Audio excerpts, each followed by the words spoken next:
Hello? I'm not sure where Junkyard Dog... Oh, there he is. Can you hear me? Yes, I can. I think the echo's fixed. Okay. I had to go for the awkward moment of you not knowing what to do when you were the only one on the live on my channel. Well, I totally set you up for that. It's all good. Don't worry. You can do the intro. But anyway, yeah. Well, I like to do the intro to kind of get things going, but because then I can check like the audio and hear what if it's broadcasting or whatever. But this is just another Junkyard Dog live stream. The link is in the chat if you want to join and chat with us.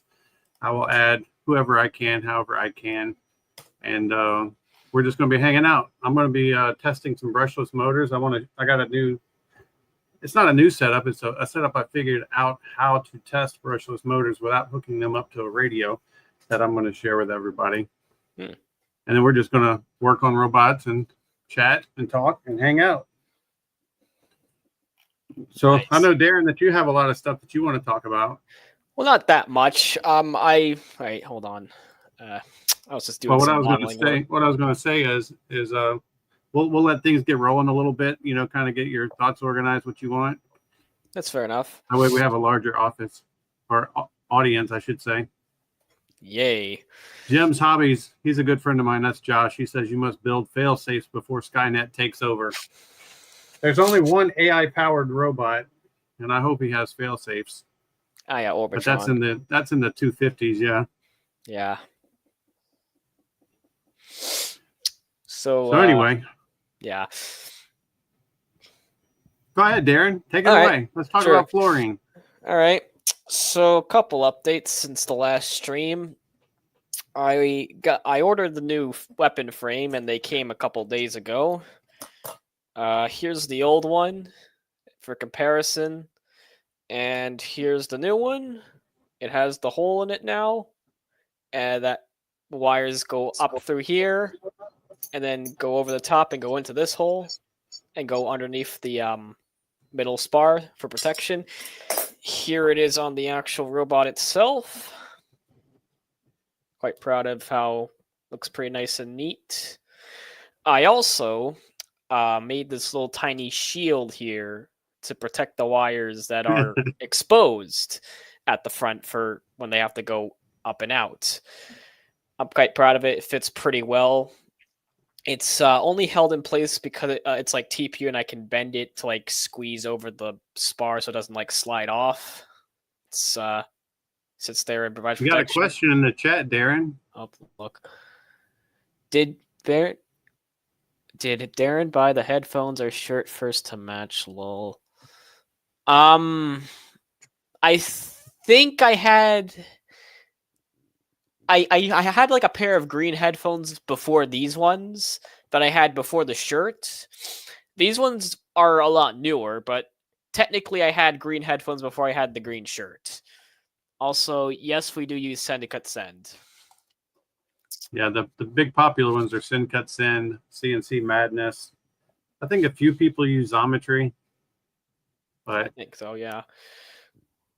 Go ahead. I also made the eyes bigger than the old one, just because I kind of could.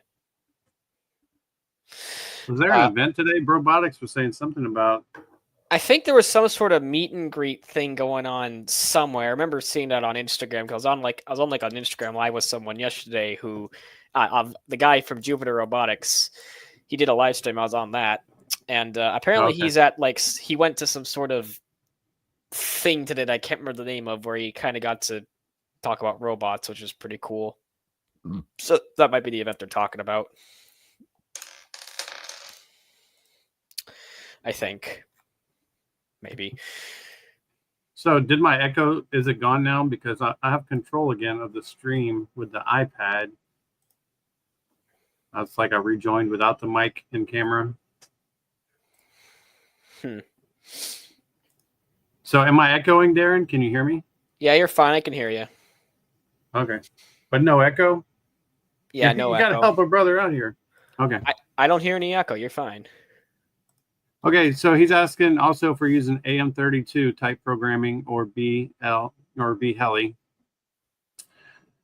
I don't know. I don't think so. I don't at least use that. A lot of people use. Most people used to use BL Heli. All the older gear uses BHeli, but everybody's switching to AM32 with Repeat Robotics coming out. All of his new ESCs and stuff are all AM32. So there's a big movement going to AM32. From what I see, most people are ditching BHeli. You knew that, right, Darren? The programming for the ESCs. Vaguely. I don't program any of my ESCs. I just kind of buy them, put wires on them, and use them.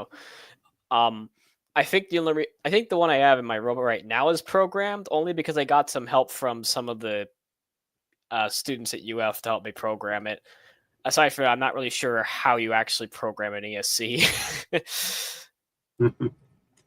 It's just basically the firmware that runs the ESC. So they have different brands. Everybody likes the AM32 because it's a lot smoother on the bottom end. You know, like when you're that initial torque when you're starting up. So. Yep. So I wonder who else. Caden said he might come in. I probably should have texted him. Yeah, you should probably text him just in case. Carter Ben aim please little speaker. That's probably some advice. Oh, we see Madman joining us. Yeah, he was on yesterday. Should I bring him in? Yeah, I was there for a little bit. The conversation in the chat got a little weird. That it did. Let's see. Move. How do I move? Copy. Move type. I could ban him. Jeez, hold on. Move. I heard what you said. I heard that. I could. Yeah, just as a reminder, this is family friendly. We're not going to drop any. That's the goal. I'm not going to drop any no words. I used to work in the I used to work in the kids ministry. I know the rules. Good. Jeez. Well, the only reason normally I don't care. Like if we're in an event and you guys choose to use whatever words around me, I don't care. But YouTube gets kind of picky about that, and I don't want to risk not being able to get monetized because of some flags or something. So at an event, it's justified. I mean, I spent 15 years in the oil field. I know how to throw some words. It really takes a lot for me sometimes to keep control. I've been watching a lot of RuPaul's Drag Race roasts, so I could come up with a roast for any of you. I might have to leave in a second to go get my soldering iron, but it's just in the other room. That's all good, man. I'm just currently doing some modeling on my weapon frame finally to accommodate the new weapon motor I'm making for the Beetle weight. Well, so Josh is chiming in about the AM32. He's saying it's super easy. You also can use sine wave control to start for smooth transitions to full speed, at least in the crawler world, using the squires, whatever kind of ESC, it's 70 amp or 120 amp now and stuff. So basically it's smoother. Probably less cogging too. But yeah, Josh, all the stuff that we use in the RC world is directly transferable over to the robot world, like 1-to-1, exactly the same. Even like the bigger stuff, like for the speedrun cars, those like 25 amp or 25 horsepower castle motors that some people put in their cars, they use those for battle bots, the big 250s as well. Pronounced secure. Okay. I mean, it makes sense that it'd be pronounced that way after looking at the word, but Madman, what are you working on tonight? I'm trying to get this little hunk of metal working. Error 404. It's the ugly child of the group, so don't expect it to work. Right. There we go. Wait, hold on. I have to save this as because I might okay. Wrong button. Save as. I'm in a pretty Well, good I'm mood gonna. right now. I just finished all of my classes for my junior year, Look at Very you. good. All and right, I I gotta walked ask you away with guys: relatively good grades. So that's good. do any of you have one of these little battery checkers? They're like $13 on Amazon. I can't say I do. I don't have that. If you don't have one, you should have one. Because what's really cool that I just found out about this little checker, because this is what I always use before we put a battery in the bot. We always double check the voltage to make sure it's charged. And this also functions as you can check individual cells, but you can also check servos. And for the fact that you can check servos and run servos with this, you can also connect a brushless ESC up to it and test your brushless motors.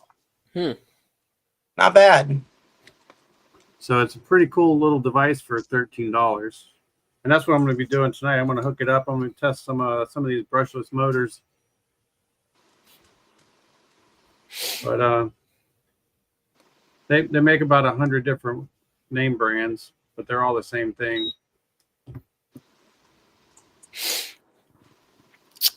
Yeah. Let me So see. Darren, that's all you had for us with fluorine? All that excitement for like 2 minutes? Well, I guess I can also mention some other things that I guess are kind of interesting. I spent a couple days ago, Madman already knows this, but I spent like 5 hours writing an article on a robot fan wiki all about fluorine, kind of just on a whim because I just felt like it one day. It was actually kind of fun. It was a bit tedious having to try and write all the fight descriptions as I have to I had to basically keep coming up with some way to say then Fluorine fought this robot. Something happened. It won/lost. And then do that like almost 100 times because I've had 96 fights with this robot. Well, not this particular robot, but the name. It was kind of fun. Like, let me actually try and find a link. I might drop it in the chat here. Hold on a second. Yeah, like I tried to make it look vaguely interesting. Yeah, because I think part of the reason I made this, I'm kind of retroactively adding a reason to making this, but I've come to realize that it's a pretty good way to like have a nice sort of it's a great hold on. This is why I don't do well live. I'm trying to like think about what I want to say, but I like speak too fast for my brain to come up with the words in the right order. Been there, pal. Been there. Okay, let me try it again. This article is a good way to document the history of the robot in a way that isn't just a poorly edited Google document. This is a lot more official looking, I guess. It just looks better. And so, yeah, I figured it's a nice way for people to see, like, the history of the robot, how its design has changed over the years. And it's just, I don't know, it's just kind of cool. And I don't see a lot of builders really do this for their robots, at least in lower weight classes. Like, I mean, there are a couple Antweight articles on this site, but but they're all kind of old, relatively speaking. And so I figured I'd do one for mine because I could. So yeah, that was kind of fun. I also, while yesterday I was kind of just going through some old files on my computer just to kind of clean it up because I figured I should because why not? And I found this really old video from 2020 of the first ever drive test of the very first ever version of Fluorine I built, which was just the Viper Kit Wedge. And I figured I'd upload it onto YouTube and let people see it. I mean, I think like half the video is on Instagram actually, but like part of the video I don't think anyone's ever seen before, so I figured I'd show it. And it was kind of just cool to see how far, like, it's just cool to kind of see, I guess, how far the robot's design has progressed from simple wedge to custom build. It was pretty cool, and it kind of brought back a bunch of memories from when I first built the robot. So yeah, that's cool. I also unlisted a bunch of videos I had on my channel for some reason, because I figured why not. It's fun taking that walk down memory lane. You never know when it's going to happen, but when it does, it's pretty fun depending on what it is. Yeah. Like, I'm sure Steve here has a bunch of wonderful memories from back when he first got started with the robot stuff. Oh yeah, a lot of them beating fluorine too. Yeah. And that's happening less these days. It hasn't happened since... Okay, let's see. I think Ever since I got rid of the scaler. I think the last time you beat me was when I had that PLA wedge thingy at the South Florida Science Museum, where you ripped my wedge off the robot in like one hit. Now you're talking about ants, right? Yeah, ants. Yeah, that was the weird. Yeah, I remember that version of foam was a weird one. I tried to make like I tried to make like a wedge since then. Yeah. In other classes, anyway. You beat me with like Gumbo, so you still have superiority there. I haven't beat Gumbo's a really solid robot. We just need to finish him. Yeah, I haven't beat Gumbo since like. That's basically like 1 pound drum gun, right? Yeah, basically.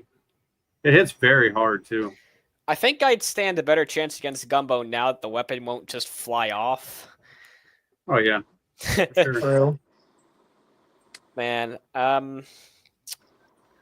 yeah, that first custom build of floor, well, the technically second one that I fought Tyrone with was kind of a mess. I honestly questioned why the heck I thought that design would work, because the wedge was like made out of some really, really thin metal that I think it was like aluminum or something, and it was only like a millimeter, maybe 2 millimeters thick, and I like actually cut it with like a Dremel or maybe even scissors.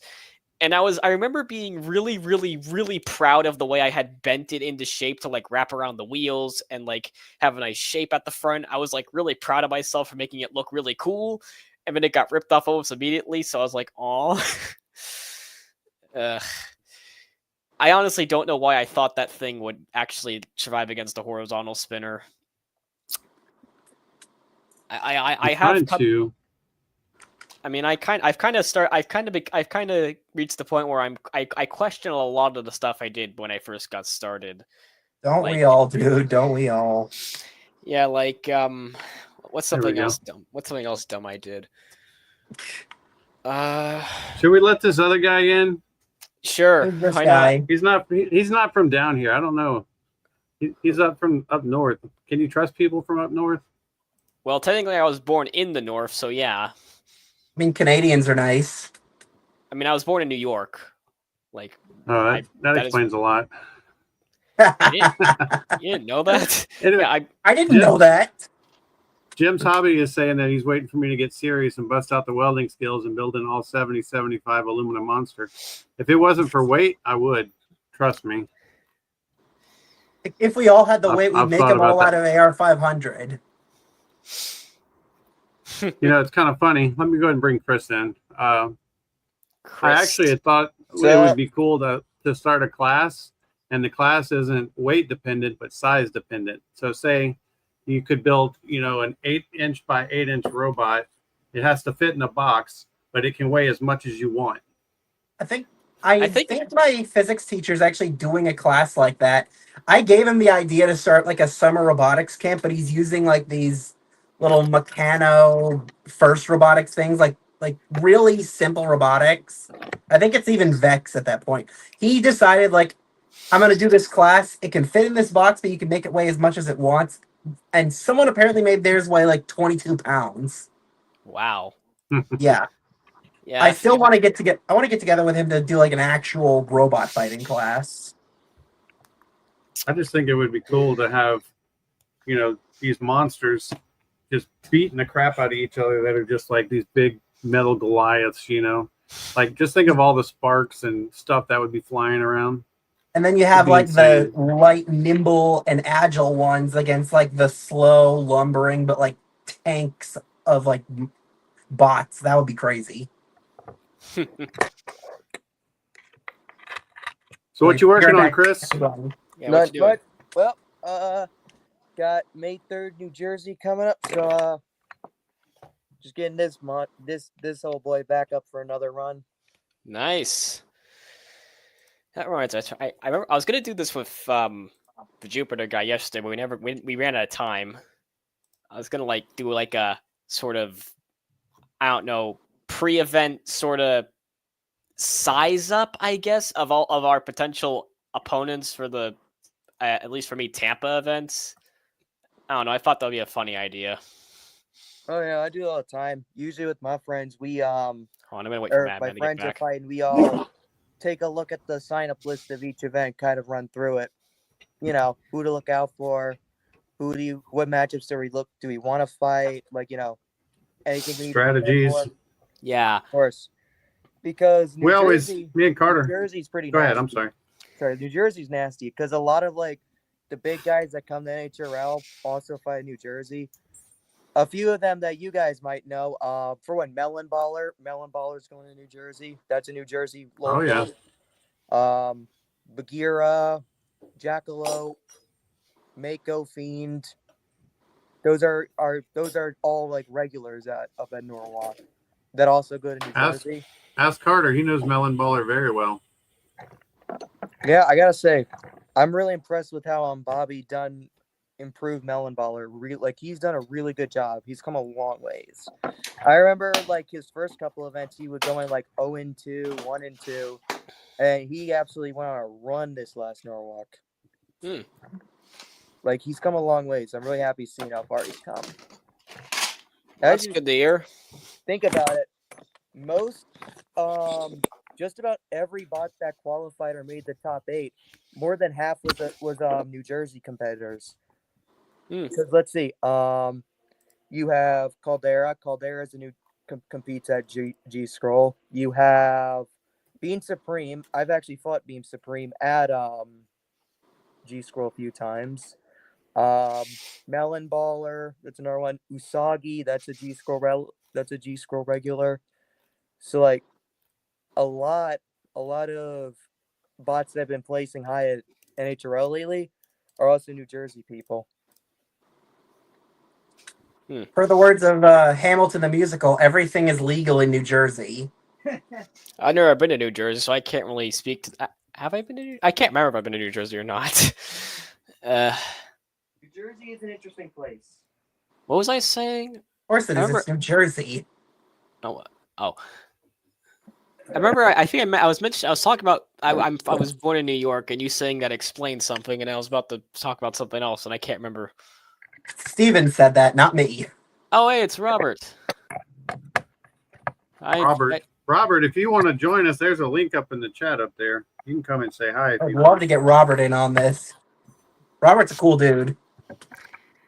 Is this the Mr. Breeze Robert? I'm just trying to double check. Yeah, that's him. Robert okay, and just double Helen. checking.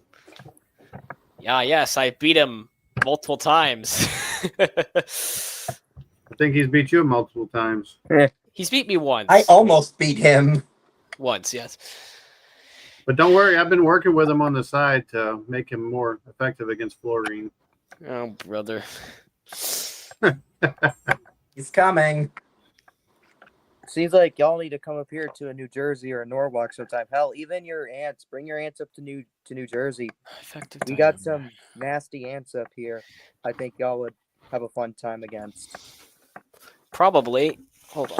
Let's see. Who do we got at New Jersey? I think Florida has some very tough ants. My thing is, when people say their ants are tough, I'm like, come to Florida, take a look at us. Hey, man, I can give you a rundown of a few. Mud Skipper comes every so often. Cheesecake is a multiple-time champ. He won like 20 I think he was on a 20-match winning streak at New Jersey before Mudskipper ripped him apart at New Jersey. We got Temper, Impulse, Shin Kicker. Let's see what else I can probably think of you. Nomad, of course. Nomad's a long time one. Dulce de Lucha. Bumblebee. We got a few Nautiloid kits like Tax Evasion. That one's pretty nasty for a Nautiloid kit. We definitely got a lot of like high ranked bots on RC that go to New Jersey. Lilliputian. I almost forgot Lilliputian. Lilliputian's terrifying. Bort.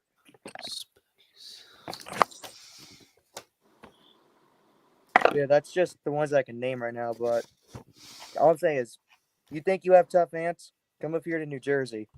We need New Jersey versus Florida. Like statewide. We need state regional championships, and then everyone sends like their best fighter. I'm nominating Impulse. We'll just have to get Adam to bring Hellfire out of retirement. I think, technically speaking, I think I have, at least according to the Robot Combat website, I think my Antway is the highest ranked one, at least in Florida so far. For now. What are you ranked? I'm currently ranked 2 among all Antweights. I went down. Someone else is now number 1. I think I'm still the number 1 ranked one, at least when it comes to being from Florida. Let me actually look. I don't recall what the find bots, fluorine. I think this motor is very good. Link isn't working. How do I click this? Tag. Gilbert. Place 1. No. Gilbert is asking if we are going to Miami Maker Faire next weekend. No. I wish. Yeah, Florin is currently sitting at number 2. Number 1 ranked is a robot called Volt Shot. Oh yeah, I know Volt Shot. I know the builder of that one. She's cool. She makes a nice butt. She's come a long ways in such a short time. I think she's only been doing it for like a year now. Yeah, according to this, it has been a year. I can't figure out where the team's from because they're from Seattle. They do the War Hobby Expos over in Seattle. Well, yeah, so technically I am still the highest ranked Antweight in Florida, which is horrifying. Now you got a target on your head. Play more season to go. There's still a long ways to go. I know there's still a lot more to go, and there's not many events on this particular site that I can really go to because they're all far away. So Madman's not going. Chris Caps is not going to Miami. Darren's not. So none of us are technically going. Yeah, it's just 2 out of the way. Well, for me, I would have gone very far trip for me. I would have gone either way. The problem is I just have another commitment on that day. We have Jeremy. What's up, Jeremy? Jeremy, if you want to join us, the link's there's a link pinned, up there. I think. Link in bio. Pin your comment, Steve, like by pinning like the 3 dots, I think. I'm not sure. Let's see what Robert has to say. The new weapon for Fluorine is from Acme, same anvil that Wile E. Coyote used against the Roadrunner.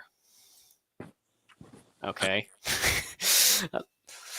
Well, my Wi-Fi. There you go. I'll just run upside down to swat that anvil out of the air. Problem solved. It's not how that works, I know. My Wi-Fi is being a little weird. Sorry if I'm cutting out at certain points. No, you're fine. Don't worry. Okay, so 750 kilovolts. New motor is. Where's my remote? There we go. Just keep. Do y'all want to see this thing in the test box? I guess. I mean, sure. Gonna Heck yeah. Got it. Gotta go see if it works. See all the changes I done worked. I haven't made too many changes in Power Surge since the last New Jersey, but I think what I did make was pretty good. I think it should handle pretty well. The heck was that? I heard like a. No, that's just me shutting the door to my box.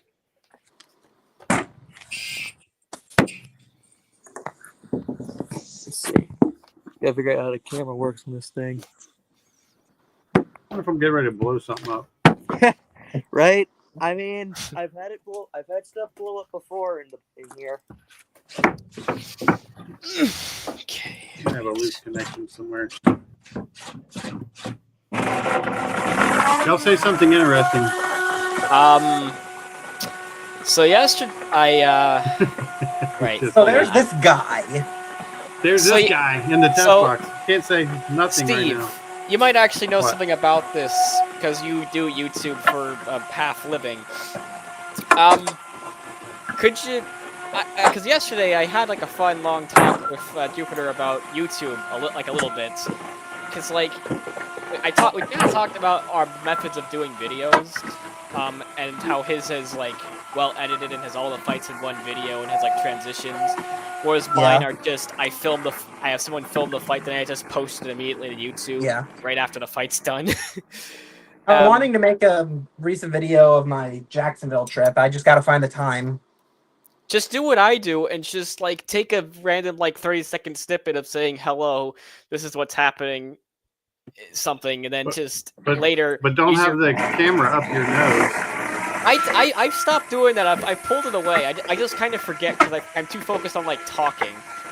Oh, there's combat robotics. Combat robotics. Oh, look at that. They have it all professionally set up. Hey, it's the boys. It's the bros. The boys are back in town. It's the host with the most. That joke makes no sense. Welcome to the Junkyard Dog live stream. Right. Right. Where nothing makes sense.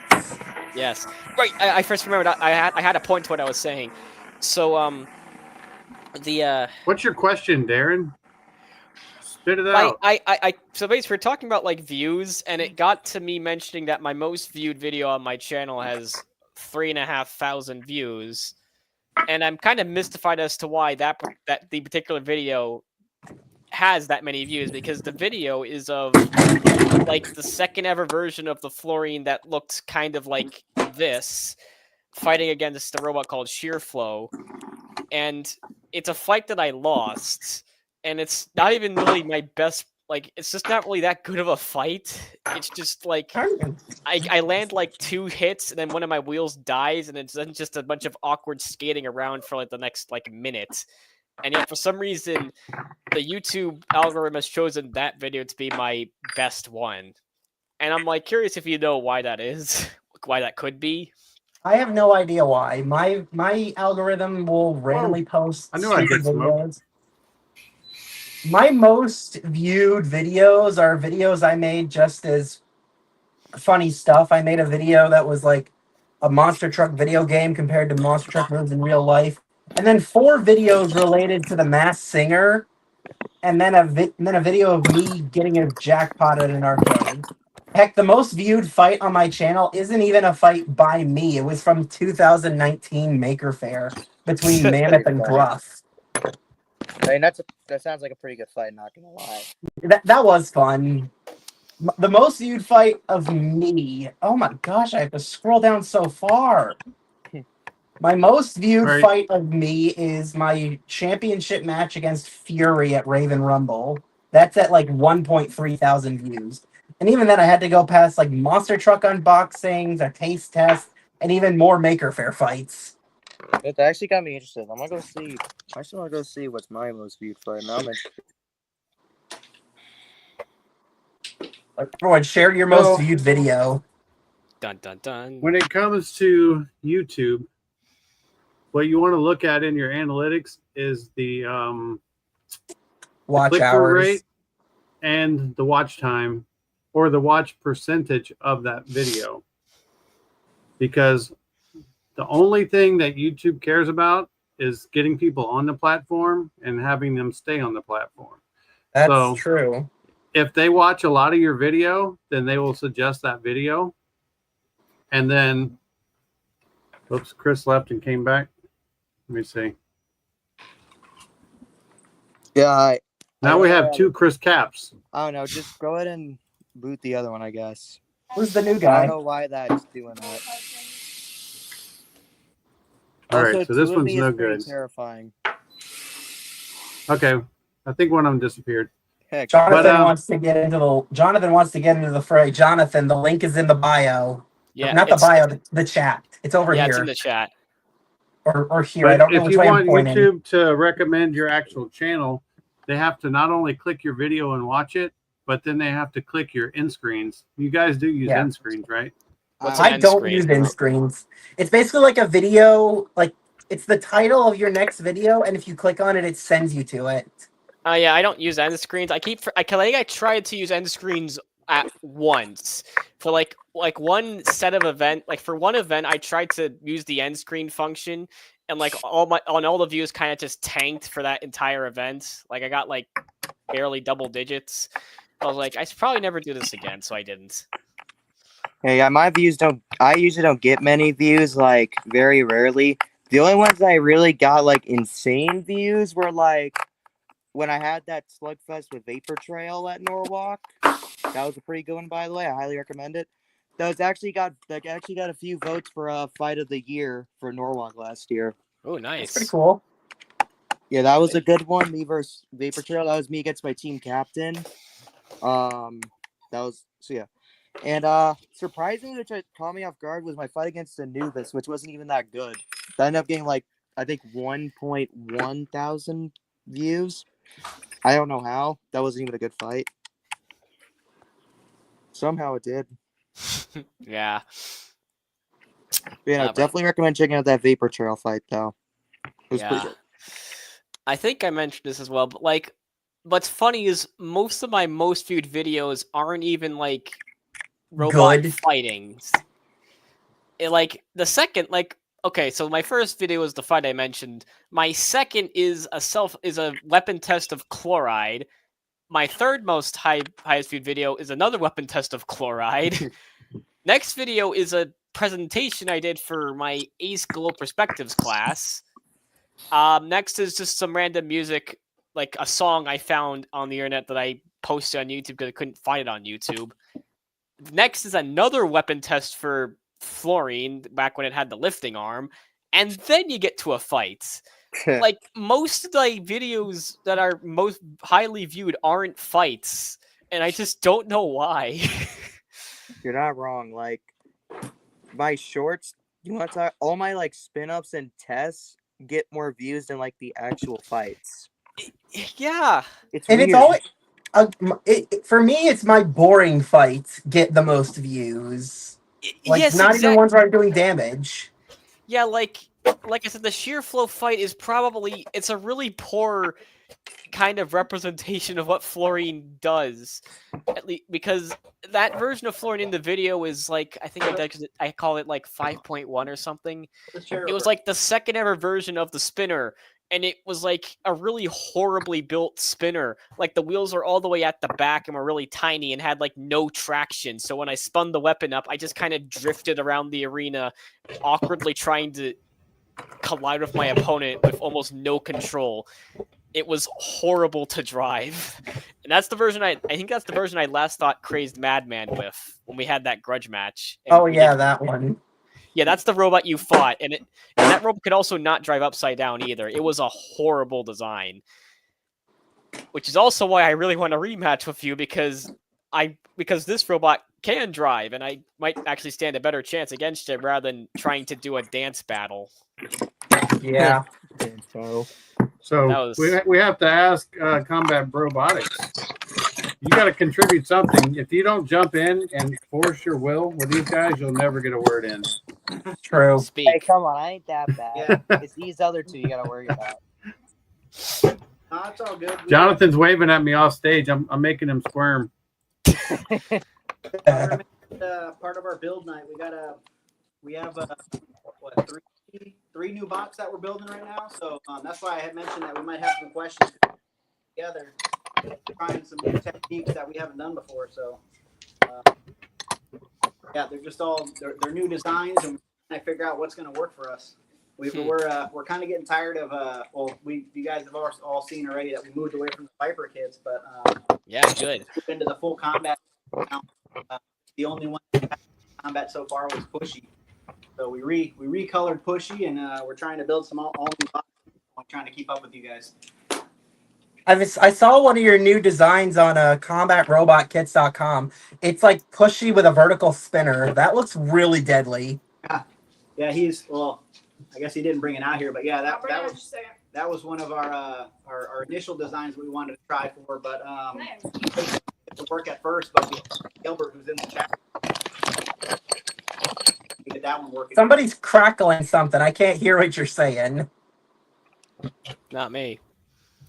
Daddy, I'm not touching anything. Oh, hey, it's the Jupiter Robotics guy. His name is Jonathan.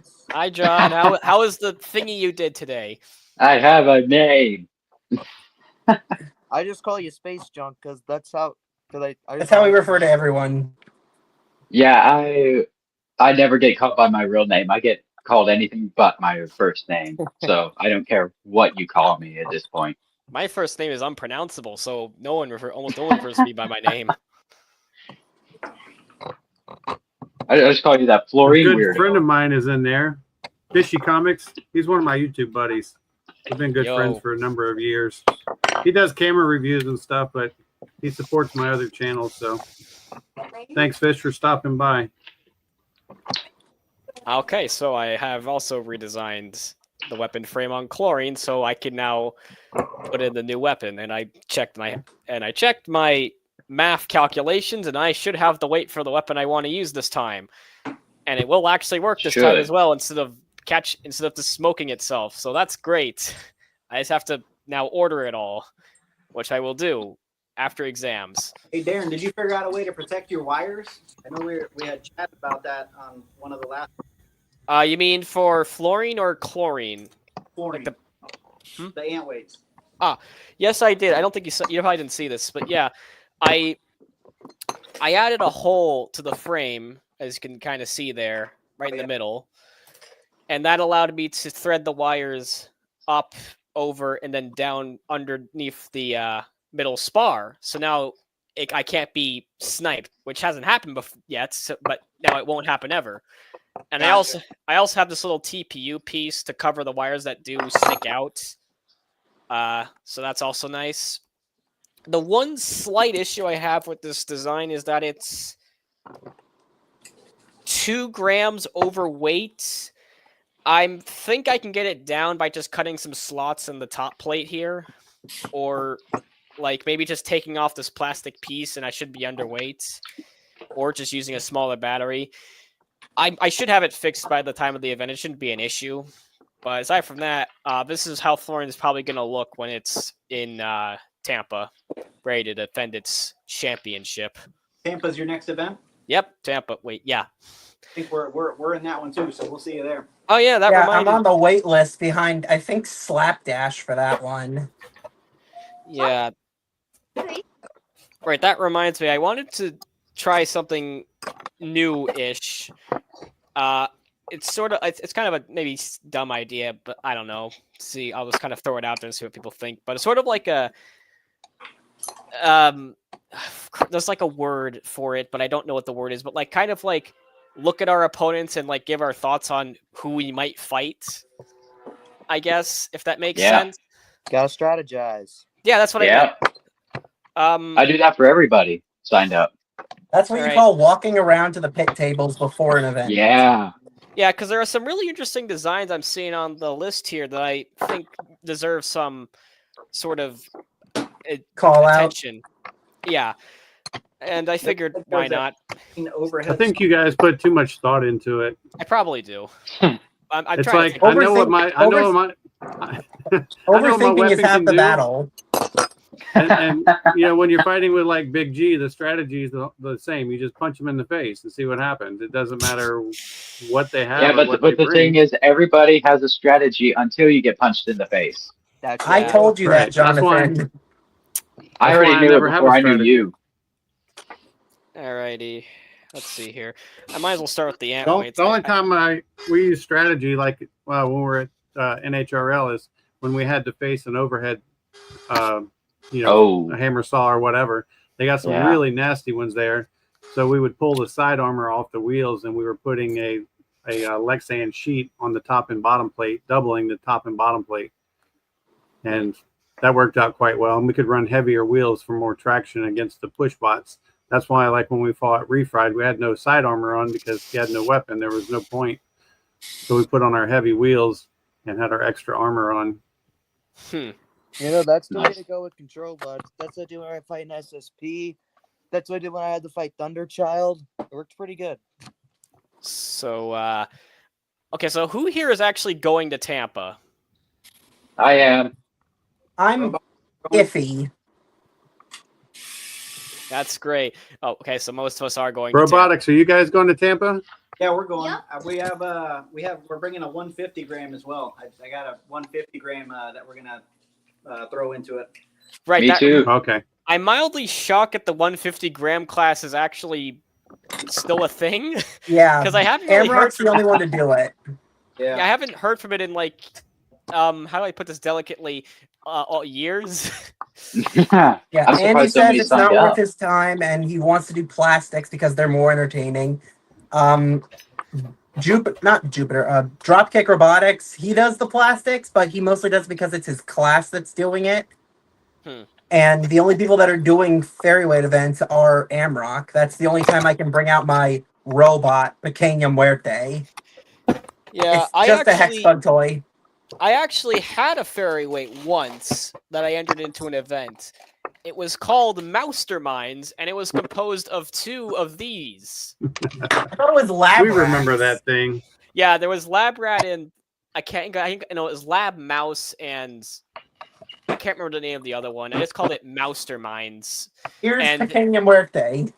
Who's Or Team one of them. Go-Go Bots? They're going to Tampa.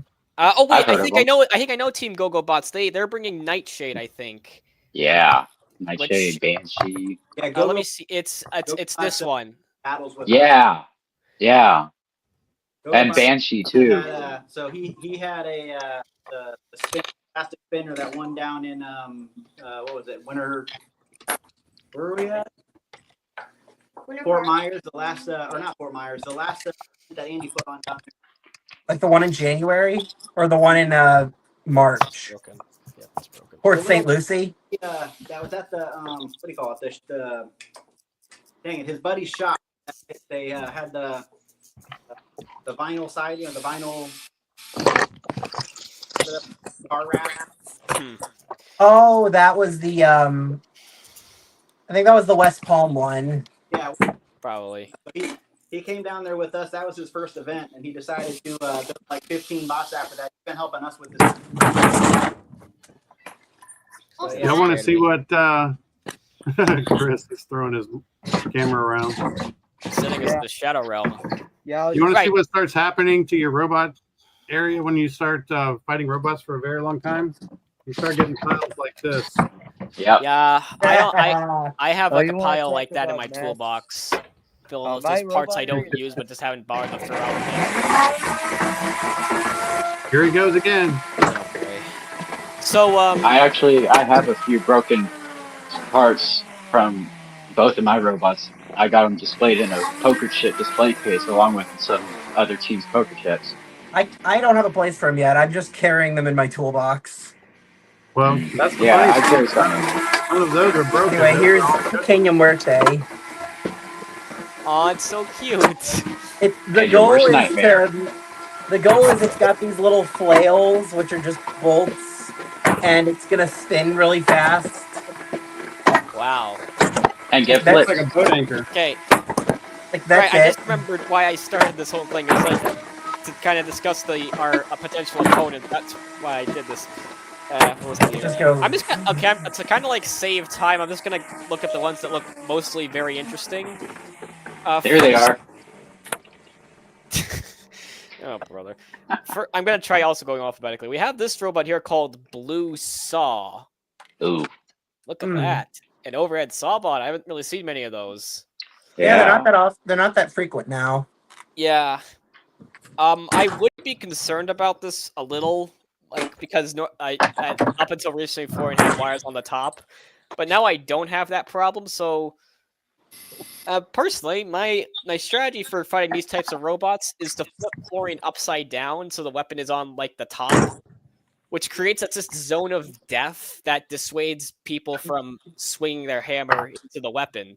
And this also gives me the opportunity to like snipe their weapon arm and like cut into it and disable it. So that's gonna be my plan for fighting this very nice looking little bot. But Hey, Jonathan, use your pull at Amrock to get Rougarou into the 3-pound class. He's already petitioning me to get into the 1-pound class.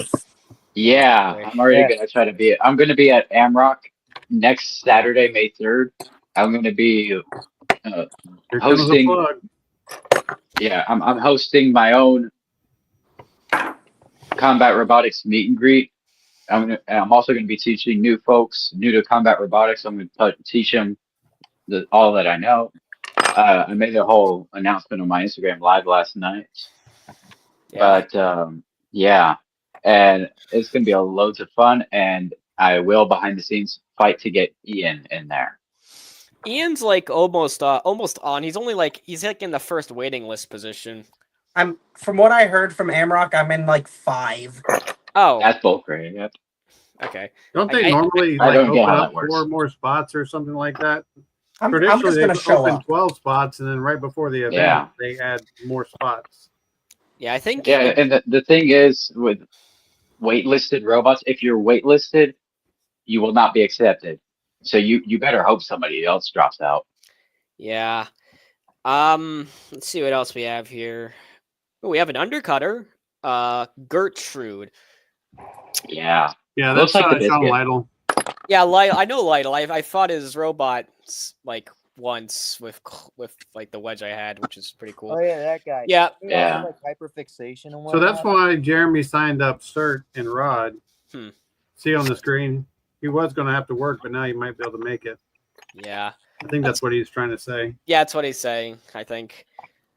Yeah, undercutters, at least for me, I have almost no fear of undercutters because there's not much on flooring that's under to hit except for the wheels and like this part of the weapon. So undercutters are almost like they don't like scare me much like at all. Because flooring, I don't try to make it like low and agile and hugging the ground. I just have kind of relatively big-ish tires. So, yeah. Team Firewolf is working on a new 150 gram. Ooh, nice. Awesome. Hi, Robert.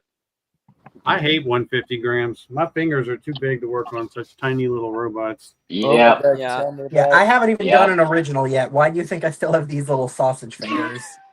Yeah, I've occasionally considered making a 150 gram robot, but like Don't do it. I just don't really feel the drive to it, and like it's just so like the components you have to use are really tiny, and it's just too small for me. You would get kicked off the UF team if you did that. Probably. See, I probably would. I had nothing better to do one day. Well, good for you. Brag about your free time. Lol. Oh, we That's what I do have best. Nightshade is actually a pretty interestingly designed robot. It is. It's an angled horizontal spinner. I like it. Yeah, I like the design as well. Actually, I'm gonna back. Yeah, and their other robot, Banshee, I swear that thing looks like a mini Bite Force. I'm terrified of that thing. That sounds pretty cool. You know who I thought was had a cool robot design? Chris, what's that guy with the Banshee, feeder bars that are like, I mean, his weapon blades are angled at NHRL. They kind of sit like this and spin. You know, they're like towed in or towed out. I forgot that robot's name though. Hannibal Mini. He was there at the last event in April. I don't know April. I wasn't at April. Sir Spinny. Oh, Sir Slicey. Yeah, Sir Slicey. Oh my God, I love Slicey, and I love the way he did that. Those are great people. I've known them for like since their first event. I know the family behind them. We've had a few talks. They're really good people. They've actually considered going by my my workplace because I was giving out free chocolate at an event because I work at a chocolate shop. They've actually been considering swinging by my chocolate shop once. At one point. Did someone say chocolate shop? Yeah, I work at a chocolate shop. That's how I make the money. I make like Bruh, you look. $700-800 every 2 weeks, and I sell chocolate. That sounds awesome-ish. That's And I get sick. to eat a bunch of chocolate, bro. I bring home like thousands of dollars worth of chocolate from home too. Bruh. Wow. I just show you my stash of it at home. I have like 50 pounds of this stuff at home right now. I'm gonna plan All right. on giving them out at the next G Stroll. By the way, big recommendation: go to an event that I'm going at, and I will basically give everyone their free chocolate. That sounds awesome. That's My better job than a isn't- free sticker.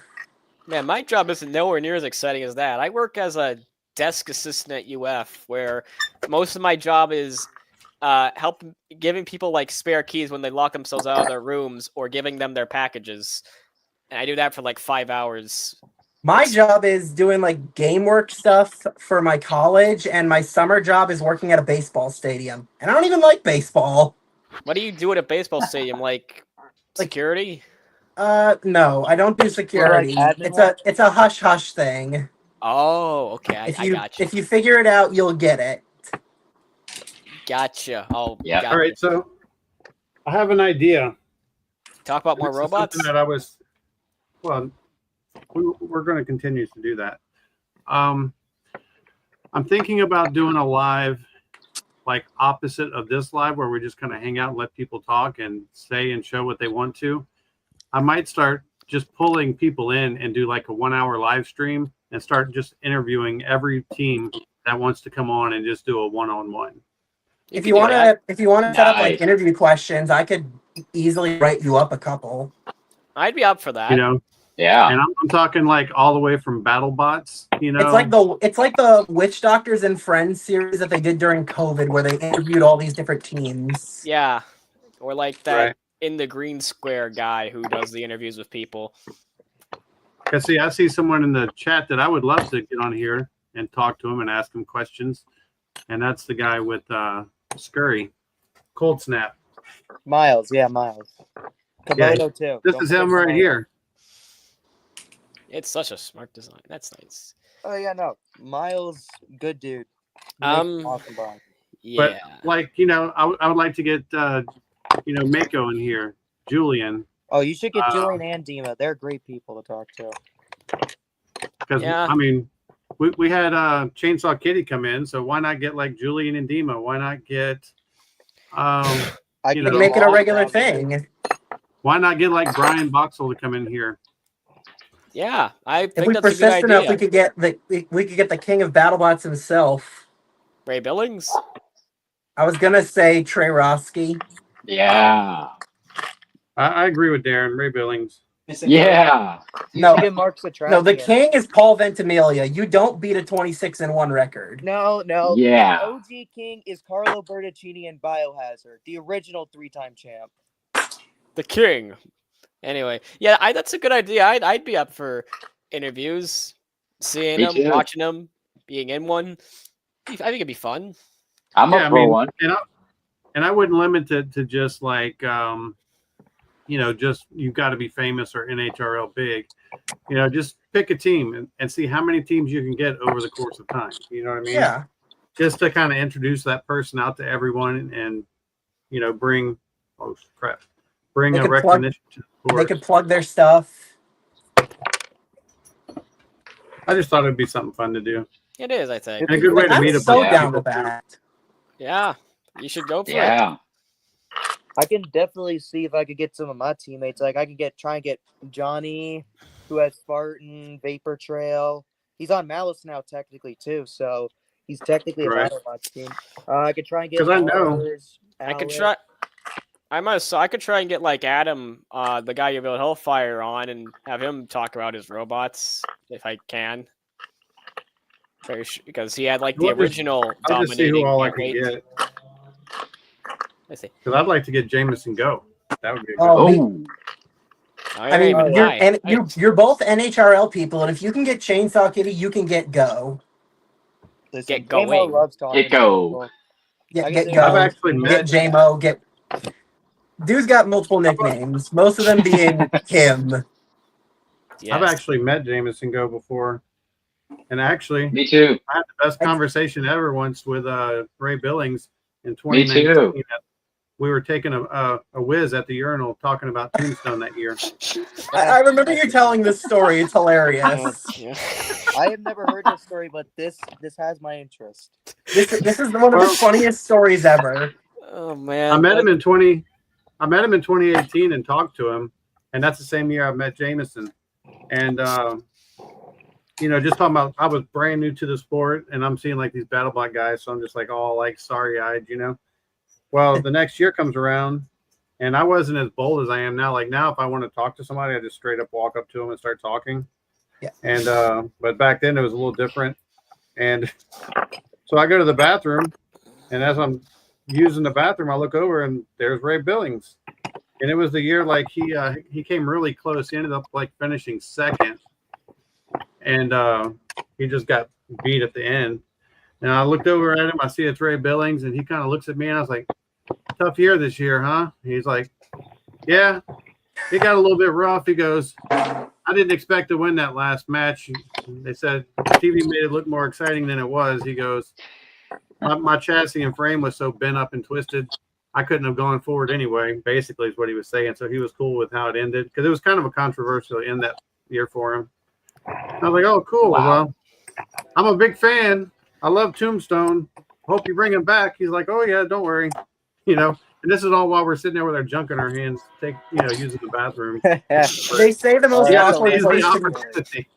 They say the most awkward place to meet someone is in the bathroom, but for you it was kind of like sup. Yeah. That's like social anxiety fears you if you can do that.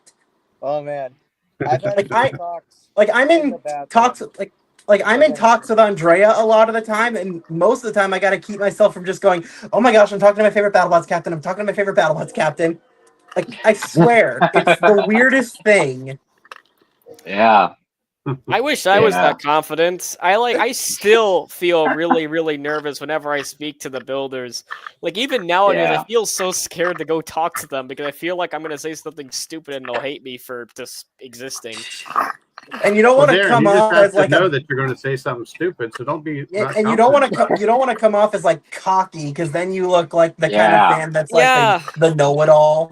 I God, constantly yeah. feel I'll say something really dumb. I'll say something that sounds bad that I don't mean to sound bad, but it'll come off as sounding bad.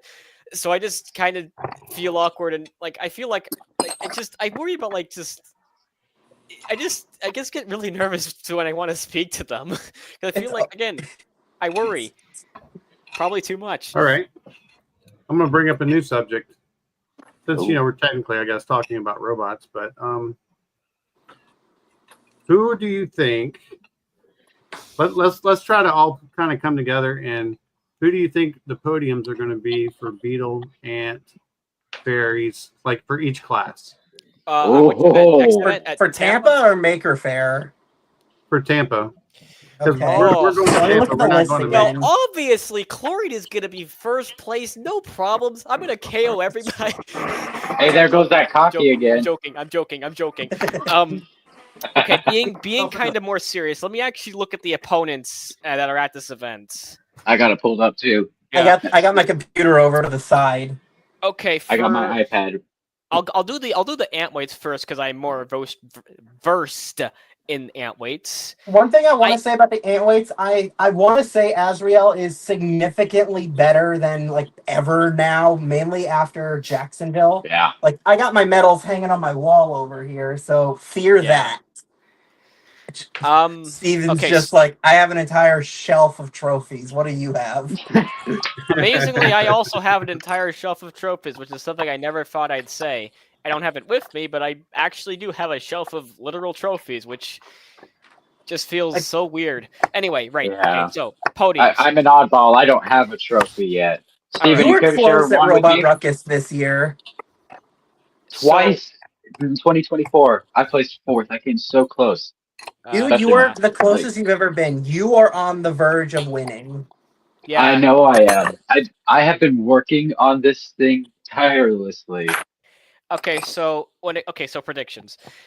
Ant weights, personally, if fluorine works, which it works, I've tested it, everything is functioning. Assuming nothing goes catastrophically wrong, I am certain Florian will make the podiums. I might get first. I feel confident saying I'll get to the podiums. I know I feel confident saying that. Which specific place, I'm not sure. Like if I get a bit lucky, I might get first again, which I'd be thrilled by, but I might not. Something might go wrong, so maybe I'll get second or third. If I can get to the podiums, I'll be happy. That's where I think Flooring will end up. As long as Azrael doesn't have to fight Pushy, it has a decent shot at winning. Yeah, like the only robot. Pushy? Yeah, the only robot. You gave me 2 of my least favorite fights, but in one of those, you gave me my favorite moment of all time. Wait, hold on. Yeah, what's crazy though is I fought Pushy in the battle for 3rd place at Ruckus in 24, and I knew I wasn't gonna win that fight. I knew I didn't stand a chance. I have something in mind to fight you, but I'm not gonna say what it is yet. Wait, hold on. You guys built Pushy? I'm pointing at you guys. Bruh. Oh, it's green. Robotics. Okay, it's green. I like it now. It's the other. Yeah. Go the other direction. I took your advice, Darren. Point the other direction. They're below me right now. Yeah. Yeah, what's crazy though is Pushy is one of only 2 robots to shut off Space Junk's weapon. Yeah. I'll be the third. Only 2 robots have done it. Pushy's one of them. I'll be the third. I'll be the 4th. No, you won't. I'm shutting yours off. Nice. Listen, buddy. This hub motor has taken at least 5 direct shots from other opponents' weapons and still works. I have an anti-fluorine strategy. Do you have an anti-me strategy? Because you cannot outdrive me. I have a history in Yes, I Traxxas can. RCs. Here's the thing, Ian. I can outdrive you. You will out-weapon me. I cannot out-weapon you, but I will outdrive you. Also, I can do both at the same time. Nah. Team Yeah. If y'all want to have a lovers pool, y'all can always go in a private chat. Jeez. Like, we're not meeting in the back. We're not meeting in the back alleys. We're talking about predictions here. We're not talking about space junk. Landon, I don't know what's going on. Or... Combat Robotics team. Yeah. Nice job making the robot a nice bright color. I like seeing that. That's It good. looks I like good. seeing bright colors in Combat Robotics. I like green. I like green. You're already one step ahead of me. Yeah, like you guys are green and white. I'm green and black. Green bot. We wanted to find a good green, and when we found this one, it was pretty good, but it ended up being like almost fluorescent. So it reminded me of fluorine. As soon as we got it, I'm like, yeah, we're gonna like it. Yes. Again, so yeah, nice job having a nice bright color aside in a sea of gray. Yeah. Actually, admittedly, most of these robots aren't completely gray, so that's good. I like seeing that colors are good. Anyway, back to the podium thing I mentioned earlier. I think actually Pushy will be up there in the podiums because it will. Their robot is just pure wedge, and those it's are hard to get through. Yeah, like that's the one thing. Like I don't think I'd do well against like a wedge. So I told him. So it's driver, and he's told us that he wants to work on his driving skills. So that's why he's Pushy. But eventually he's going to have a weapon. So right now you see it as a wedge, but we're kind of show this one is our latest development. Oh, I love it. Oh yes, heck yes. That's the one I was talking about. Didn't want it. Here's the thing. I was the same way when I was starting out in robotics. Like I was like, I don't want to do a weapon yet. I want to hone my driving. I want to make sure I understand how my bot works. And you guys have taken it to the next level. You guys have got like the best control bot in Florida. So we got I mean, as far as no weapon goes, I disagree. Our biggest competition has always been Tappy. We're trying to get Tappy's pretty good. Tappy I want to see Tappy no. fight Tappy McTapperson, yes. Tappy McTapperson hasn't fought in a while. I want to see Tappy McTapperson fight Pushy. I really want to see that. I love seeing control bots fight. It's like a sumo battle, but more entertaining. Well, it won't be. We don't have. Steve, you're not bringing any 1 pound, all right? No, I dropped them because 4 robots in a one-day event's a lot, and there was such a long wait list in the 1 pound class that I decided to just drop our ants. Are you bringing Beetles still? Oh yeah, we're bringing Drum Gun and Big G, and we're gonna try to bring Rougarou if a spot opens up. I'm gonna bring Rougarou and at least grudge him the new one. Oh, nice. New Rougarou. I have an idea for you, Steve. So it's. I got a question. So we have a couple of boxes we built that are not really competition ready, but we're only bringing them to throw them into grudge matches. Is that like common? I don't know if anybody just like brings other. Yeah, you can do that. People do it all the time. Oh, yeah, Some people will just bring robots to just test if anyone's down.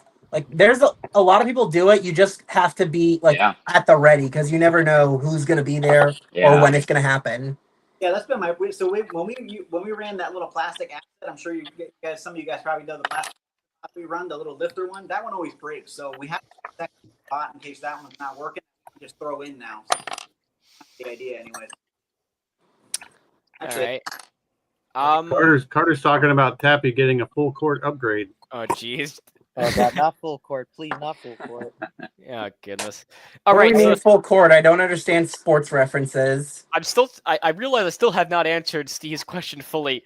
So, Pushy and Fluorine, and let's see who else is going to be up there. Fluorine. Going down.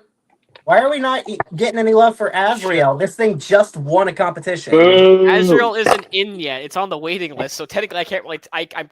It might not. If assuming it gets in, maybe it'll go up there. I don't know. I haven't actually seen that thing fight yet. Now you're gonna do good. Just Dude, my channel is open. Watch it. I've studied your videos. Study my videos. Yeah, I haven't had really time to look at other videos, just because I've been busy. Well, was busy. Anyway, so that's the ant weights. Design his bots, and GoPro bots is gonna bring a couple of bots. He's got a drum and a vertical spinner that are gonna be pretty awesome. Nice.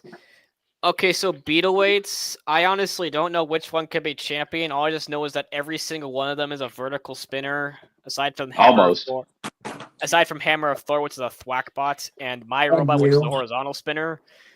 So I'm very sad because I'm going to be going into a sea of verts and one thwack bot. Well, it was nice knowing you.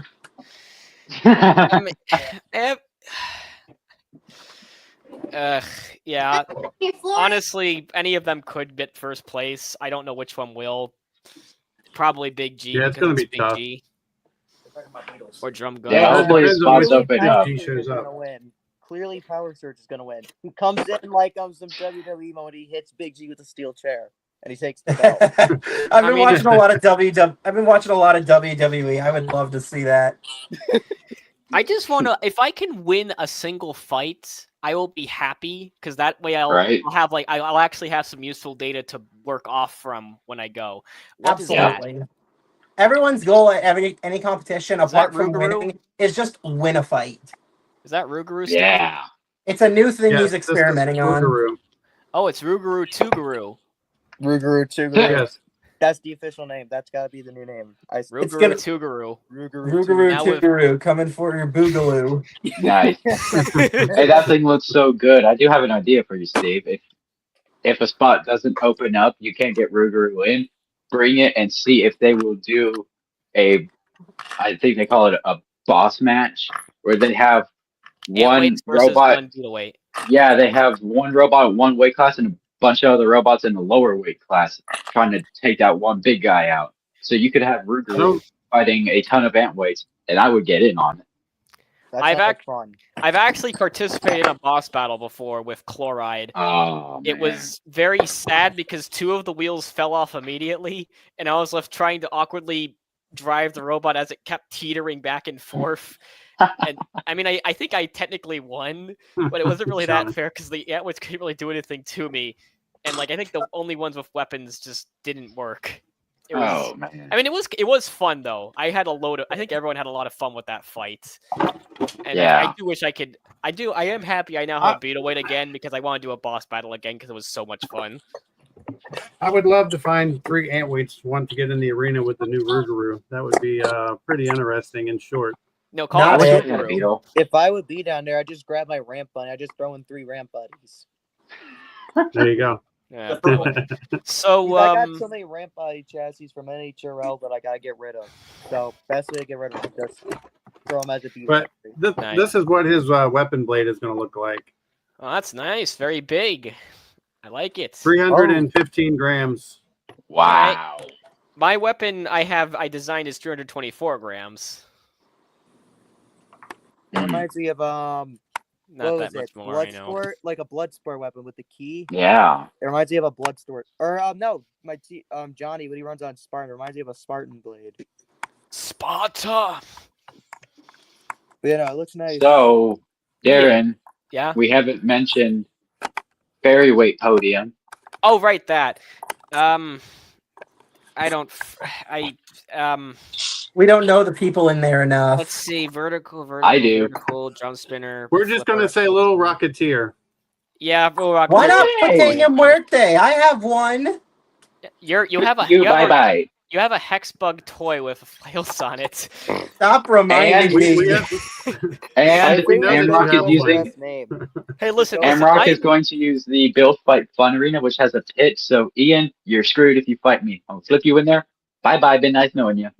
Not Listen, really. I'm If I allowed hit to your roast. wheels, then you're dead. I'm allowed to roast your robot, Nah, Ian. I'm You not know gonna let that why? happen. I once fought with a literal cat Here we go, toy in another the quarrel. fairy weight category. So I know what it's like to have to fight with these types of robots. I remember. Wait, who had the robot Horseshoe Havoc? I don't remember those guys. Like those guys, the very first version of Doug- Pequeña Muerte Doug Creed. was a Bronco Hexbug toy, and they killed it. Yeah, I know who does that robot. I know them. Yeah, they was roof Doug shotted this Creek. robot into like the Yeah, ceiling. It Krieg's was amazing. Combat. Okay, so Rod's new beater bar is 356 grams. all right, that's pretty You're big. up there in Big G territory. Wow. I really need to figure out how to get my weapon even bigger. Actually, I think that's new impact. That's what all guys say.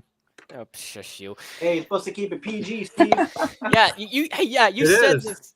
Whatever. I think the I only didn't say way. one bad word. Good for you. I think the only way I'm gonna be able to get a bigger weapon on my robot is if I make like a custom hub motor, because the lowest I'm currently using a 750 kV motor I could find online, and that's the lowest I could find. In order to have a weapon as like the original weapon on this thing, I have to have like a kV of like 500 or something, and I just cannot find a motor that low. So at this point, I will have to eventually make a custom hub motor or switch to belts to get away with using a really big weapon. And so yeah, that's the yeah.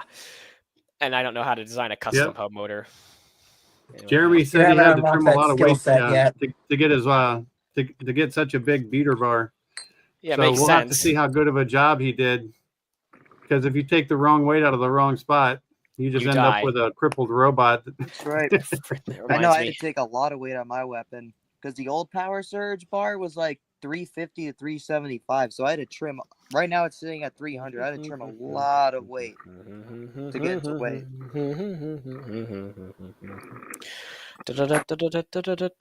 Hell, even Lars had the same thing with impact for a while. I know the old impact bar was like 410 grams, I believe. So And then you have Chainsaw Kitty. And what does her bar weigh? 7 ounces.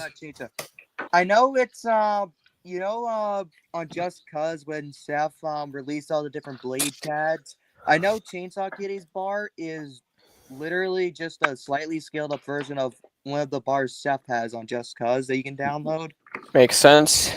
And she made out like a really thick AR600. Yeah, I think she said it was 7 ounces, which is Big. well, I don't know. Big-ish. How much is that to grams? 7 ounces. I don't know. I don't convert units that well on the fly. Yeah, Give me a second. I'll convert it. Carter, I know you're listening. How much does it weigh? All right, I'm gonna. converting it Okay, right now. 4 to 7 ounces. I'm the only one who answered Steve's question about the podium thing. Who wants to go next? Madman, 7 ounces top is 3. 198 I'll grams. try it. Looking at the field Who are you of ant picking? weights, considering that I make it in, I think I could probably make maybe third. Excuse me? You heard what I said. The king of third place here. We got third place at every match he's been to. I've gotten third place at Maker Faire Miami I think 2024. Third place at the first AmRock event I was at, Roboticon 23.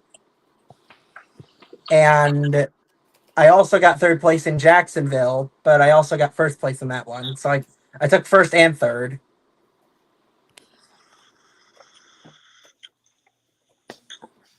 Show off. I haven't even gotten third yet. I have 2 seconds. I have for Florian, I have a 1 second place victory, and also I answered this question in the chat. But the current weapon on Florian weighs 175 grams. The new one weighs 324 grams. Damn, that's like double. Yes, I wish I could make it bigger, but I will. I at that point I'm hitting the maximum weight of the robot. Not only that, So, but you have to worry about handling your own. Team Firewolf wants to know what robotics is working on. Oh man, What are you working on, robotics? So we got plastic destroyer being rebuilt. We got a bunch of soldering because the last event we took out a motor. I just realized there's no actual plastic handling category. We just finished up. We have a full combat destroyer that is partially completed, and then so the night. I'm gonna turn off my lights. Box, a sister bot to that one that we're building. Then I got a plastic weight keep rolling. Well, this one though, I just finished this one up yesterday. So we got what 2 or 6 bots going right now. How's Killer B looking? The one that drove at that last event for us to bring that one to the Tampa event. Yeah, I remember you did that. I know. I wish I could have gotten this thing working. I went home and found out the battery was completely dead because this thing was accidentally left on, and so it had to have been on for weeks, and it killed the battery off. Hit from that the Drumbotics YouTube channel, and I haven't been able to run it because I was hoping to get it on the first AmRock event that I was at. Didn't show. Yeah. So hopefully I can get. Yeah, I remember you mentioning that. Cool. Yeah.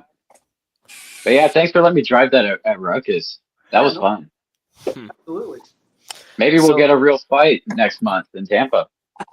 Ian, what you were continuing? You're talking about the podiums. What do you think's going to be up there? Podiums for ants. Yeah, Fluorine, considering how much you've upgraded that thing, definitely going to be on the podium. And I don't know, Viper King's. If Viper King gets included in this, I've seen what power he's put behind that thing. Definitely more than when the last time I faced him. So he's got a shot. Maybe Pushy. What? I said maybe. Take a maybe. That's better than nothing. I still say, wait, what is Pushy? I haven't seen Pushy. Do I get a maybe? It's like it has like 3 forks. It's that. Jonathan, no, it's like a ramp. You're the biggest maybe for every possible scenario. Maybe you'll win. Maybe you'll do this. Maybe you'll get a knockout. Maybe you'll get a judge's decision. If there's a question and it can be answered in a maybe, it's you, Jonathan. Hey, we're gonna see which space junk shows up. It's either gonna be a piece of junk or turn others into junk. I mean, we've seen it. We've seen it do both, and I don't know which one's gonna show up. We'll see. He's either going to turn to junk or he's going to put people in space. Yes, that's perfect. Thank you. That's exactly it. Come in peace, leave them in pieces. I'd make a reference to like a satellite. So Viper King switched to a repeat hub motor.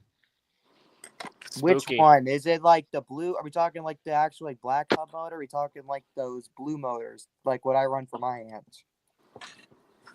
No idea. I think it just says in the chat, it says he's using a repeat robotics hub motor. So I'm assuming the black one. I know, because like, I mean, would you count the blue motor as a hub motor? Because most people run the blue motor as a hub motor.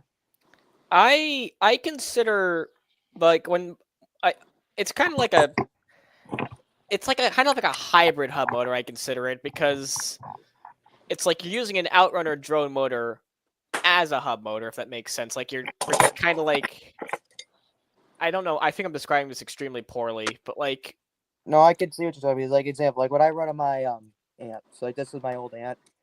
It's got It says the black it's got the FC hub blue motor.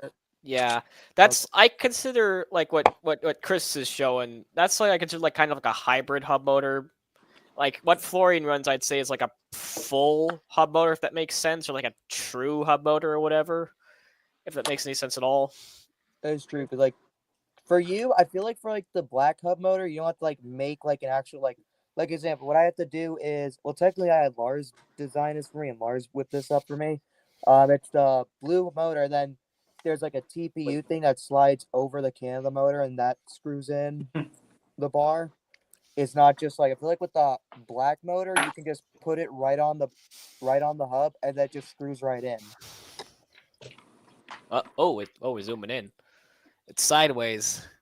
Oh wow. Like, since when were you able to take up the whole screen? You're You're sideways as well, Chris. Since I Everybody's turning decided their to head let him- sideways.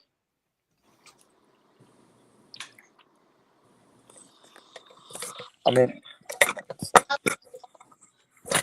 and this better? Yeah, I think your There you screen go. is like locked. I think you've like disabled screen rotation or something. That makes sense. But, so like I said, with the black motor, I feel like you can just like straight up mount the bar. Yeah, directly to it. You can't see it now, but yeah. Like now with this, I have to have like actually I could probably just find like a spare printed hub. I have one. Yeah, spinnable parts. I like how we're Bro. See, the problem is my phone's near dead, so like it's on the phone charge, so I have to like put like a screwdriver or something to keep it in place. I mean, like a whole. See, look. So you got your motor, and then. Yeah, I've seen people do that. Yeah, I'm pretty sure that's a lot of people. I'm pretty sure that's what Lars runs on his stuff. Hmm. I'm pretty sure Impulse runs the same motor for a horizontal, and he just he slides it over. I think I finally have this thing working. Yay! Well, Let's see some smoke. Don't get your hopes Don't up. jinx it. Never And jinx it. and Robert, not why did I say Robert? Steve, no smoke. No smoke. Good vibes only. Like how you're pointing at the side of my screen right now. It's hilarious. I'm trying to point to Robert, but he's on the other We look side like- because I'm looking at my YouTube. You mean Steve? I have my fart. Why? Fart. There's Why? that Fart. bomb. Gotta watch the bomb. I said fart. We look like the Brady Bunch. I don't even know what that is. We are. Brady Bunch. We are It's the the Brady intro Bunch. Don't know is what the basically Brady this Bunch is, checkerboard that's- screen with everyone's photos in it. Get out of here, Darren. You don't know what the Brady Bunch is? We are the Brady Bunch. I am Even I excited- didn't We're the watch. robot I don't bunch. watch the show. I don't watch the show, but I get the reference. I am We're exceedingly the robot brunch. I am The exceedingly uncultured, so don't be surprised by this. Yeah. A name actually on this list here that Robot kind of Bunch. surprises, that kind of caught me by surprise is Phantom Assault. Oh the yeah, buil- Ben. Oh I- yeah. I haven't heard of that builder in like years. Like he's been. I've kind been of took him down a running year his ago. kits I've been running his kits ever since he came out with the Phantom Fire like sellable kit online. Then he brought out like the V2 upgrade. I ran that, and Jonathan, you ran against him last Roboticon and I you beat did. him. I kicked his butt. Oh, that was awesome. It was MakerCon a year ago. I think what Ben's beat him. doing is he's testing out ways to improve the current Phantom Fire to sell more kits. So he actually puts them in like battles. Because if I remember watching your video and the live stream, he had the spinner hub on his robot, and then like a couple months later, the new modification popped out and the spinner hub was on there. Yeah, So I think he's doing that. I only mention this because I haven't really heard of him in like I haven't really heard from him in like years. Like he used to be really active at events I used to go to when I first got started, and he just kind of dropped off the face of the planet. I And know, he suddenly was my he's just first back. opponent. Yeah, he was like He was my my second first- opponent. He was my second. At Give Kids the World. No, it was at Maker Fair, May 2021 at the Palm Beach South Florida Fair. Oh, that was a different one. Yeah, he was my second That ever was- opponent. He flipped me into the pit after I tried to put like cardboard on the front to defend against his spinner, and made a. It didn't. I got sent to the pit immediately. It was very. We've sad. all done cardboard. Yeah. No, What do you mean not we've me. done cardboard? Like cardboard armor? Like, Like- at one point, we've used something that's not meant to be armor. Okay, so back when I first, way back when I first when I went to my first ever competition, I had like a set of actual cardboard like armor sets that I would put on the front of the robot to try and like absorb energy from my opponents to try and like outlast their weapon or something and push them around. I had like a really dumb horizontal design. It was like a bunch of like horizontal cardboard pieces and like a weird horizontal sandwich that I never used. And I had like this vertical actual sandwich stack of cardboard that I would put on the front of the robot to try and like feed into a vertical spinner and kill it. I don't know what the heck I was thinking, because my thinking was it would just like be a bunch of stuff to like gum up the works of the spinner. I only used it like twice, no, like 3 times.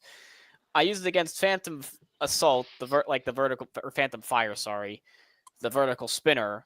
Basically the same thing. Yeah, the problem was I attached it, like I attached the cardboard to like the front wedge at like both ends, so it just kind of acted like a lever. So when it got hit, it just flipped the entire robot over instead of it like popping up and down and like flapping on top of the. It probably was entanglement, but it was like cardboard, and it honestly didn't work. And it never really entangled anybody, but it was a stupid idea.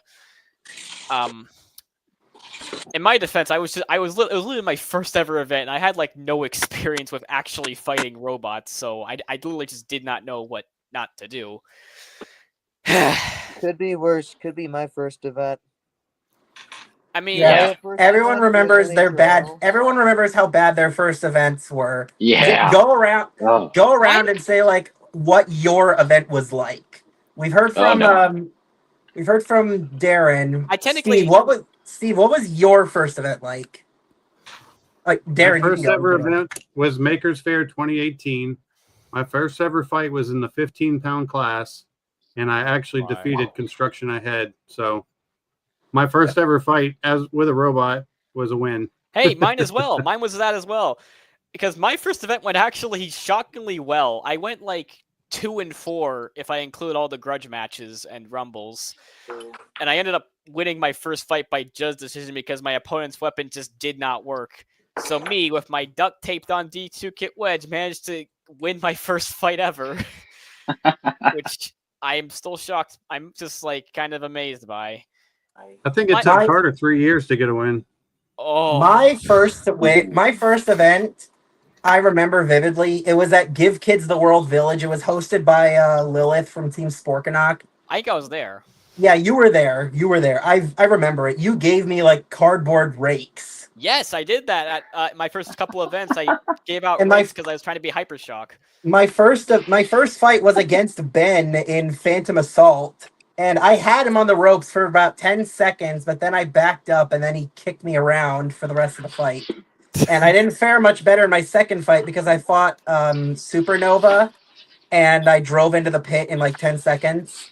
But then the guy felt bad, so he was like, "How about we do a grudge match? It won't mean anything, but it'll like get you some practice." So I said, "Sure." And I spent the rest of the event commentating. Oh, nice. Well, actually, in Carter's defense, his first ever win was with Gumbo in the 1-pound class, and I think it was Batter Blaster, or it was Team X's bowl, upside down bowl. Blaster. That was my first fight as well. That was his first ever victory. Oh, good for him. I kind of wonder where that team's been. My first victory was the very next event I went to in West Palm at that same decal shop, but it was in like 2022.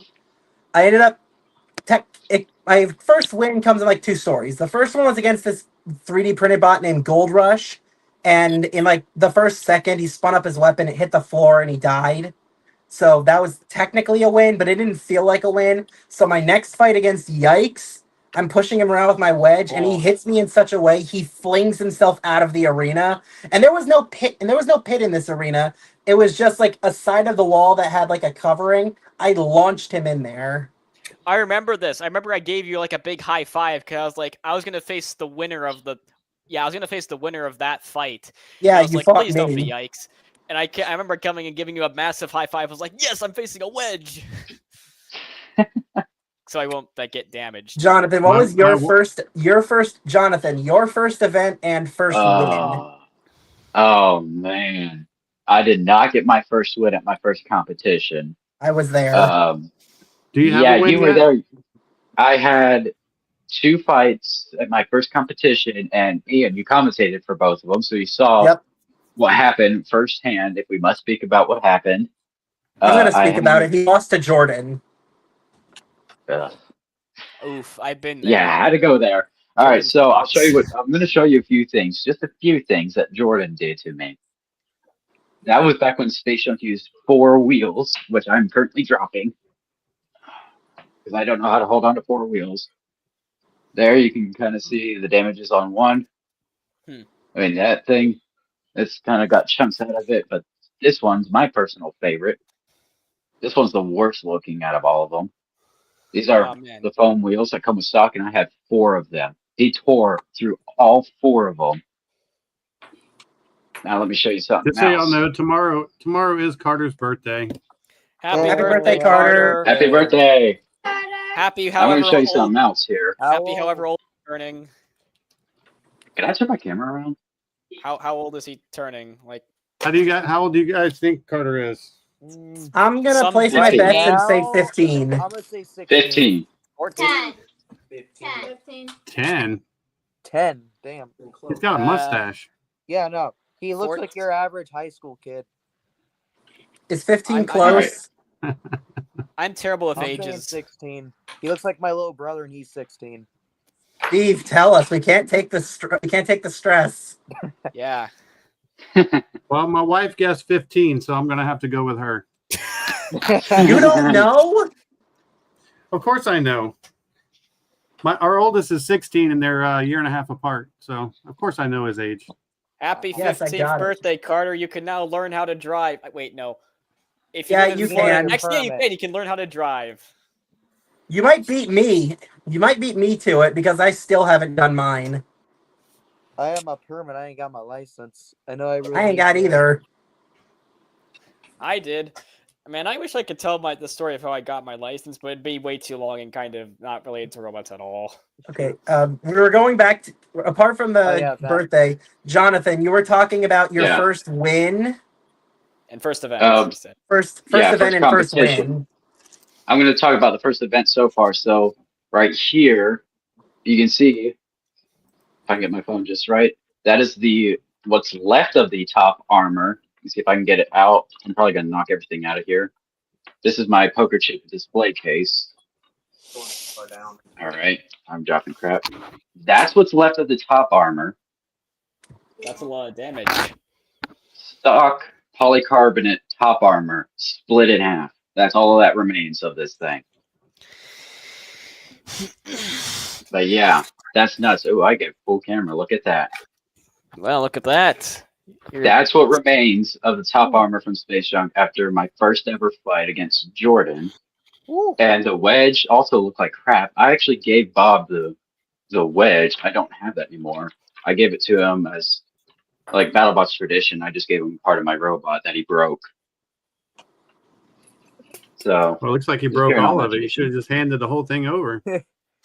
yeah, I mean, he didn't break the battery. At least I would have kept the battery, right? Bob yeah. showed no mercy. Absolutely. Look at that ruckus chips. Look at that. Ooh, nice. Oh, we got That's a Carter good and I setup. got HRL chip. I only have one of those. me and Carter Yeah.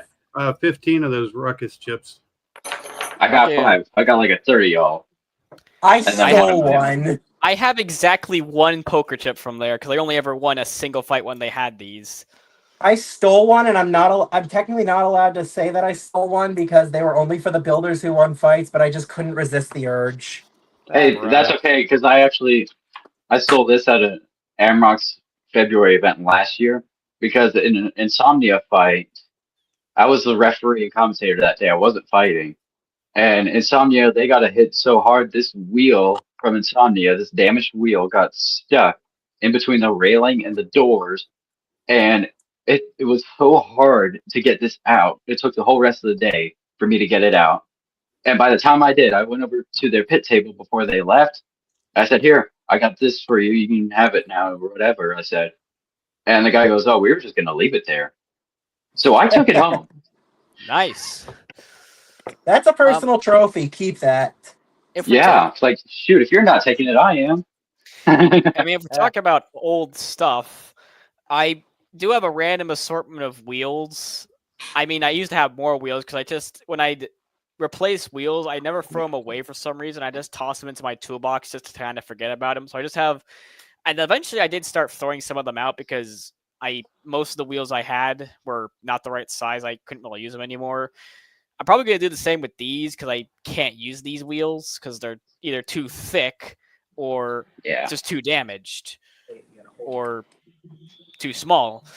So, yeah, what the? Who's this guy? Who are you? Who am I? I don't know. Who am I? I've never met him before. This is No, the really, new face. I don't know. So why don't you introduce that's yourself to the great. class and we can pass around some snacks you brought in. I bought some snacks. Hello. I'm Gilbert. I'm Team Gogobots. Oh, you're Thank the you guy for with having Nice to Nightshade. meet you. Yes. Nightshade and Banshee. I don't and think I've faced Clockwork. any of your robots before.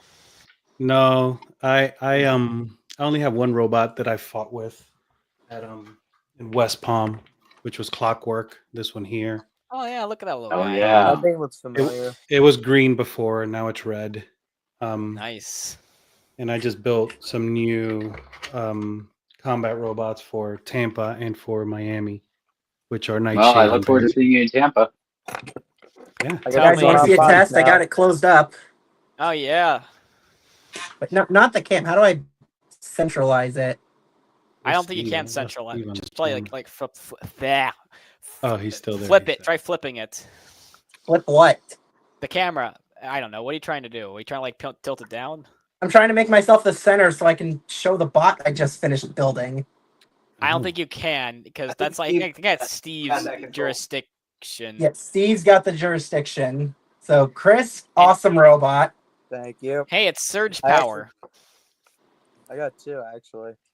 Two. Hey, look, It's a multi-bot. I'm gonna do a repeater with this thing. Watch.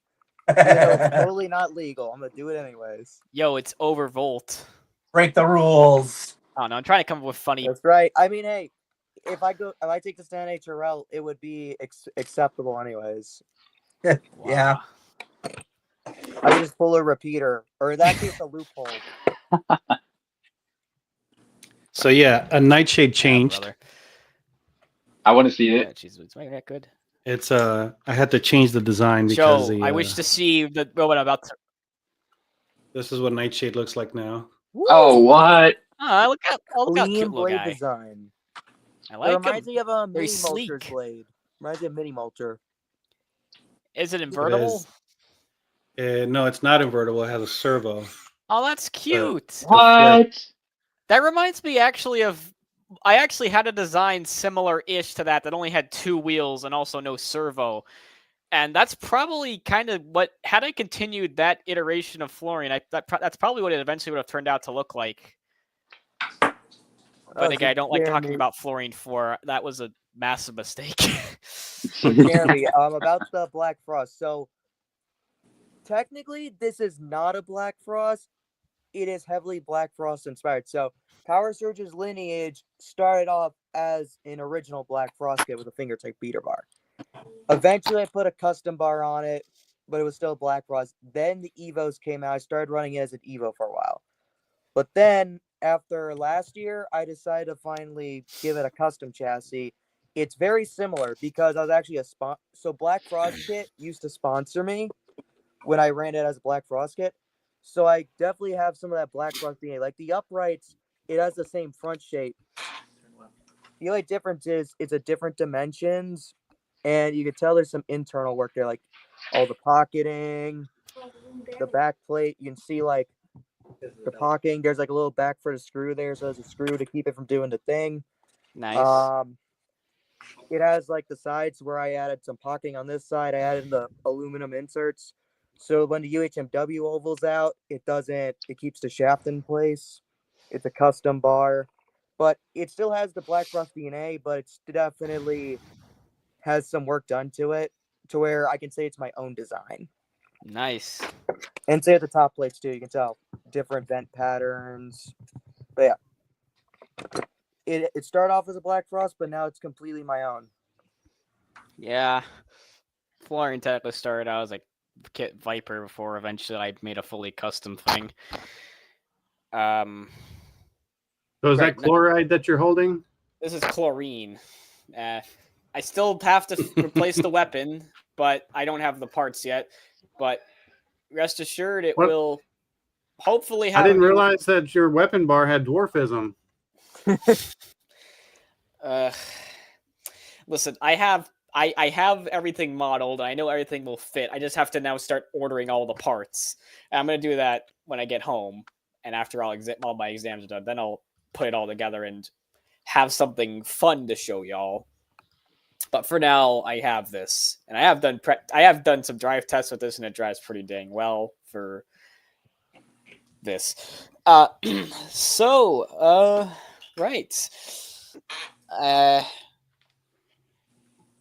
Tampa. Okay, Brobotics. My wife is asking, what are you guys working on? We got to answer the missus, the robot sponsor. Ah, yes, that little guy. And that's the little guy. Combat Destroyer. Combat. I hope you put that wheel on better. Yeah. Yeah, I'll just snipe that thing if it just falls off that easily. I have. And the bot that I'm working on right now, Acid. Oh, nice. And then I've got a couple of bots that are in the competitions right now. We're unnamed at the moment, but I got a couple of bots that I'm working on just for my own personal use. When these guys aren't taking up all my time trying to fix their bots, I can throw one in every once in a while.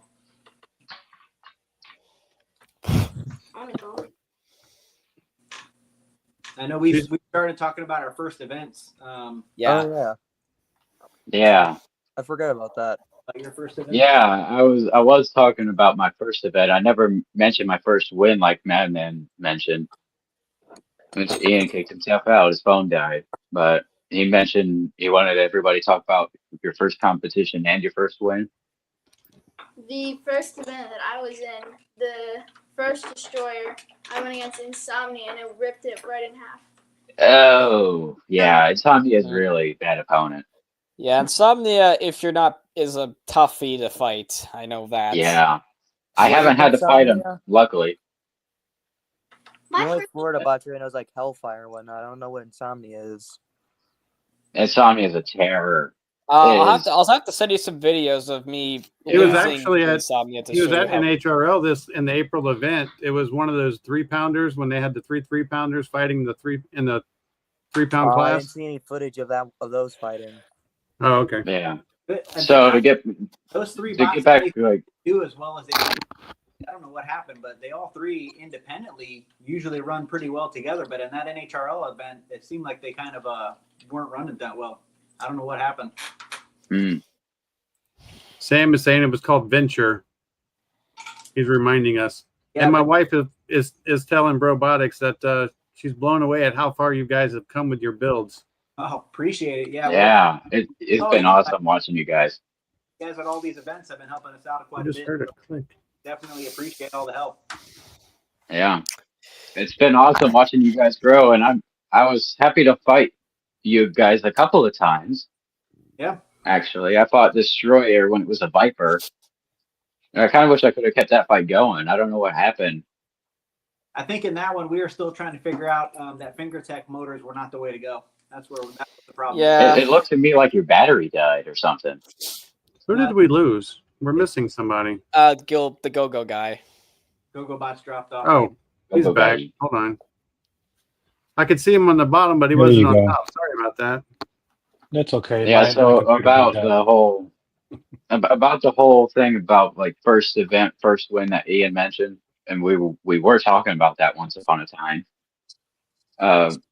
Going back to that, my first win was not my first competition. It was my second competition, or Orlando Maker Fair. my second fight of the weekend against an undercutter called 100 Hands. And that used to be a kit bot. What was it called? It wasn't Jolt. Was it Spark? It was the same guy. Just a 1 pound version of the kit. You're thinking of Spark, I believe. I know Jolt is the 3 pound. I think it's Spark. I think it is. Spark might be the fairy though. Or Shock, I think might be the fairy. Yeah, it's one of those. But yeah, it's 1 pound Basically, version of the 1 pound kit. Jolt. Yeah, basically, yeah. A 1 pound of the first iteration of Jolt.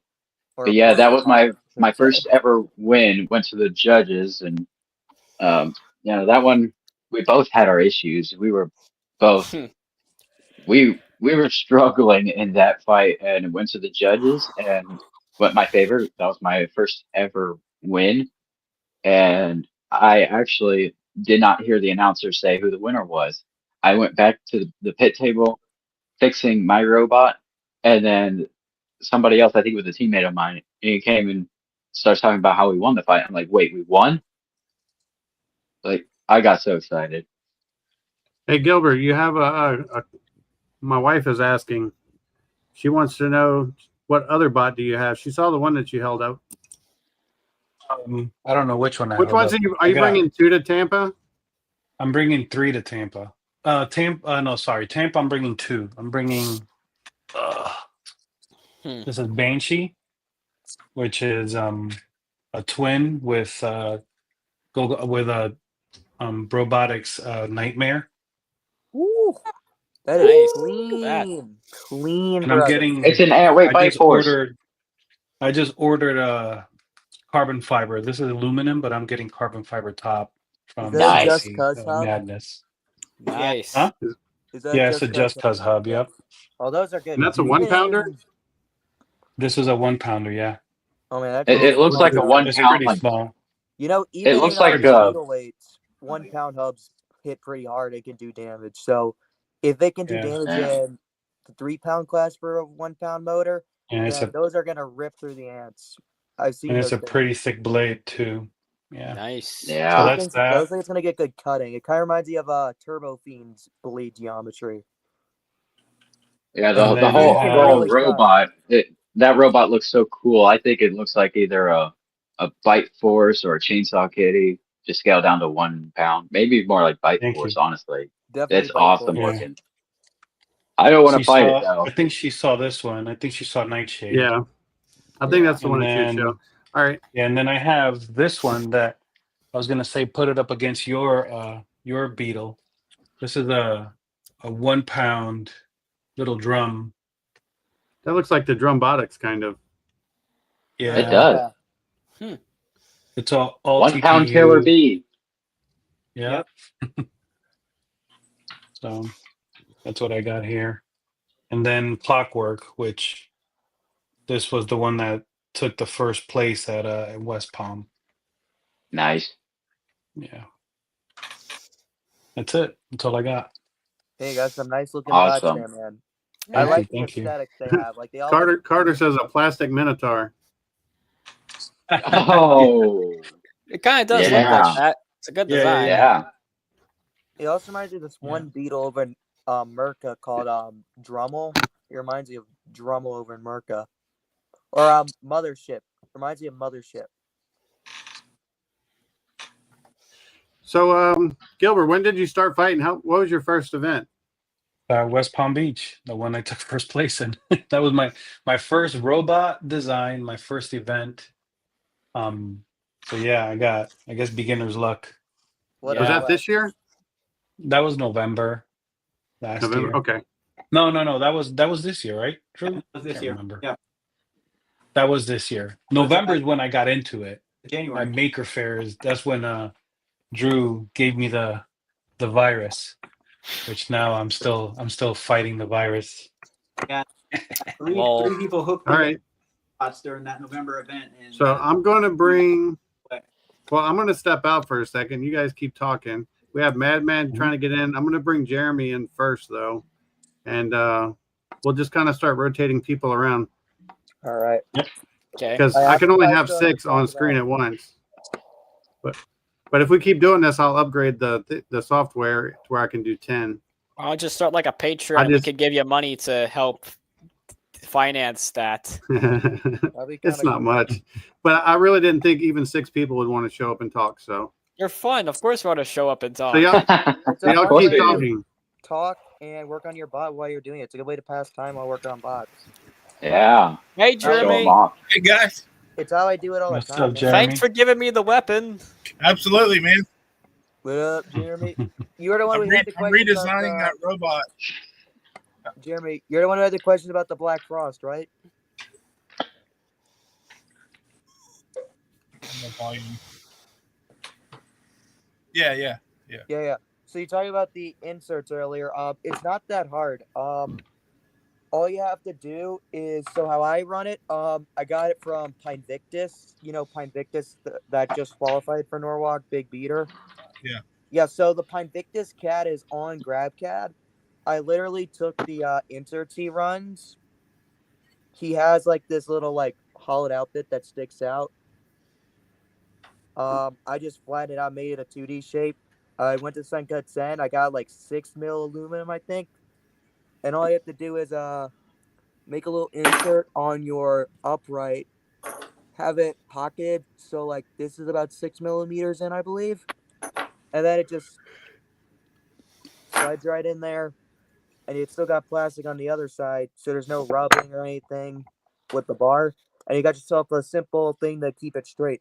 I'm planning on putting it in on all my bots too. My Peter bar. It's a good little addition to put on. It takes like no weight. It's like these inserts are like 3 grams, 2 grams. So like it's a small addition, but it's a good one. Because I always had issues with it. Especially on the old uprights, it ovaled out completely to where the bar was just completely hitting the floor. So I got the idea from the Pine Victus CAD, and boom, quick insert. Now I it's guess not rubbing my, anymore. my biggest concern for his robot, I'm concerned for his is with how heavy the weapon is now, is bending shafts. That's an issue that I have. So you could theoretically go to a higher shaft. I personally haven't yet. So what are you using as a shaft right now? It's the 8 millimeter, the 12.9 metric shaft. Okay. I've been recommended Mizumi shafts. I've heard that those are way more durable than the 12.9 or the grade 9, because like I ran like simple grade 9 shoulder bolts for a while, and I actually just switched to the 12.9 now. Like that's what I'm running at the moment.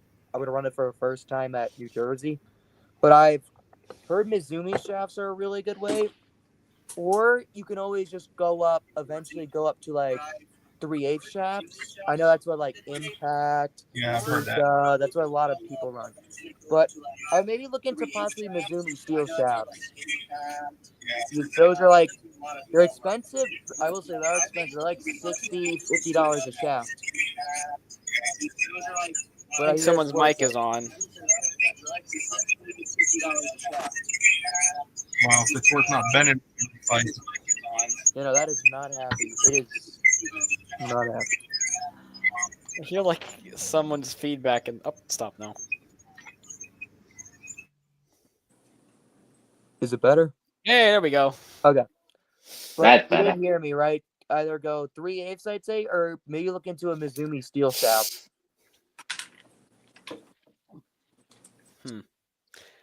I think you muted yourself, Jeremy.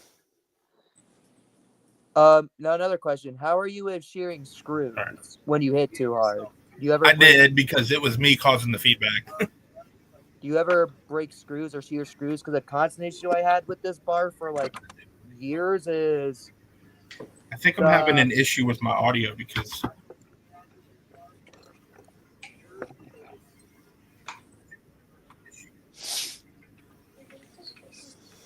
I'm gonna see if Steve can have me exit. I'm gonna leave. Maybe I'll try coming back. All right. Yeah, I can't really add much to the about talk about. I'm back. I'm back. He's back. Welcome And good back, news, Trevor. it's finally working. Hey. Yay! Finally, look at I this. want to see it. Let's see Look at it. this. I want to see. Come on, this. Ian. Let's see it. Show it Okay, off. Drive it. Okay, we're drive live. it. Drive it. Error. Error. Hey, it Error. works. Look at Error. that. It works. Yay! I can Proud of this. Finally.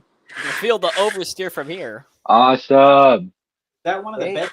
looking good, brother. I'm proud of this. Finally. Yeah. Yeah. I got this kit back in like late 2023. Thought I was gonna do work on it. Never did. Essentially forgot about it at one point. And then when I finally did start to work on it, I got this piece of garbage speed controller. And then I was like, this isn't working. So I'm gonna get a repeat robotics one. That started working until the moment like this side of the drive just would not move. This side would move, but this side wouldn't. I knew I had it wired correctly. Then I just realized there was a problem with the receiver. So I fixed that. Now it's finally doing what I wanted to do. It's being a robot. Awesome. Nice. Not only that, I got the titanium wedge on there. That's pretty strong. And I can switch between AR 500 forks as well. Yeah, Nice. judging by the problems. Not AR 500, S7 tool steel. Yeah, judging by the Nice. sounds of the problems that you were describing, I just thought the whole time it's the receiver. It's the receiver this whole time. It's I probably the think. receiver. I don't see it on the list though. Those dang receivers. It's not on this list because I'm not taking it to Tampa. I am planning on taking it to the Dropkick Dojo event in September. Oh, you sure you don't want to bring it for like a grudge match or something for Tampa? I'd be willing. I'll to fight grudge it. you. I mean, I'll I will probably grudge have you. it on me, but the receiver I'm using for it right now is the receiver I have is the same one I pulled out of Azrael. So I just got to get another receiver and plop that sucker in here. Yeah, I heard the fun fact that you can apparently control multiple receivers with the same remote. Yeah. I did not know this. I thought I had to buy one remote for each receiver. Oh no. I didn't really know this until No, like, you know what I want to see happen is you get a bunch of robots in the arena, like you would see in a giant rumble at Ruckus. You have all these robots in Rumble, but they're all linked to one transmitter. That would be hilarious. That sounds interesting. What if you do? That'd be great.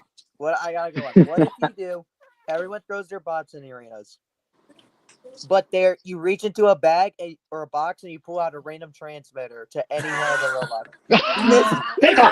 That's funny. It's like gambling. You gotta see if you're lucky with what robot and what I transmitter you pull. I just did like a whole thing of Mario Kart with a couple of my friends out at a party. What something we did that was just a one-off thing, blindfolded Mario Kart. Like imagine blindfolded robot fighting. Every builder just got a blindfold on and they're like, "Am I winning?" I don't know how that would work. That would be that'd be hilarious. Awesome. That would be so hilarious. Here's the thing, Ian, I've talked to you before about we should do a fight against each other, but swap transmitters. So you drive my robot, I drive yours. But I think now it'd be even more fun if both of our robots were linked to one transmitter and have like some other person like referee or a judge or somebody drive them and be like, "You ruined my robot." That'd be funny. Yeah, and do the blindfold. What if we were both blindfolded during that? We don't know what's going on. I'm saving the blindfolded fight option for the future. That's not going away. Oh, you know what you could do? You could wear shock collars, and every time you get hit, you get shocked. That was some team at NHRL. It was Backyard Scientist, Michael Reeves. It was the Milgram experiment. That's right. But I was talking about another one. So there's this person called Pearl. They run Data Collector, and what was the other one? Inject. And they were trying to work on like a haptic suit where every time it got hit, it like shocked them or something, and like they could feel the pain of the robot. That's just sad. It's so random. But like that had me thinking, like, what if we did? If you get hit wrong and you take damage, you get shocked. That would be. I feel like at that point you just start running away from your opponent to avoid the risk of getting shocked. What if feel like- Here's the thing. But you'd This have is to, how. but you'd have to engineer it in a way where if you hit them, it won't still shock you. Yeah. Here's the thing. Something like that would point out to you the wusses with the lowest pain tolerance. They would tap out after the first shock. That'd be an easy way to win, though, if you can handle this thing. That's just torture at that point. I don't think we're allowed to do that. Yeah, it's kind of a No. faux flaw, as they call it. Hey, wait a minute. Wait a minute. It says in the Spark rules, no shock weapons on the robot, but it doesn't say anything about on the driver. Just want to Oh, point we're that out. using those loopholes, are we? Yeah. Should wire them to the transmitters, so that way it makes it a little more exciting. Hmm. Oh, We really are man, we're having choosing too a new much fun. territory tonight. Oh, brother. I'm just glad I finally got this thing done. Like, it's been in my I'm so arsenal happy to forever. see that. Yeah, it's been a while. Yeah, Long Yeah. time coming. Bring it for a grudge match, Ian. I will grudge you. I'm gonna keep it in my toolbox. I just don't know when I'm gonna pull it out. I'll grudge you. Yeah, well, I got sharp forks. Yeah, well, I have got a big weapon. I got sharp blade. TP. I I got have sharp blade. titanium wedge. So do I. Yeah, but yours doesn't angle. Yours is just flat. Listen, mate. It's angle, dude. I have no fear at all fighting any of you. Be quiet. We got to do another one of those grumbles, a grudge rumble. Like everyone, like a few select people who have fought people, but they want to refight each other. Technically, I've actually been in a grumble.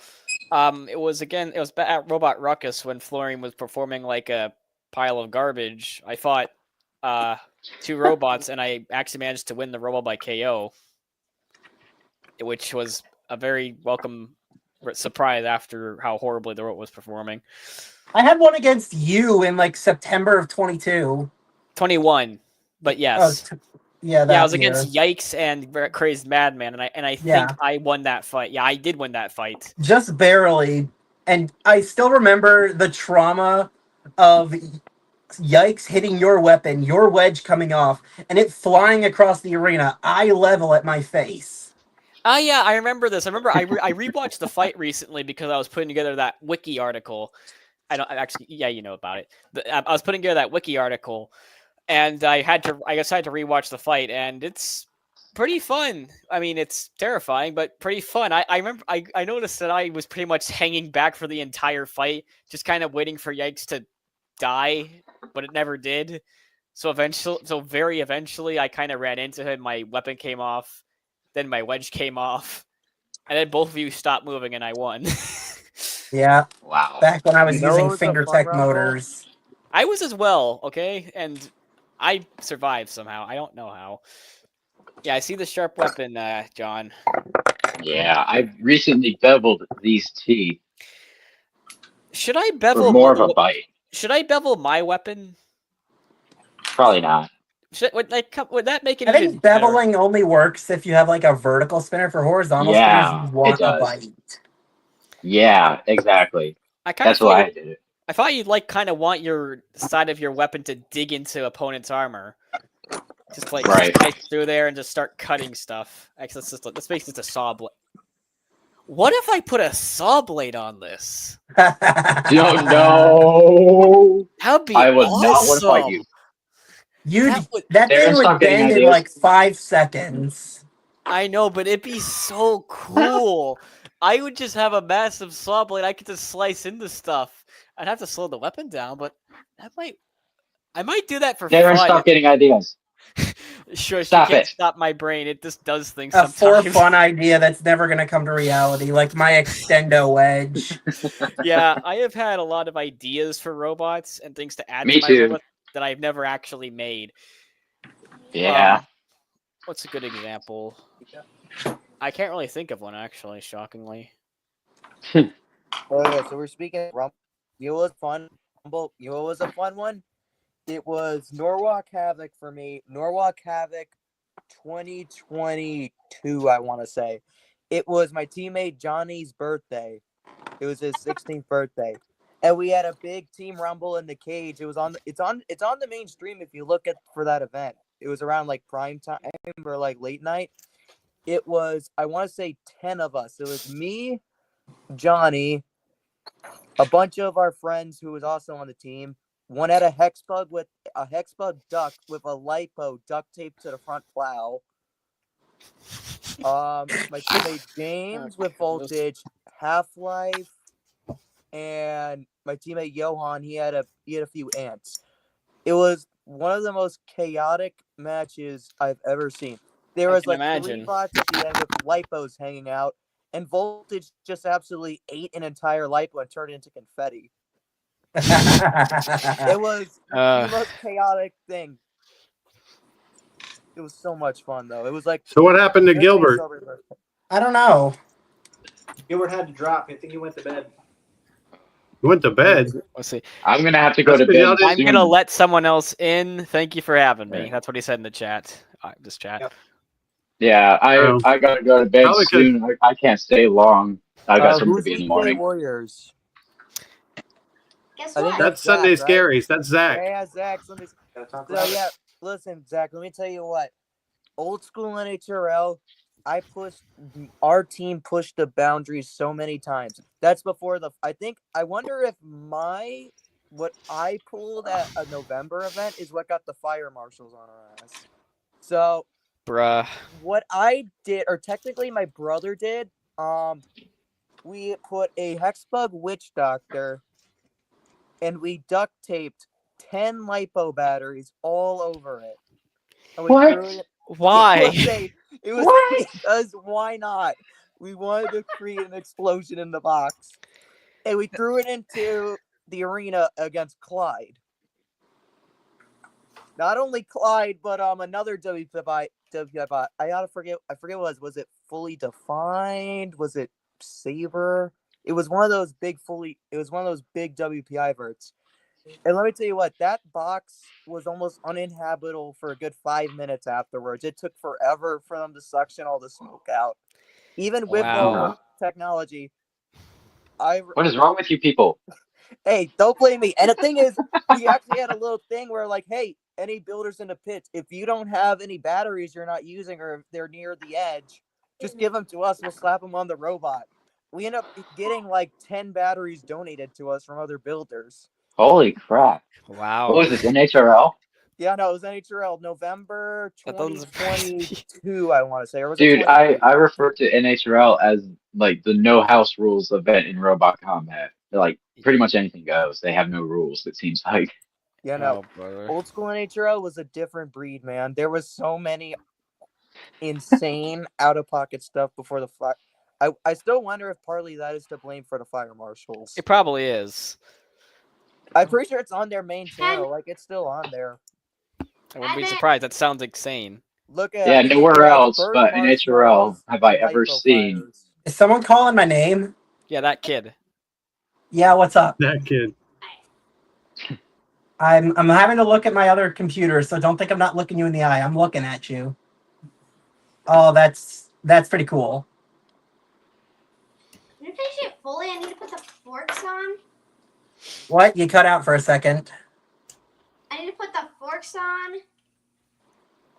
But I do have another front. That's just flat. Which robot is that? Acid. Oh, cool. Is that a plant or full combat? Plant. Plant. I don't think there's any plants at this event. It's all just ant weight. There's no like rookie or whatever. I noticed. At the Yeah. Yeah, Tampa. There's only ant weights. Yeah, there's And only that's it. This plant is for Miami Maker Fair. PME. Get rid of their version. Me. Basically, just do a bunch of beetle weight electronics inside of this bot, then it literally is just gonna slam into everything. So. Not a bad plan. It's a deadly box. That's what Error 404 is. Yeah, it's just a D2 kit, but small. Yeah, they call it the Yeah. Candy Wasp. Yeah. I haven't actually fought many candy wasps. I only fought a candy wasp once, and it was like 4 years ago. And I flipped them around the arena a couple times and won a judge's decision. So I haven't really had much experience fighting them. For someone who loves control bots, aka me, this is right up my alley. Yeah. Like, I can drive and win fights without a weapon. Just look at Jacksonville. I won half those fights without a weapon. I've been getting better at doing that. Well, talking to Andy with Palm Beach Bots, he's going to start implementing a rule that if you don't have a weapon, you're going to take a weight negative of 25%. Oh, that's what? That's not fun. Whoa. Wait, is he actually? I think he's What? joking. Please tell No, me he he's did joking. say that at one point. I don't think he's actually going to implement it, but I don't think No, so. don't because do it. technically, according to Spark rules, you must have an active weapon. Oh, So yeah. You could just do a According full to Spark court. rules, That you is have to have true. all these different things. Like, I mean, Really? I But kind no, of. he hasn't implemented that yet. He was actually going to implement that when we were using Tappy a lot.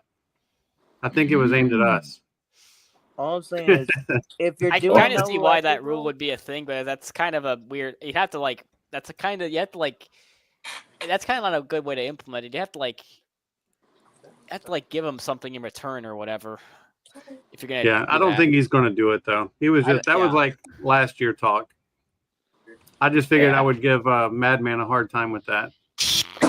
you give me a hard time, I'm going to give you a hard time in the arena. Oh. Oh, you got somebody driving your robot for you? I can smack talk and drive.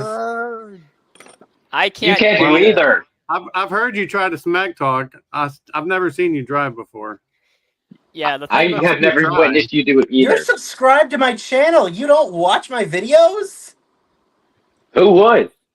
I didn't Oh, say that you that's- didn't. I didn't say. Wow. I didn't say that you didn't drive in the arena. I've just never seen any good driving. That's what I'm saying. Well, then look at my Jacksonville fights. I will show you good driving. You think that's good driving? Ah. It was pretty damn good. And I will drop that one. Technically speaking, I think I'm. Who here? I'm trying to figure out how to phrase this without sounding like an idiot. Go for it. Um, That can happen anyway. I Take your time. technically, I think. I'm trying to. I really don't know what I'm trying to say here. I suck at driving it, and yet I've won championships. I'm trying to figure out how to make that a roast, but I can't. You just roasted yourself. Yeah, I'm not good at roasting. Now I have little stabbies. Oh, it's so cute. I tightened the forks up extra. Now it's a stab bot. Stabby McStabberson. Stabby Ramstein McStabbyton. reborn. It's I like think you should put Ramstein, but TPU. not. I think you should do Actually, it's not TPU like for Ramstein it. at all. I think The TPU what? works better. TP, I do want to. I just got a 3D printer, and I do want to print my own forks for this thing. But if I'm gonna go like the stab route, I would totally do this. You should try Yeah. 3D printing your own chassis. I want to start doing that. I have a couple from Thingiverse lined up that I want to try. Here's a pro tip though. If you're gonna design your own chassis for a robot, do not Hold make on. it out of Darren's PLA. We're gonna make a because segment here. Darren's pro tips. If you ever here's a pro tip Uh-oh. for you builders out there: if you're ever designing a full combat antweight, do not use PLA ever. Yeah. And also Unless make it's a sure that plant. when you CAD everything, you check to make sure that your holes you make for your motors can actually attach to the motors. Because this is the first version of flooring that was fully customly designed, and it was horrible. And also it's like there's a massive hole here from me having to cut out a motor because it got stuck. And also these wedge mounts are also horribly designed. They all failed. And same with this. Where did And Chris also- go? I think he died or I don't something. know. I had to go real quick. Point is, just don't use PLA. Use TPU. It's just the best, or nylon or something No, vaguely I'm here. squishy. I just had to go. Good Did you thing I see got that a chat? bunch of filaments. Good. Oh right, now I remember what I was gonna say. Right, mid-fight banter. I suck at mid-fight banter. Like, I've occasionally tried to say something vaguely, I guess, Comical. sparring-y, for lack of a better term, something vaguely banter-ish during a fight, and it just comes off as really terrible. Like, I try to go for some sort of Ray Billings-esque, haha, look at me, I'm doing awesome, you're bad, or something, but it just... Want more? Huh? That's all you gotta more? say. You want more? I You want don't say that. more? I usually, if I ever attempt mid-fight banter, I usually say, that don't look good for you, boy. Or something along those lines. And I did that most notably, I did that in my fight against the Biscuit, where I tried to say, come here, boy. I tried to say stuff like that, and it just doesn't really come across as well as I think it does. If I'm running Bring that Beetlejuice, biscuit over here. I got some gravy for you. I'm if not, I'm running I can't, Beetlejuice, I am instantly just start the fight by saying Beetlejuice, Beetlejuice, Beetlejuice, because I think it's funny. nice. And I'll if admit, anything happens at all, it's just like maybe I could get That's this why thing to gyro. That's Yeah, why know it never something? shows up. You say Beetlejuice 3 times and it disappears. oh, No, Beetlejuice 3 times and he appears. That's how I've you never get rid seen of him too. Not in your case. I've Yeah, never you seen the make him movie, so I appear, can't. it's harder to get rid of him.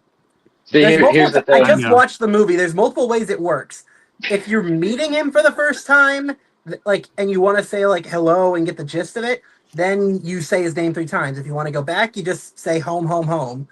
But if you're trying to summon him, like to actually do like a bioexorcism, then you say it 3 times and you can't unsay it. Ah. Also, Here's the thing, Ian. I'm seeing the musical tomorrow, and I'm very excited because I love Beetlejuice. I've listened to the song, the whole Being Dead thing, 100 times. If you haven't listened to it, find Beetlejuice the musical. It's hilarious. I've never seen the movie or the play or anything. Me neither. Here's the thing, Ian. If I ever have to fight Beetlejuice and I hear you shout Beetlejuice 3 times, be prepared to hear me respond, shut up, Ian, 3 times. Not Shut the up, Ian, worst. shut up, Ian, shut up, Ian. Not the worst thing that's ever been shouted at me. Oh, brother. To Weekday Warriors' question of how many ants are we thinking they'll let in from the wait list? I don't know. I'm number 5 on the wait list, so I'm not sure if they'll let me in or not. Jonathan's going to try to stake a claim for me, so I hope I get in. For you. Okay, no matter what, I'm going to show up to that event because I know like they want people there to fight. Like I'm going to show up. Knowing how Do it. okay, so I've been to the Tampa event a couple, like this specific one, I think a couple times. Like, yeah, I have. I know how tightly run that event is, and know how they don't really have a lot of time to actually run it. They only have like 6 hours, I think, to get like an entire tournament done. That's because they just start so late. 8 hours. There's a real good chance that they don't let anyone on the wait list in just because they do not have the time. In fact, I wouldn't be surprised if there's a slight chance we actually don't get all the fights done at all and might have to like skip some. Like, I'm expecting there to be a lot of rushing at this event. Yes, absolutely. If you're waitlisted, they're actually being strict. They're actually going by what they say, which is for once. They're getting better. Well, for once, they're getting better at it. If you watch it, usually the week before they've opened up to 16. Because the thing is, and they've done that at the past couple events simply because they have 12 signed up, or the maximum capacity per class is 12, and they get maybe 5 or 6 fairies and beetles. And so they take spots from those classes and add them to the ant weights, since there's almost 30 ant weights. That is not the case with this upcoming event. There's like at least 12 in each class, so that's not going to happen. There's wait lists for the beetles and the ants. The only one that isn't under a wait list is the fairies. And that's at maximum capacity. Yeah, the fairies are at waitlisted at one point. Capacity. Yeah. So, all right, Chris, I'm putting you on the spotlight. Did you see my wife's question from earlier? Yeah, I would have answered sooner. I was in the bathroom just now. Anyways, what's up, bro? I don't feel like the Bills draft pick list. Listen, I'm fine with it. He seems like a good guy. I like his energy, and I think he's going to be in a good place with Buffalo. He seems like he fits he'll gel well with the team. I don't know. I feel like he's going to be a hidden gem. I don't watch Mad football. Max could do well in Buffalo. I don't watch football, so I can't really comment on this. Like, I was looking at. Then why are you commenting? I'm just saying that I can't comment. You just made a comment. I'm commenting on the fact that I can't comment. Wait, what the hell? I took a psychology You'll do class, well man. with the- Don't try me. Shut up, Ian. Shut up, Ian. Shut up, Ian. I was like, I also think they'll do well with the Bills' defense because the Bills have been building a solid defense lately. Like, we just got Bosa, and we have a good cornerback lineup. I think he'll do pretty good. I'm excited to see what he does. I think he could be a bit of a hidden gem. That's my hope, at least. This is a sport thing. Darren. Back to this sport. The only I'm surprised sport Darren thing didn't break out an analogy after listening to football talk. Oh, shush you. I might not know anything about football. And I don't even know who is going to the Super Bowl this year. The Super Bowl already happened. Oh, wait, it's over? Oh. Yeah. When's the next big football thingamawhat's it? Is there like another finals match that they're doing? Not till next year. Oh. The Eagles beat the Chiefs this year. Yes, they weren't. People were really happy. People were really happy because apparently Taylor Swift's team lost. Good for her. Here's the funny thing, though. The only Taylor sport... Swift, though, she tweeted that if the Chiefs lose, I'm gonna quit singing. And I'm like, well, they lost. I'll be honest. The only sport I vaguely care about besides BattleBots is hockey, and only like a little bit, because the Florida Panthers won last year, and so my dad used to be a big fan of theirs, and actually he still is a big fan of theirs. So I'm hoping on his behalf that they win again this year, and apparently I think the Family Cup Finals have actually started. Or at least the playoffs have started, I think. I just looked it up. And Florida is like, I don't know how it works. I think they have to like win a game, like win some games, then they move forward in like I don't know how hockey works. Like if there's like a bracket or how the playoffs work. Yeah, playoffs with a bracket. Don't look at me. Hockey. It's a series. You have to win 4 matches to move on. The Florida Panthers are currently 2-0 in their first round. Well, We have I Jesse. haven't watched hockey. Well, my team's been garbage for a while. Hey, Jonathan, you want a Krabby Patty gummy? Yo, I'd like one. I want one. I'll fight everyone in here for one. What in the world? Let's go. They're Krabby Patty gummies, Jonathan. Fight everyone for these. Message through the phone. You've been mean to me. Mrs. No. Dog is leaving our chat, so we have to tell her goodbye. Bye. Bye. It's the Beef Supreme guys. Yeah, Beef Supreme and Counterfeit Jesse. That's who Machine Cult is. When am I gonna get that rematch, guys? We never know. I want to face him again because I nearly won the first time when I fought Beef Supreme, except for the robot falling apart. Literally. Don't use machine screws to hold your robot together, kids. Use plastites. Unless you use... I use wood screws. Use Phillips head. Whatever you use Phillips head. I use Torx, actually, on the top of fluorine. Interesting. Most because that's the thing that seems to work best. I used to use Phillips head, but they kind of didn't work because I don't think my screwdriver was like flat enough or something. I don't know. Never mind. Was it the screw not working or your design not working? Probably both. Or did you screw it up? Ha ha ha ha. Speaking of banter, if any of you ever fight me in the arena and you're good at bantering, please just yell banter at me, because that's the best. That's when I do banter the best, when I have something to respond to. I can't just I can't start something. I can kind of bounce back and forth, but I can't just start something out of nowhere. I need something to like bounce off of. So if just halfway through the fight, you want me to go, "Hey, Darren, what'd you have for lunch?" Something just like say something, because my best banter moment that I actually remember, and for some reason this sticks out in my mind, is when at my most recent event I was fighting Skylift, and he said something to the effect of, "Hey, you've rebent my scoop, thank you," and then I responded, "You're welcome," and I found that just really cute. I guess for lack of a better term, I think that was good banter there. I got a good line that I got from or I had with Steven. When Beetlejuice was fighting Odious, back when he had that thing. We were fighting, which and at one point Beetlejuice? I hit his motor, and he was running brushless motors, like really expensive stuff. I hit one and it locked up. It impeded his drive, and then I was basically like, I got your motor. And he's like, that's a $40 motor. Like, he was thinking I was going to pay. And I'm like, that's $40. I don't have to pay. I would never think that somebody was going to pay for a motor. I don't No, know. what I really liked, Ian, was you and Steve with Azrael, and which one was it? I don't know, but I remember hearing from across the arena, you said that there's a reason why it's called the Angel of Death, and Steve goes, yeah, because it's always dying. That's a Which good fight one. was that? That's Which fight that's a was really that? good one. Azrael and I think it was Tyrone, maybe. I think never it fought was Tyrone because and Azrael. I think was it no because I remember the event. I know it was remember at the bot. Roboticon. I know it was at Roboticon, and I think that I don't know. It was Roboticon. I know that much.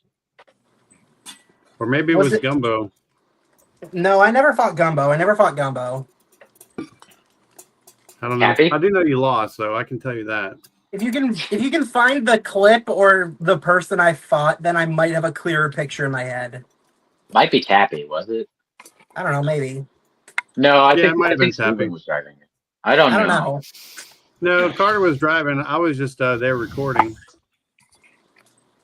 And Carter, he's so quiet. He doesn't like to do much chit chat. So when I hear somebody so good, banter, I always fire back for him. So Nice. I think it was Tappy. I'll admit, for most of my fights, I'm usually just dead silent while I'm driving the robot. Me too. And occasionally I will say, like, my sister, who's usually filming, will say, like, hit him, or some vague advice. And I'll be like, hold on, I'm like, shush, I'm working on it. Like, I'll actually say, like, I'm working on Look, it. you guys chased robotics off. He just left. Bruh. Yeah, again, if you do listen to my fights, I'm usually, like, just either silent or saying I'm working on it. Probably the most monotone voice possible.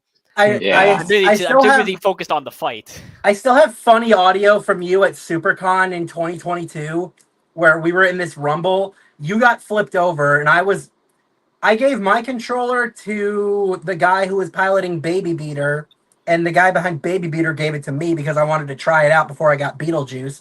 And during the video, I can just hear you going, come on, I can still drive. I'm just upside down. Someone flip me over. And then I come over and knock off your tire, and you're like, that's not flipping me over. Yeah,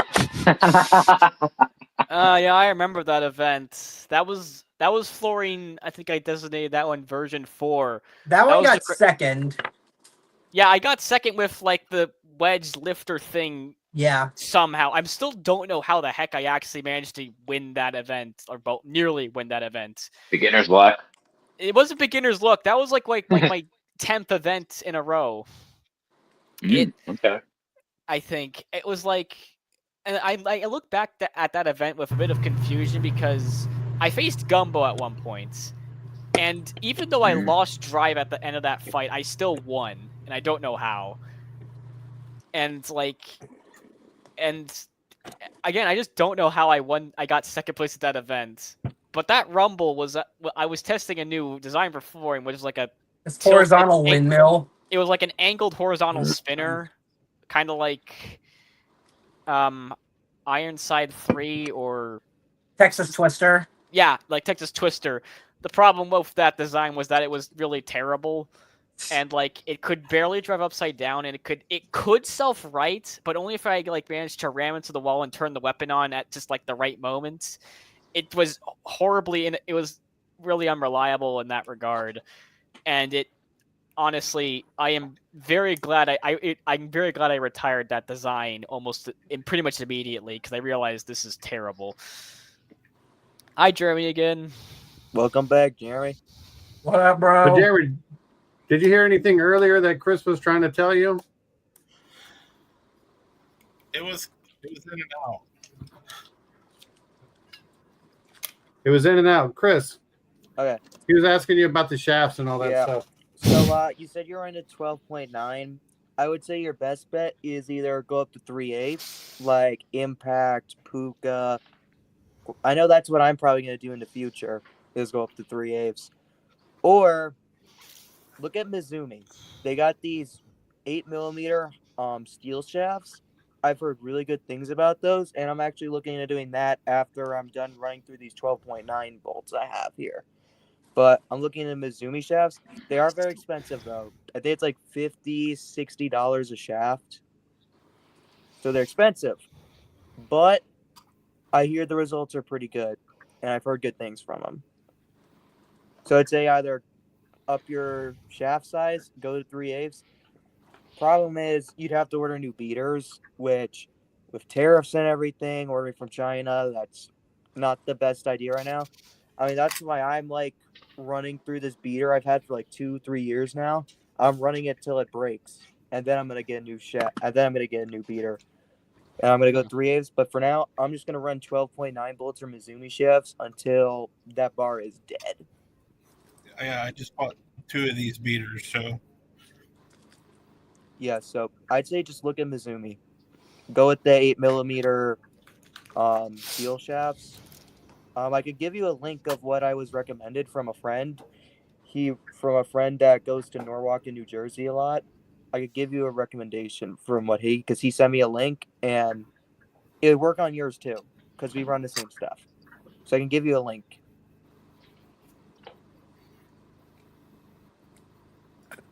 Nice. Oop. Something else I'm working on.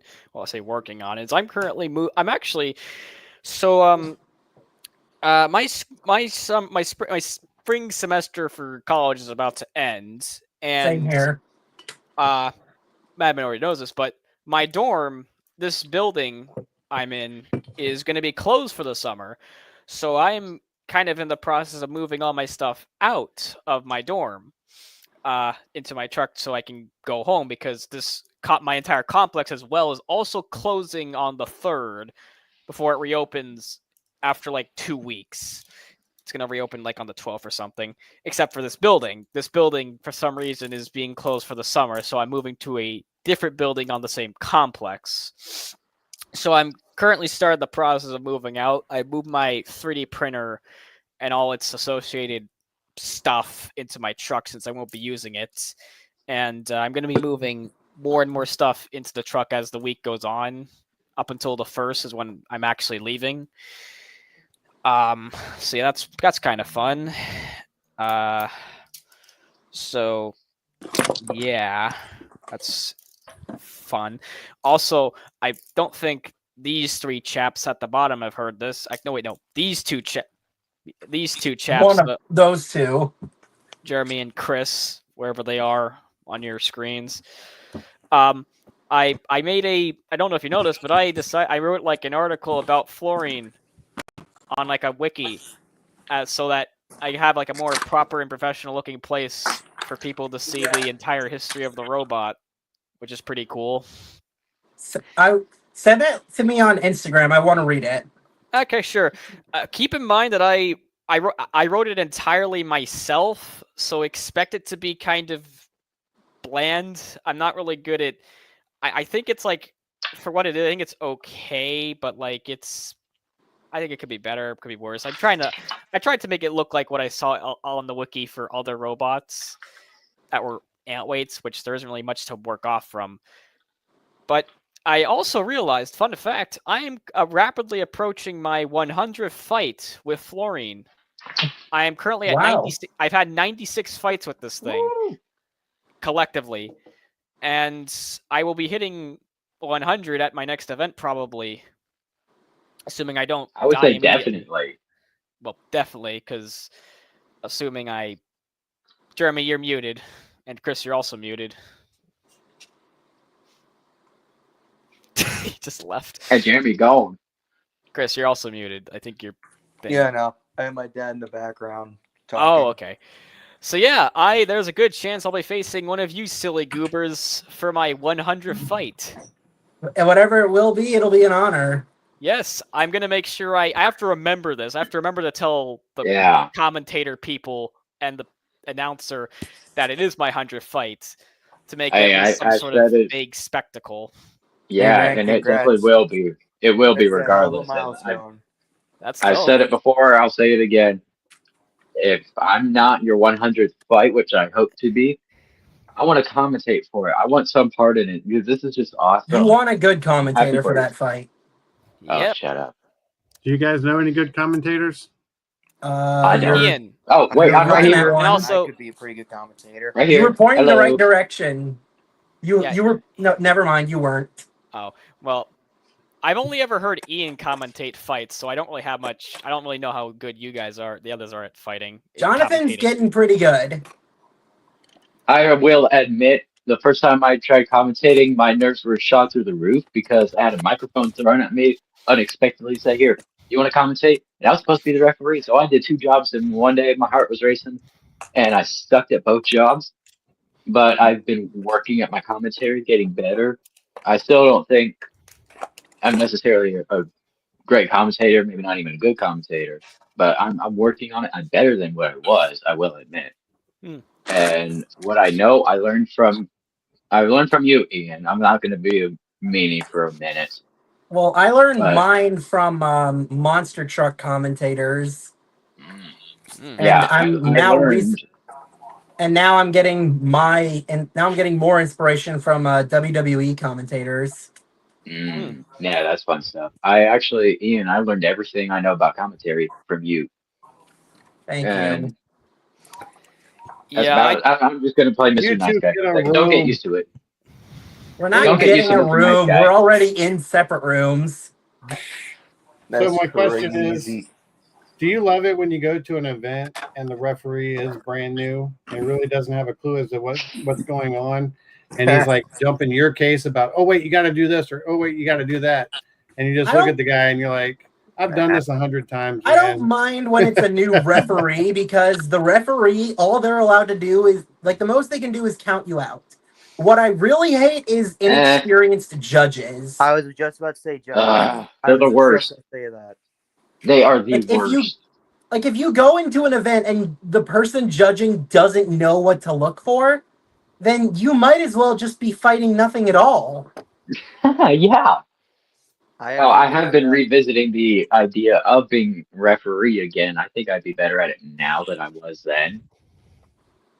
I'm considering it. If I'm ever at a competition and not fighting, I might do it. But I always find it Okay. funny whenever it's it's like a new guy and you go to put your bot in and he's like, oh, you got to do this and put your transmitter here and you got to do this. And then, we're Right. we're always teching in 4 robots. So Right. by the time you get to like the 3rd robot, because we do them back to back to back, and he's always like, he'll forget something. And so I always love that opportunity to say, hey, aren't we supposed to do this first? And they're like, oh, yeah, do that. Ian, you know who I'm thinking of? Oh, Roboticon? Surge, Helen. Garrison? I said Helen. Garrison? Volunteer training? Oh, You yeah, remember him? I Yeah. remember him. He was good at his job. There were a few things I would tweak, but I did catch him doing stuff like what you said, Steve, and I caught him doing stuff like that at Roboticon. And I hope Can to you see guys him hear me around now? with that. Yeah, we can hear you. Yeah. Yeah, I can hear you. I was having some crazy mic issues. Weird, but Mm. Steven and I got it figured out in the background. Understandable. Nice. We all got some, don't worry. That's all good. You guys were talking about commentators. In my prior hobby, I used to race RC cars for many, many, many years.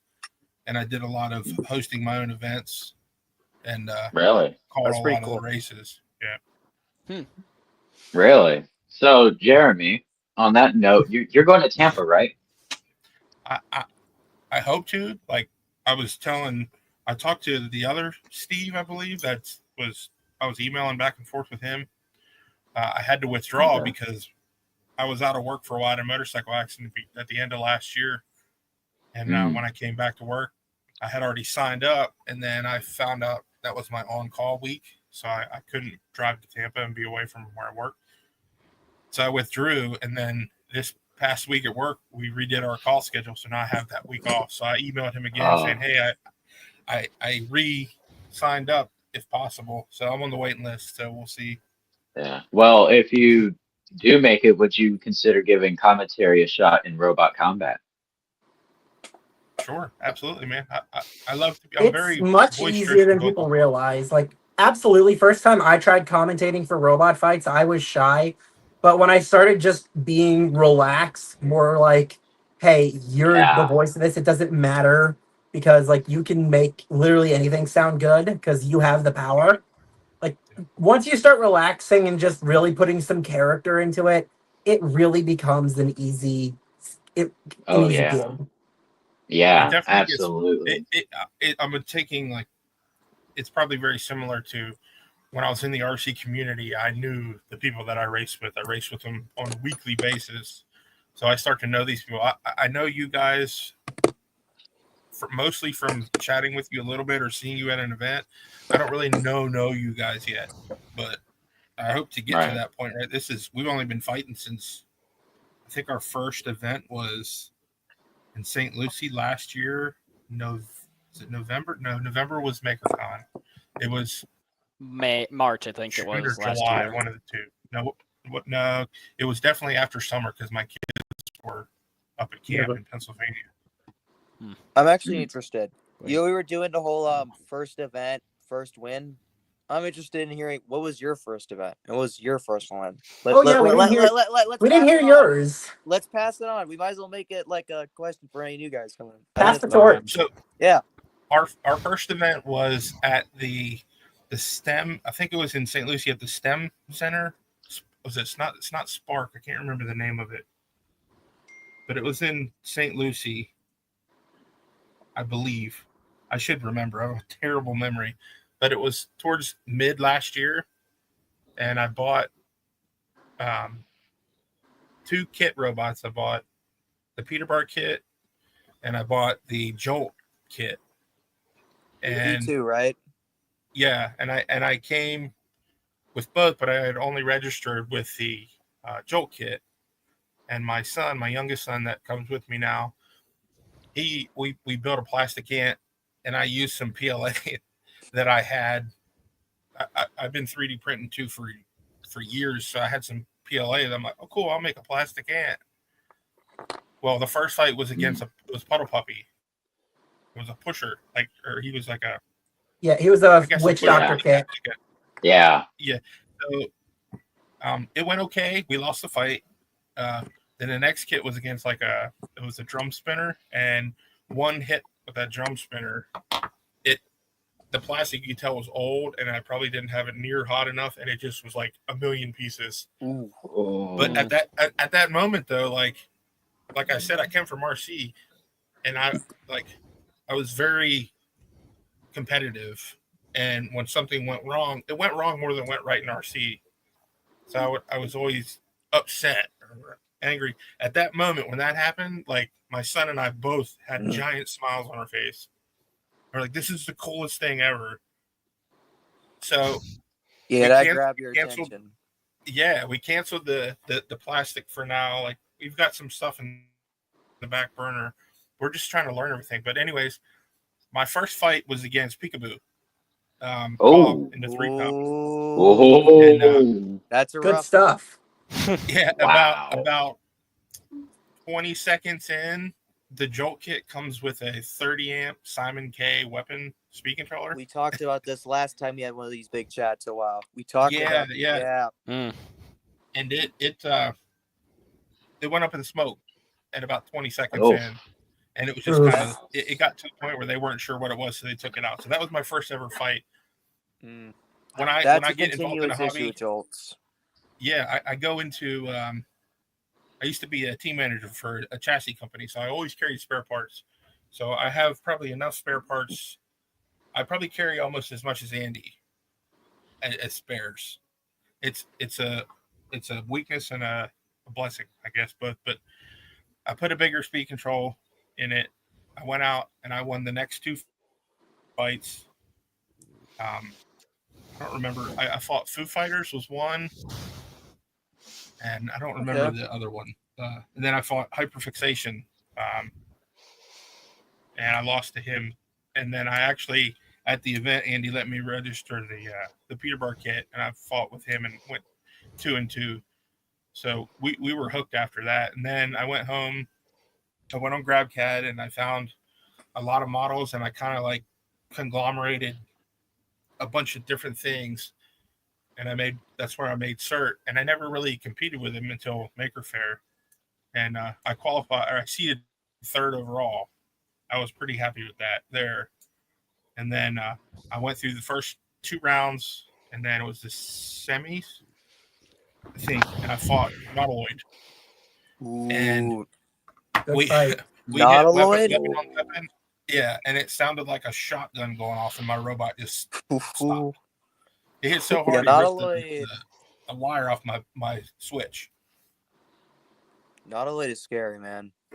It was awesome. We had a blast. We love it. Definitely. Yeah. Like some of your best moments come from your losses. Yeah. Any hobby that you can do where you knowingly go in to break stuff and you still have a smile on your face when it breaks, that's perfect in my book for a hobby.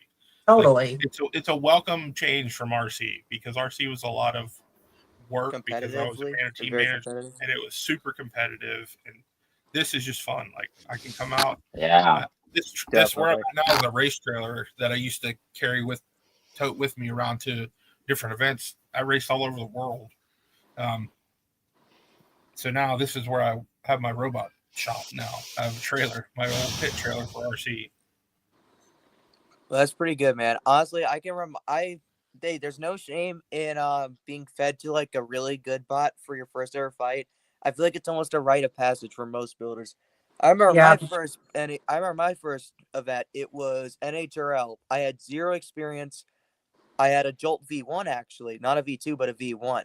I think I was like the first ever person to bring a Jolt V1 to NHRL, believe it or not. Wow. And yeah, so that goes to show you how old it is, which is crazy looking back. And I had just gotten the thing working in my high school the day before the event, because I built a test box and I just got working the day before.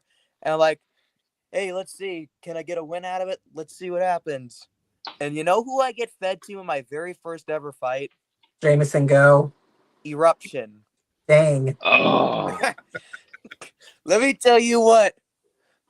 I have Brian completely disassembled me in about, I want to say 30, 40 seconds. He ripped off the wheel guards. Then he proceeded to just rip off both wheels and just punt me into the ceiling a couple of times. Like, it was vicious. That was me with Phantom Assault. Like, I had him in 10 seconds because my wedge was meeting his weapon. It was grinding for a second. I pushed him into the wall, then I let go. And then from there, he just kicked me around. At one point, he knocked off my wheel, threw me into my own like face on my side of the arena, and then my top came off. Yep. Like, it's a vicious cycle. Like, going against someone difficult your first time around, it opens your eyes. It's not going to be like a walk in the park. Yep. Oh no. I forgot it. I didn't know Loctite existed, so I didn't Loctite any screws. Yeah, I didn't know mount of that wheel that got ripped off, the whole mount came off, and the motor, you could see the motor hanging out. Yeah. I didn't know about similar happened. I didn't know about Loctite until like the end of 2023. Yeah. I did not get any wins that fight. I couldn't even drive in a straight line the whole time. I couldn't even drive in a straight line. And then I think I had to fight this vert from Texas called Kickback. Yeah, no. Once again, I could not land a single hit because I couldn't even drive in a straight line. The thing is, I technically had him at some points because I couldn't drive straight. Also, I don't know what happened, but the bot just died. I don't know. I think it could have been a wire coming out of or like a plug coming out of the receiver. I think that's what was my guess. So I think that's probably what helped kill the drive. I also did not bind and mix my transmitter at all. So That'll do it. Yeah. Yeah, I proceeded. I never really did get a win with that Jolt, but then first win, I came back with a vengeance with my first time. So before Power Surge, I had a beater bar called Tiger Claw. That was my first beater. It was a fingertech beater bar, simple 3S. I actually had help from Ray Billings with it, believe it or not. Wow. Yeah, no. Wow. So you know, Dread Hades. The what one? I've heard of Dread Dread Hades. Hades. Yeah, I Tyler know and that. Ray's bot from Atro. Yeah, I know So that. they were at one of the events at Norwalk, and I had an in-depth conversation, and I actually hit up Ray on Facebook Messenger at the time, and he ran me through a bit of a rundown of how he and Tyler work on Dread Hades and the parts he ran. So I ran basically the exact same thing, and it went completely different than the first time. My first fight was my first ever win, my first ever knockout. I fought one of the Purple Fire guys, the Sunni Poly guys, or whatever. They have, the Rain, they have like Yeah. Rain. Rain, Insomnia, Rain. Empyrean, So my first win was against them. Galactopus. They brought a melty brain called Katrina. Let me tell you what, Katrina, that thing is so freaking cool. Yeah, And Sam showed that on the last live, I believe. that thing was nasty. That thing actually, I looked into it from the after sorry, can't talk. The damage afterwards, he cut so deep into the UHMW, he almost got to the weapon shaft. Dang. In like 1 or 2 hits. That thing sliced through half-inch thick UHMW like nothing. What? That thing, I got so freaking lucky. Yeah, they're killers. No. But oh my god, it was so fun. I must have sent them flying across the box like a shot put or something for like multiple times. They caught some air miles. They definitely they got some good hits on me. It was definitely a step up from the Jolt kit when I couldn't drive around in a straight line. And that event ended up being a pretty fun event too. That's where I ended up meeting my team, believe it or not. So like that's when I met Lars. That's when I met Johnny. Cool. So yeah, so we had a big event. It was me, Johnny, Lars. We were all pitting. So it was me, Jetlag, and Spartan. That's when I met my team. Wow. What else? And I have my most funny moment where it's my biggest loss, but it's my most funny. So after a Katrina fight, as tradition, my first loss is to a WPI bot for it to break it in. This time, it was not Eruption, but in my opinion, way worse. I had to fight Fully Defined. Now, if you don't know what Fully Defined is, it's a very, very wide bot with these huge plastic corral forks with a very, very small diameter hub motor, but that thing spins at like 300, 400 miles per hour. And that thing rips. When Fully Defined hit me at one point, he hits me in the weapon, sends me almost to the roof. And when it lands down, he hits my bottom plate. The whole bottom plate just goes right off along with the front plates, and it gets split in half. Well, that sounds fun. My guts all over the arena. There was wires, motors, battery, ESCs, everything just laid out on the floor in front of everyone. Like gruesome. I completely retired that bot because it was just too bad. The guy had a second bot, I would have been screwed. I may have to dip in a couple of minutes because I got to make dinner for me and my roommate. I'll stay for a couple more. Yeah, I got to hop off in a couple minutes. I had a question I wanted to ask the commentator people and just kind of y'all in general. How do you keep your voice from dying at events? Because when I go to events, no matter what, my voice always feels like it's about to just die at the end of like day one. Yeah. And by the end of the second day, my voice is like all beat out and my throat hurts from just talking. Not even that much. I don't even talk that much, but my throat still hurts. So from experience, personally, what gave me the most like enlightenment was Robot Ruckus 2021. I did 2 days worth of commentary, and by the end of it, my voice was practically gone. But ever since then, I've been able to train my voice a little bit more. So you kind of have to know what you're getting into. Like, if you do Yeah. presentations a lot, don't be afraid to just stand up, speak, and ramble. If you're by yourself in your room, don't be afraid to just let your inner monologue come out for a little bit. Practice talking for long periods of time. And another thing, Yeah. you don't have to constantly shout or do like the deep, extremely low growl every time you do them get on the mic. Like, sometimes if Yeah. it's a lighter moment, you can be a little bit more chill on the mic. If it's a chill fight, be like, oh, not a lot happening, might as well get a cup of tea. But then if something does happen, instead of going, oh, I've gone from saying oh with like a Kool-Aid man way to more like whoa. That way I'm not scratching my voice. And also drink a lot of Yeah. water. You're gonna need a lot of Yeah, a water. lot. Yep. Drink a Yeah. lot of water. That's what I do. Yeah. Because I've Hydrate. got, That's what I was I'll gonna say. show you. Hydrate. I'll show you what I got here. This thing, you can fill this jug of water, you can fill it up like a gallon of water is how much you can get in here. And Wow. this is what I take to events with me. And that Another thing is another empty good in tip no too time. with drinking water, you got to make sure you have some electrolytes too.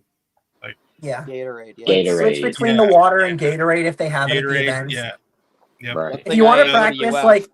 if you want to practice on the spot commentary, like improvisation, don't be afraid to look at old BattleBots fights or even your old fights and just Yeah. put words to what's happening. Maybe That's what throw I do. in I a will, simple reference from time to time, like something that people yeah. will know. And That's what I do. And if it's a video where you hear commentary, I watch it on mute and yeah, commentate myself. definitely practice.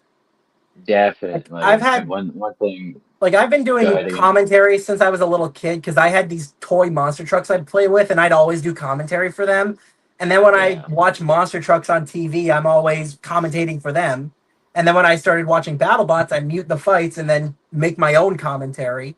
And now that I'm Yeah. getting on the mic, it's a little bit easier to come up with stuff. Right. Yeah, one All thing right. I I think always try another to do is like I always try to keep it enthusiastic. I want to show my enthusiasm every time I commentate, but save a lot of your hype for the end of it. Like when you get to finals or some really huge fight, save most of your hype. You let it out every once in a while throughout the day, but save your best for the best fights and Or that for robots growling that that just are gonna put on yeah, a good show. Like Insomnia, like they're gonna put on a good right, show every single time. They're gonna be flipping. They're gonna kill something. So right. robots, are like guaranteed showstoppers. Save your energy for Right. them. My And thing, save the yeah. just save the throat scratching, growling, and shouting. Save that for the end. Like when you have those final fights, those are the big things. Or like you have a huge fight, you know it's gonna be huge, like Insomnia fight or whatever. Things like that. And one good solid piece of advice that I heard one time, not that long ago, was remember you're not commentating for the builders. You're commentating for the audience. Keep them intrigued. Keep them hyped. That is your job. All Because right. if they can't tell what's happening, they're gonna lose interest. Because if they just see, all right, he goes, he's driving, oh, he hits them. He's driving again, oh, he hits him again. It's like, where is he hitting him? Where is he driving to? He's going from one corner of Right. the arena to the other. Oh, he gets a strike on that side wheel. you got to Right. think That's a too, lot most of the better. people that are watching these fights at an event too, even myself included, they don't know what's going on in there. They don't know the rules. They don't know much about anything besides robots are attacking each other. So if Yeah. you could slide in some information like I've heard these guys do at the events, like why it's doing this or the thing. Like I was like, what is this thing people were talking about? If Now something I know what happens, the like thing is. if something happens, like someone loses drive on one side, say maybe the gearbox is damaged, maybe a wire slipped out, maybe he just hit it so hard it exploded. Yeah. Always Yeah. present the if you can't tell what happened. Like if you can tell they lost the wheel, then be like, oh, he lost that right side wheel. But if it's Yeah. like the Right. wheel's Well, locking up, it's like, ooh, that wheel's locking up. I wonder what it could be. it's a good strategy. I mean, I know. So if you ever watch Danny Terrell, if you ever watch like Ricky Williams commentate, he Oh, I always watched Yeah. adds it. Yeah, he adds in that technical bit where he's like, "Hey, this weapon ain't spin up. Maybe, like, you know, the Kratos fight. They're like, yeah, like this weapon might be a bit under geared, so it's not getting proper spin. And this one has a motor that's completely its ESC isn't big. Oh, sorry, I can't talk to it. So What he's sometimes trying to say is the motor is have too big for be the the ESC. yeah. What he's trying to say is be the commentator who knows what they're talking about. Not only what's happening in the arena, but why it's happening. Like Exactly. Right. Exactly. you know the robots. The people who know the robots know what's happening. Like if you Right. watch back someone's fight, you're like, oh yeah, he definitely got hit in the wheel, or oh that panel is definitely bending inward. When you Right. can tell what's happening, you can make the best commentary out of it. But if it's just Exactly. some guy who doesn't know it, he's like, ooh, a big hit. Now it's not working right. I wonder if that affected it. Yeah, it affected it, but how did it affect it? Yeah. But And you don't want to dwindle on it too long. Like bring it up right. quick and then get it out of the room. Right. And make it clear which robot is which. And so that at the end, I usually do this for like first fight of the day, finals matches, and every fight every now and then. I'll at the end when we're waiting for a judge's decision or whatever, I like to go to the audience and I try to keep them intrigued. I say like, if you think so and so won the fight, make some noise. I do it Yeah. again with the other robot, And you do the same with and then intros. You just don't want to say, here we have Space Junk and yeah. Insomnia. Say like in this side of the arena and maybe ask them to do like a little Twitch move to show like that's them. I need to make that a habit of doing that, just like spin in a circle or something. Yeah. I do that with Beetlejuice and Azrael. Like the moment that happens, I do like a quick drive forward, drive back. Yeah, It's at kind Maker Faire, I it's kind made of it like a someone doing hobby. a oh what. It's like someone doing Yeah, that, and it adds to the tension. Hmm. I made it a little bit of a habit at the last Robot Ruckus in 2024. Um, most of the fights, I think, I know a few of my fights I had at Rep Ruckus last year, I would, as soon as you, Ian, you were commentating for all of our fights at Ruckus, as soon as I hear you announcing our robot, I hear Space Junk, I start pounding the glass. What I need to make more of a habit is drive the robot, save the pounding glass for a celebration. Like, yes, I won. Yeah, it's in the like the spur of the moment. Yeah, I know But one of that's my fights that's that I won though. I was on a little run at Ruckus at the start. I think it was maybe the second fight. I have to go back and binge watch our fights, figure out which one exactly. But I know the decision was awfully quick, and I won by unanimous decision. The decision was announced like probably seconds after the fight ended, and I had just driven Space Jump to the doors. We didn't even have a chance to open the door and get the robots out yet. And so I hear you say, winner by unanimous decision is Space Jump. I pounded the glass so hard. I was so happy, and I was sitting there thinking, I cannot pound this glass hard enough. I was just so excited. I was pounding as hard as I could. I'm thinking, nope, not hard enough. it's But like anti-rage. You're not pounding the arena yeah, because you're angry. You're just like you're letting out yeah, excitement. it's happy rage. So all that stuff that I've been talking about, like practice muted video commentary, practice Right, talking for long periods of time, get some right. references in your head, and don't do the growling until like later. Yeah. Save I that for agree. last. Save it for like the big dogs. Like example, Yeah, Save it like if for right. showstoppers, guaranteed hit makers, and the finals. All of right. course Yeah. the finals. My question was more about just talking in general, not for commentary purposes, but that's still helpful. Because What Hey, about Aaron. talking? You got to be more clear, man. because I suck at I know I would suck at commentary because I don't I'm kind of not good at Yeah. just speaking. I kind of am just the kind of guy just to kind of just I'd probably be like if I was commentating, I'd be like and they're off and that guy's But this is a Darren, good fight. Man. This your is demeanor is great. You'd be good on the mic. You really would be good on the mic. You just got to commit.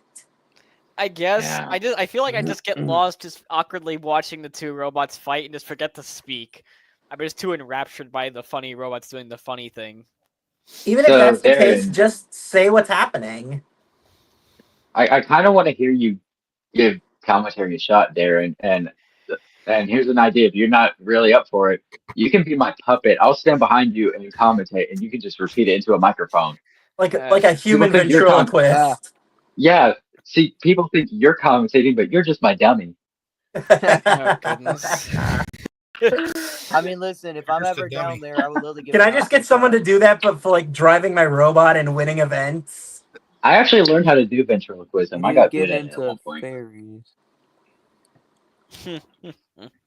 Steve, when you getting into fairies? He's done fairies. Yeah, Steve has done fairies. I've seen him do fairies. Yeah. Which Steve are they talking about? The bearded one. Wait, no, they're both. They're both bearded, dude. I don't Wait. think I could do fairies. These big mitts, man, that's a lot of tiny little. Agreed. Didn't you have one? I'm in the same class. with That's you. why I'm literally just using a toy. Didn't you have a Yeah. fairy? If I were to do a fairy, I just have one of my teammates build it because like Lars already has like a top 3 fairy in the world, so like I can just have Lars build one for me. See, my weakness with a fairy is I cannot do through-hole soldering, and that is required with using Malinky, which is what most fairies use. I can't do through-hole soldering. I had to get a electrician that I know to solder this whole thing together Oof. because I can't do it. Anyway, it's 11:11. I'm gonna go make dinner. Yeah. Tummy needs num-nums. See you, Ian. Go Go enjoy eat your your food. food. I'll see you later. I've been Yeah, Save me a Madman plate. 24. You've been you. I've had a blast. Save me a plate. Oh, brother. So, I need to get off of so- here too. oh, I don't Who's want to going? leave, but I have to. I got to get up early in the morning. I don't blame you, man.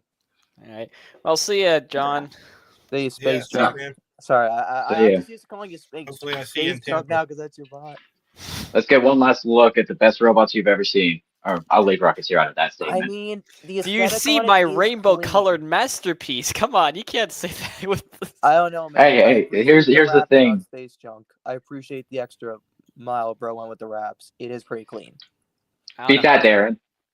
I don't know how Here's to the rap. thing. Do you want a pretty cosmetic little robot, or do you want a competitive robot? You want cosmetics or you want competitiveness? I chose competitiveness.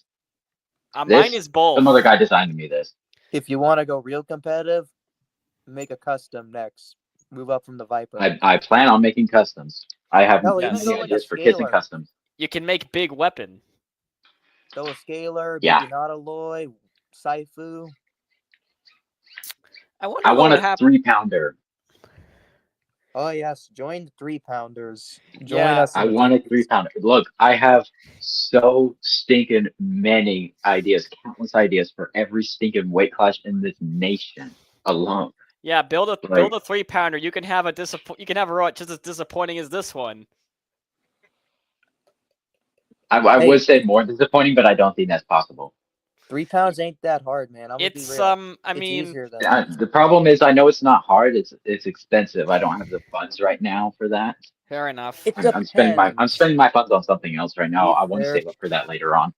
It depends on what you're using. Like example, are you going brushed or brushless? Be like example. Right. Brush drive can be like 20, 30. Like if you go like top tier brushless and you Right. repeat, that's like 55. So like it depends what you're putting Right. into it. That depends. Well, Some for me, ESCs are like it would. $50. Some are like 25, 30. So Right. it really does See, depend. for me, it would depend when it comes to brush or brushless. That came out weird. Brush or brushless, it would depend on the robot for me. And regardless, I would use repeat robotics. I mean, I've had the best experiences with repeat drive motors just in space junk. And I know Peter knows what he's doing. He makes some awesome products. I use his Ant drive motors, his dual ESC. I use that stuff in space junk. And so I'd love to try his Beetle weight stuff in a Beetle later on. I can tell you right now, Peter makes the best beetle stuff. Like, obviously, I bet ran he a does. Peter bar kit. I have a Peter bar kit. Red line. I want Peter bar one. kit. I want one of those. Hey, man, it's a good kit to start off. I know I've done some mods, and I nearly qualified with it in its second Norwalk. Yeah. I have one that I'm going to be See, selling. you know what's funny? Ooh. You know what's pretty funny is that one day I was looking at getting I was looking into getting the Peter bar kit, and I thought, hey, it would be funny if I came up with a name that's kind of a joke on Peter's name. And first thing that came to mind was Repeater, and I totally forgot that's already a thing. Like, Well, you come you on. can get the Peter Bar kit files for free on That's right. GrabCAD. Really? On GrabCAD. If you want Oh, some yeah, You have to buy recommendations, the though, hardware, but you can download all the files. I've seen that. I've seen it on GrabCAD before. if you want some recommendations, though, I'm gonna tell you right now that are good ways to do. First of all, one of the best things I did for it was custom wheels. I mean, you can. So I don't know if you know, like Matt Lantry, he builds Half-Life. Let me get. Hold up.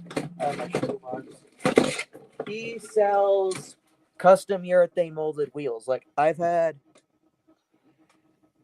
like the same pair I've been running on Redline for a while. He does these custom urethane molded wheels. They handle beautifully. I could tell like it's a night and day difference between the drive with the Lego tires and with these.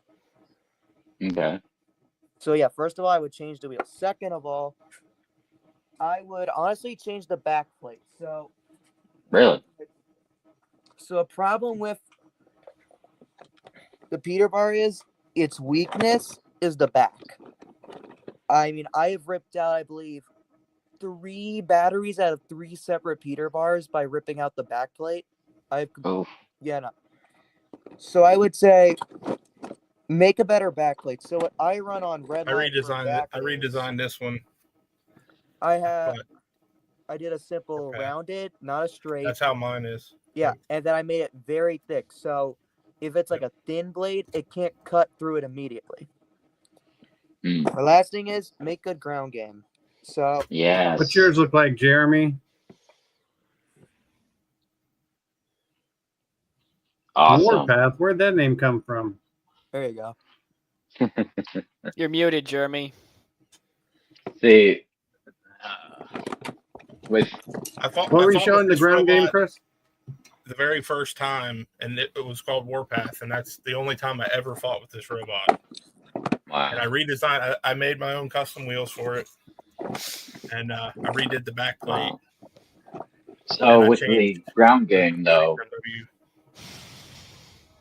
I'll give you $50 for it. If we're talking ground game, I went through a few versions.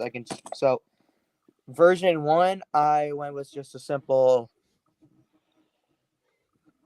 AR500 fork. Slide like a screw through it. But definitely not what I had in mind.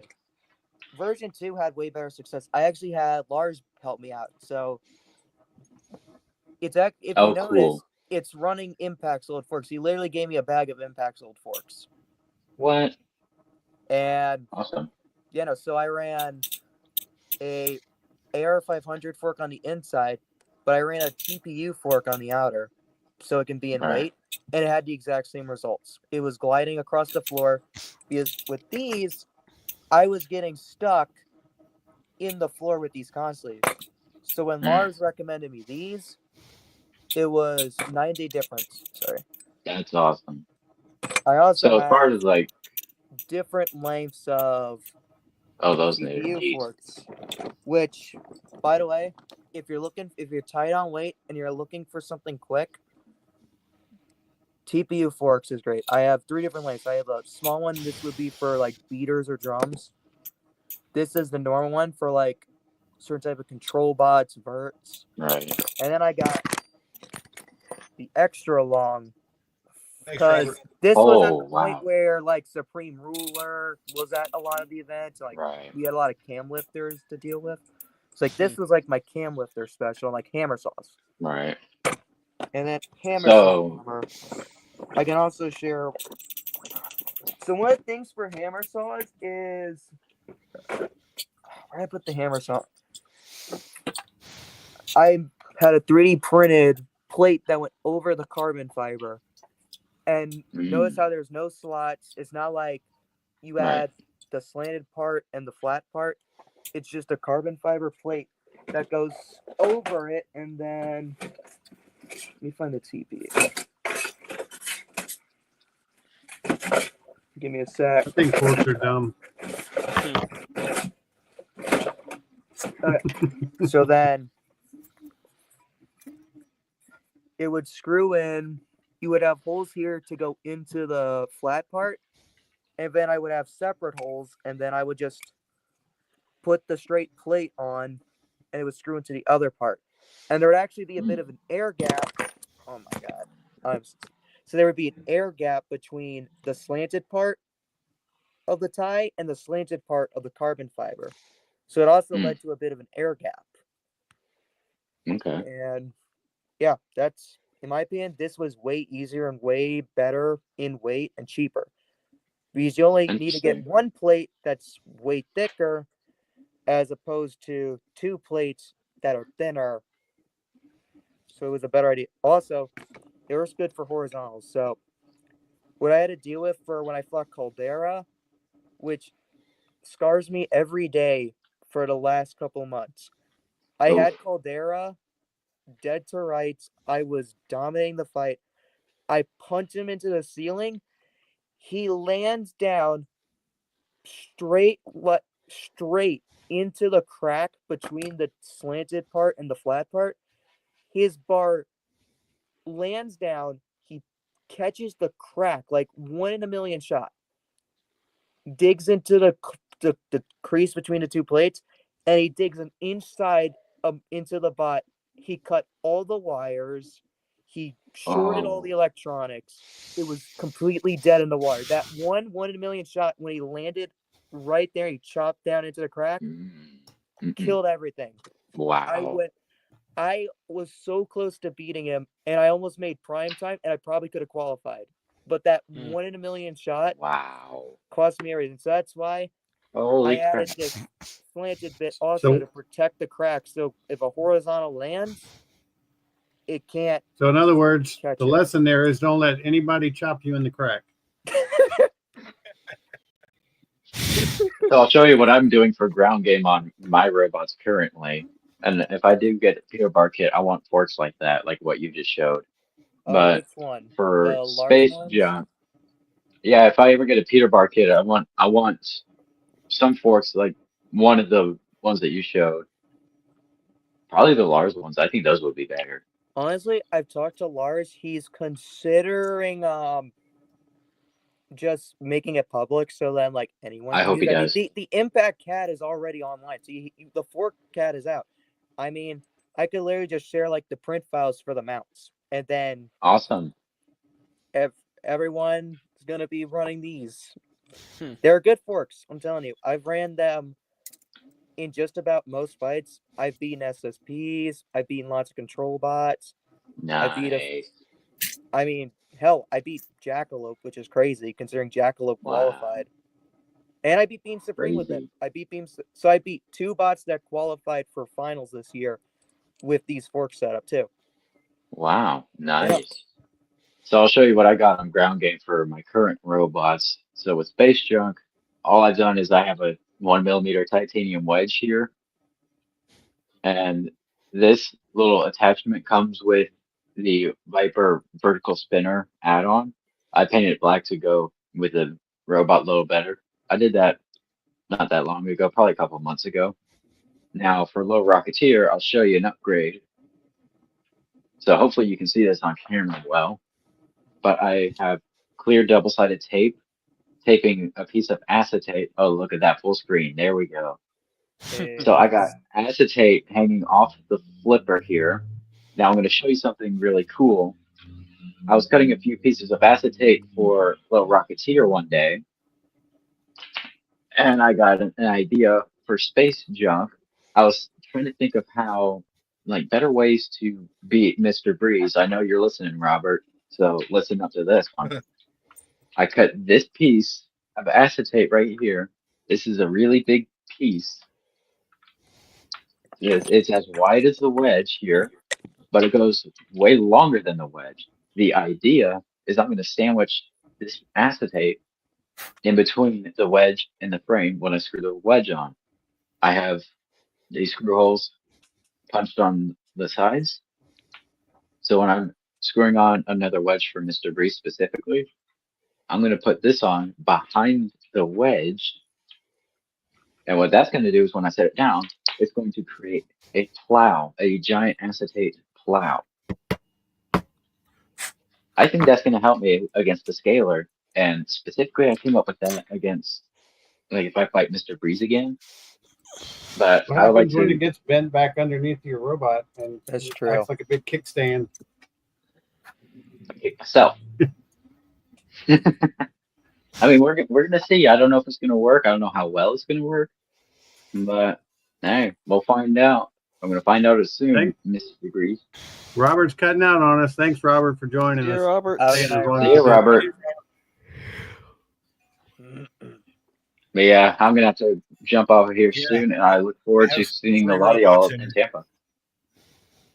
See ya, See Jonathan. you around. See Good ya. talking with you. See ya. Yeah, So it's where's been Ari? fun. We're gonna have to get Ari to join us one time. Oh yeah, that'd be We fun. have the 2 chat. spots now. Yeah, Yeah. that's right. Spots. Yeah, you're about to have one too. All right, I'll see y'all in Tampa. See you, man. See ya, All right, John. man. Good luck in Tampa, Peace bro. out. So I don't think Jeremy knows. I don't think Jeremy heard this. He might have, but I don't know. But Florian is about to have its 100th fight. Probably at the next event I'm going to. I did hear that. I did comment, but you probably couldn't hear me. I think I've only had 25 fights. Like I think total? I'm at about 75. Maybe, yeah, because we went to 4 events so far, I think. All right. I can only imagine how many me and Carter have had. Probably a lot. Way more than I Actually, have. If we're talking career fights, then yeah, I'm definitely past. I'm well past 100. Yeah, I'm definitely past 100 if I include every single fight I've ever had, ever. But with just one robot, yeah, Florian is currently at 96 fights. Woo! Damn. 54 victories, 42 losses. Yeah,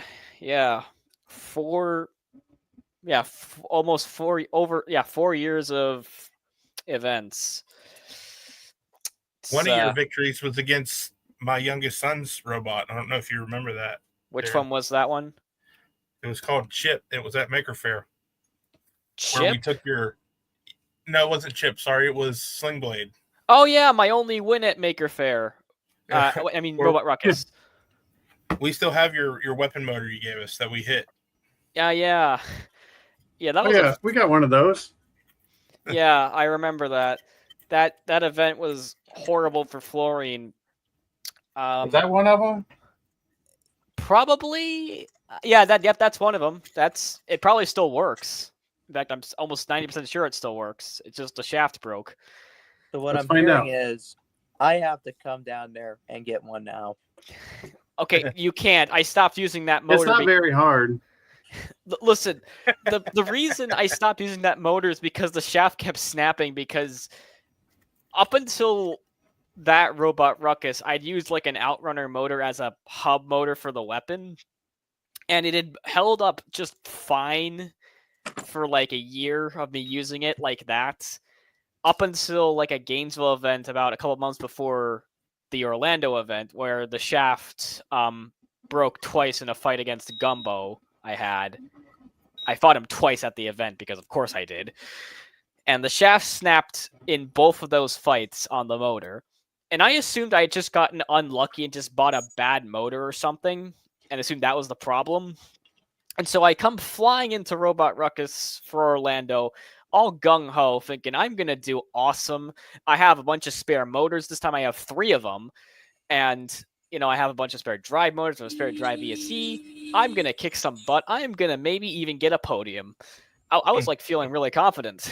Holy And naivety. then We've all been there before. I lose my weapon in every single one of my 3 qualifier fights. I lose my weapon. Even the only fight I won against Sling Blade, I went in for one last hit because they weren't counting him out for some reason. I was like, I took that to mean, oh, I should hit him again. So I did, and he like dinged my motor and locked it up. So it was completely useless. Well, do you And- want this one back? No, I can't use that. I literally can't use it because you could probably figure out a way to use it, but I can't because If I don't have 3 of them, I won't use it. you can use it. You could probably figure out a way to use it. You're a smart guy.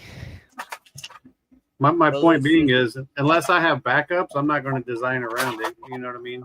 Oh, if I can make like a for fun robot that's like just cheaply thrown together and just tossed into an arena just for fun. I don't know. But yeah,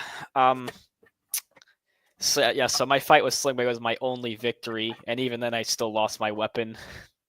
Maybe I'll put it in Gumbo and you can fight your old motor weapon Sure, that'd be fun. or your own weapon. What's funny about Gumbo is it's like one of the hardest hitting 1-pounds in Florida when it's actually working. But it's like the biggest piece of garbage right now. Like we haven't worked the bugs out at all. So the chassis turns into a limp noodle. And the fact that it made it into a 5th spot at Maker's Fair is like dumb. Anybody who lost that robot should feel terrible. Well, it won't That's lose how bad anymore. Gumbo is. Well, it won't lose anymore because my weapon won't fly off. Because after that robot ruckus event, I finally came to the realization I should switch to using a hub mode instead of a outrunner drone motor, and I ended up winning the next event. So obviously that turned out well. But yeah, 100 fights. I'm gonna be hitting 100 fights at my next event against one of you, maybe one of you. I don't know yet. And I'm gonna make sure I tell the announcer that whoever's announcing, which will probably be either Madman or. I know it won't, Carter. All right, you laugh it up, buddy. But when we inevitably have our rematch, I will be the one with the laughing. At least I hope. I know I said that, Well, but that's because I thought I fixed the problem. Now I know I fixed the problem because I changed the motor. And unless you're able to like snipe the nuts or the bolts holding the weapon on, you ain't knocking this thing off, buddy. Man, the I have next to one get will be down there. Fadodo. That'll be your. I've They'll already probably beat run Fadodo for a while. I already beat Fadodo. Yeah, Almost because his say hot is- glue fell apart. All right, yeah, fair enough. I'm gonna say is, Darren, are you gonna be ready for whenever I bring Flatline down? Because I don't Who's know about you, Flatline? but that is my Antvert that I've been running for like a year. Yeah, All I'm gonna say is get ready for because this thing is gonna be a horizontals nightmare. Because I got this monster plow of a wedge. I had my teammate Alex. I don't know if you watched Norwalk, but have you ever seen a bot called Amphisbana? I probably have, but I don't remember it exactly. I just remember hearing the name. All I'm gonna say it is so Alex does a commission business where he has actually done commissions for multiple NHRL champions, and he himself is an NHRL champion. He helped me cook up this little plow for all you big boy horizontals like Scalers, Fluorine, Impulse. Now I have this nice plow. That thing's like half the weight of the robot. Oh, it 100% is. Like, look at it. It's just TPU, some carbon fiber, and a monster blade and like 2 wheels in the back. All the weight is literally in the plow and the blade. Does the weight of the plow in the front, does that cause any drive issues like difficulty turning? And I honestly don't know. I haven't really had a chance to fight it. I haven't fought any horizontals with it yet. Because I keep fighting Viper kits. Put something, a very hard plastic bots. nub underneath it. Something very low friction for it to skid on. You're right. That could be a good idea. I actually might look into that. But yeah, no, I need to fight a horizontal with it. I've only ever fought Viper kits and control bots. Like, let's see, I want to say 4 or 5 Vipers with it. I fought a hammer saw. And I fought a control bot, a very, very mean control bot. Ironically, another NHRL champion I had to fight. So I don't know if you know Phenomenon. Brandon Bennett Young. Yeah, I had to fight Brandon Bennett Young in this thing's Phenomenon. first ever career fight. Yeah, no.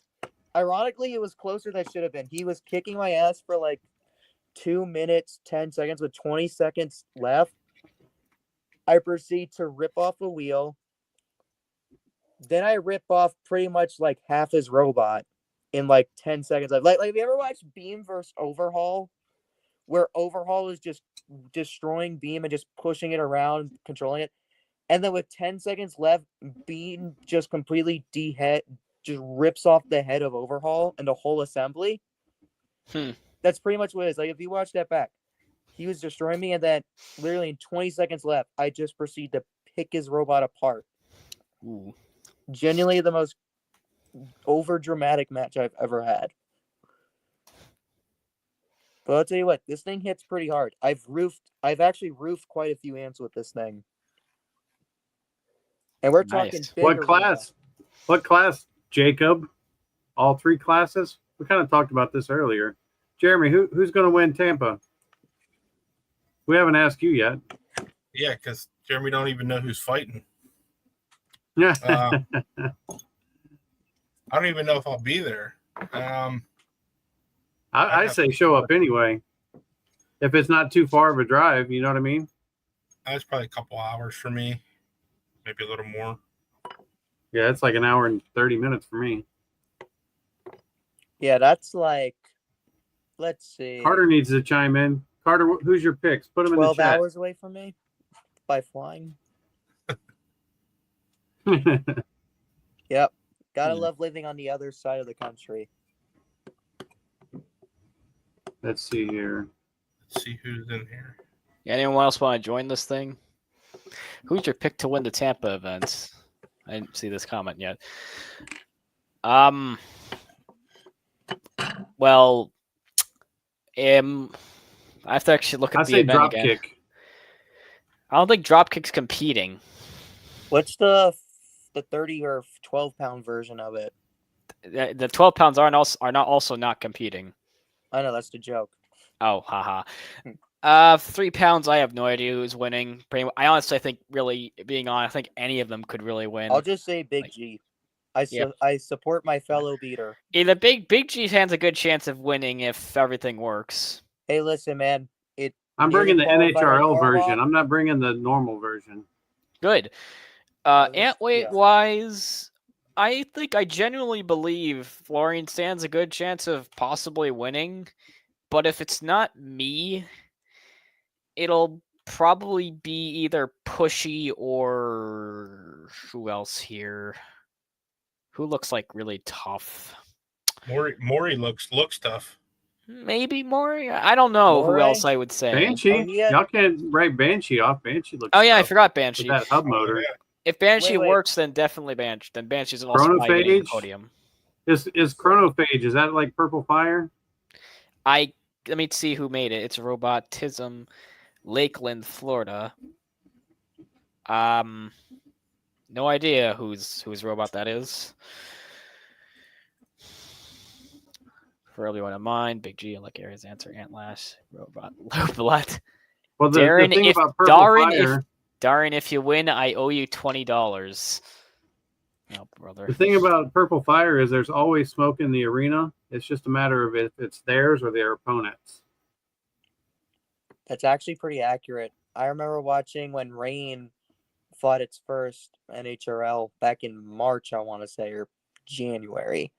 That thing ended up setting like 3 different bots on fire. I know it ripped through my friend Mike, who had Stag Beetle, and Rain proceeded to rip through it and caught it on fire. He must have caught a bat or something because Stag was smoking for a while. Hold on, dang it. What's this? Hell, Rain beat Impact, which shocked me. Carter says Robot is not real. He It can't got like hurt a you. once in a lifetime hit.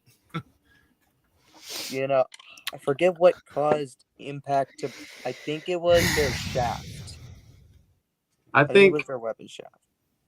I think the winner of the Knocked the bolt Beatles off or something.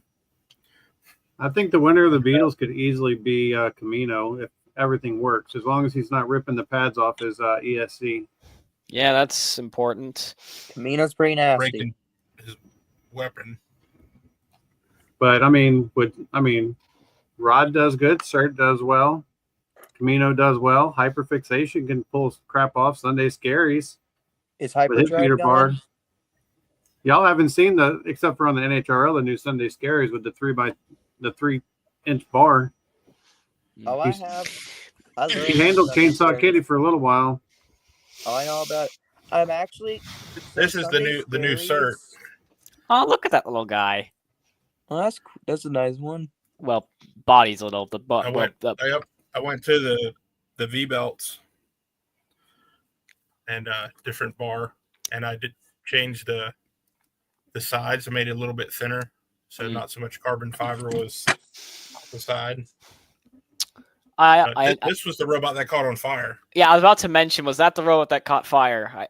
Yep, this is the firebot. You can still see on the carbon fiber from the fire. Ari You might want to hold it up. Ari said, "Where's the fire?" It was in right here. But this actually, there? Steve, I put that has you see the 10 shock motor, and I had to sand it down to get it to fit in that motor mount. Oh, you're a part of the 10 shock clan now. Did you get that beater off GrabCAD? Yes, I did. Yeah, that looks like, because I know the guy who makes all those beaters, the Ishan, whatever. Yeah. You know, because Carter was asking about the who did the beater. That's the same one that Hyperfixation's running. I sent him the files to that. I think it's a bit different because this is the wedge version with a different bar. Oh, nice. Well, I know for a fact where Hyperfixations came from because I sent him the files and hooked him up with the person in China to get it made. So, did he, Steve? Did he have to tap those holes himself when he got the bars back? No, I made sure that he, because I helped him set his order up, and I said make sure you clarify that they tap those holes because in the drawing they're not tapped. And so he had them. He specified tapping them 8/30 seconds, so it would use the same screws. I actually tapped them myself because I didn't pay attention. See, you just need to ask. Right. I would have saved you some work. One thing I noticed about beaters is I actually don't like to tap my holes in mine. So when I had a problem with the old Power Surge, because I had an issue with the screws shearing on too big of an impacts. Yep. Then it takes forever to get the screws out of the holes.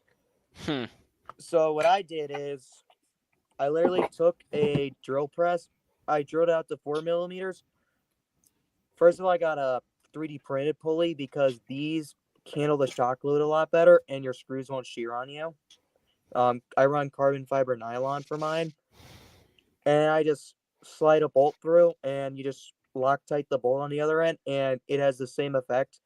The only difference is if it splits, it won't be a pain to come out, and you can just put a new bolt in, so it's actually a lot easier. Yeah, that's the exact same thing we did with a drum gun, because the way his bar is made, I don't know, but I'll try to go solo and show you guys. See if I can get the lighting right. But oops, hold on.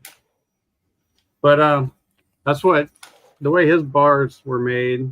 You can see the bolt holes, the bolt heads right here.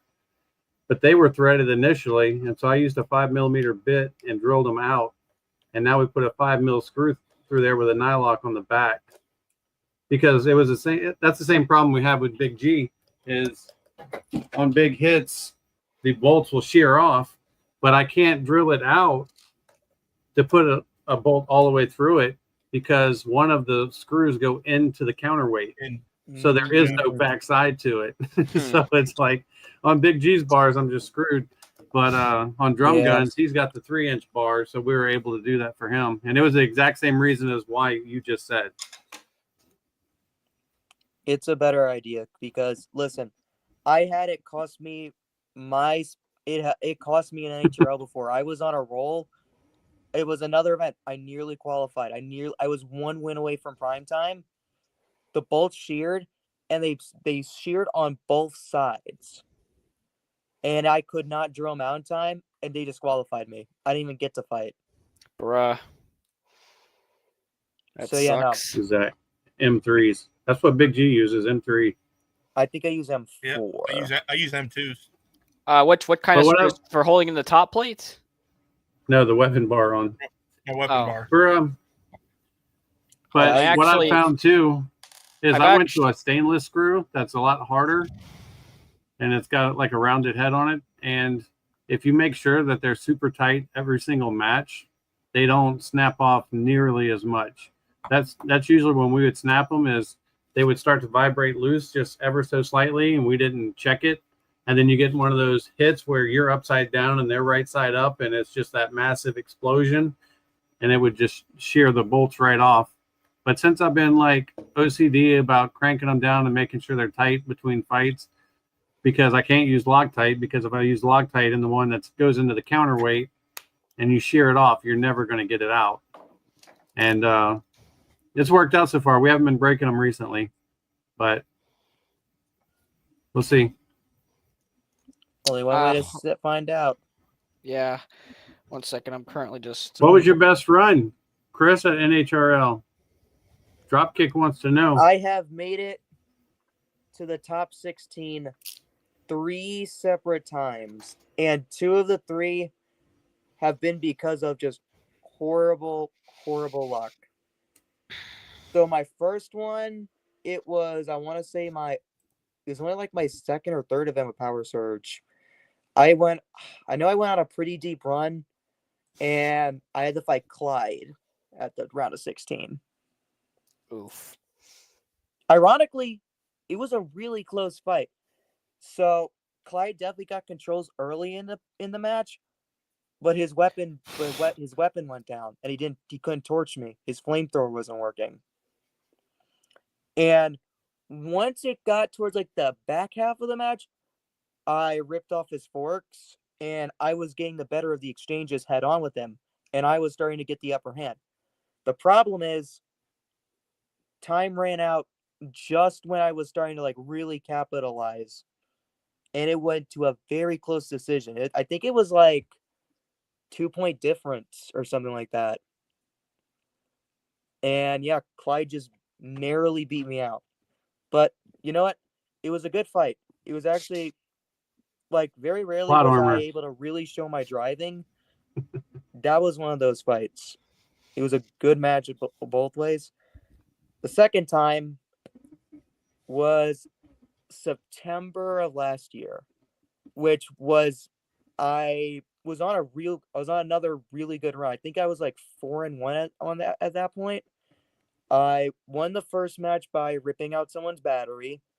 The second fight was my most watched fight was a slugfest with Vapor Trail, which Johnny got the edge on me on that.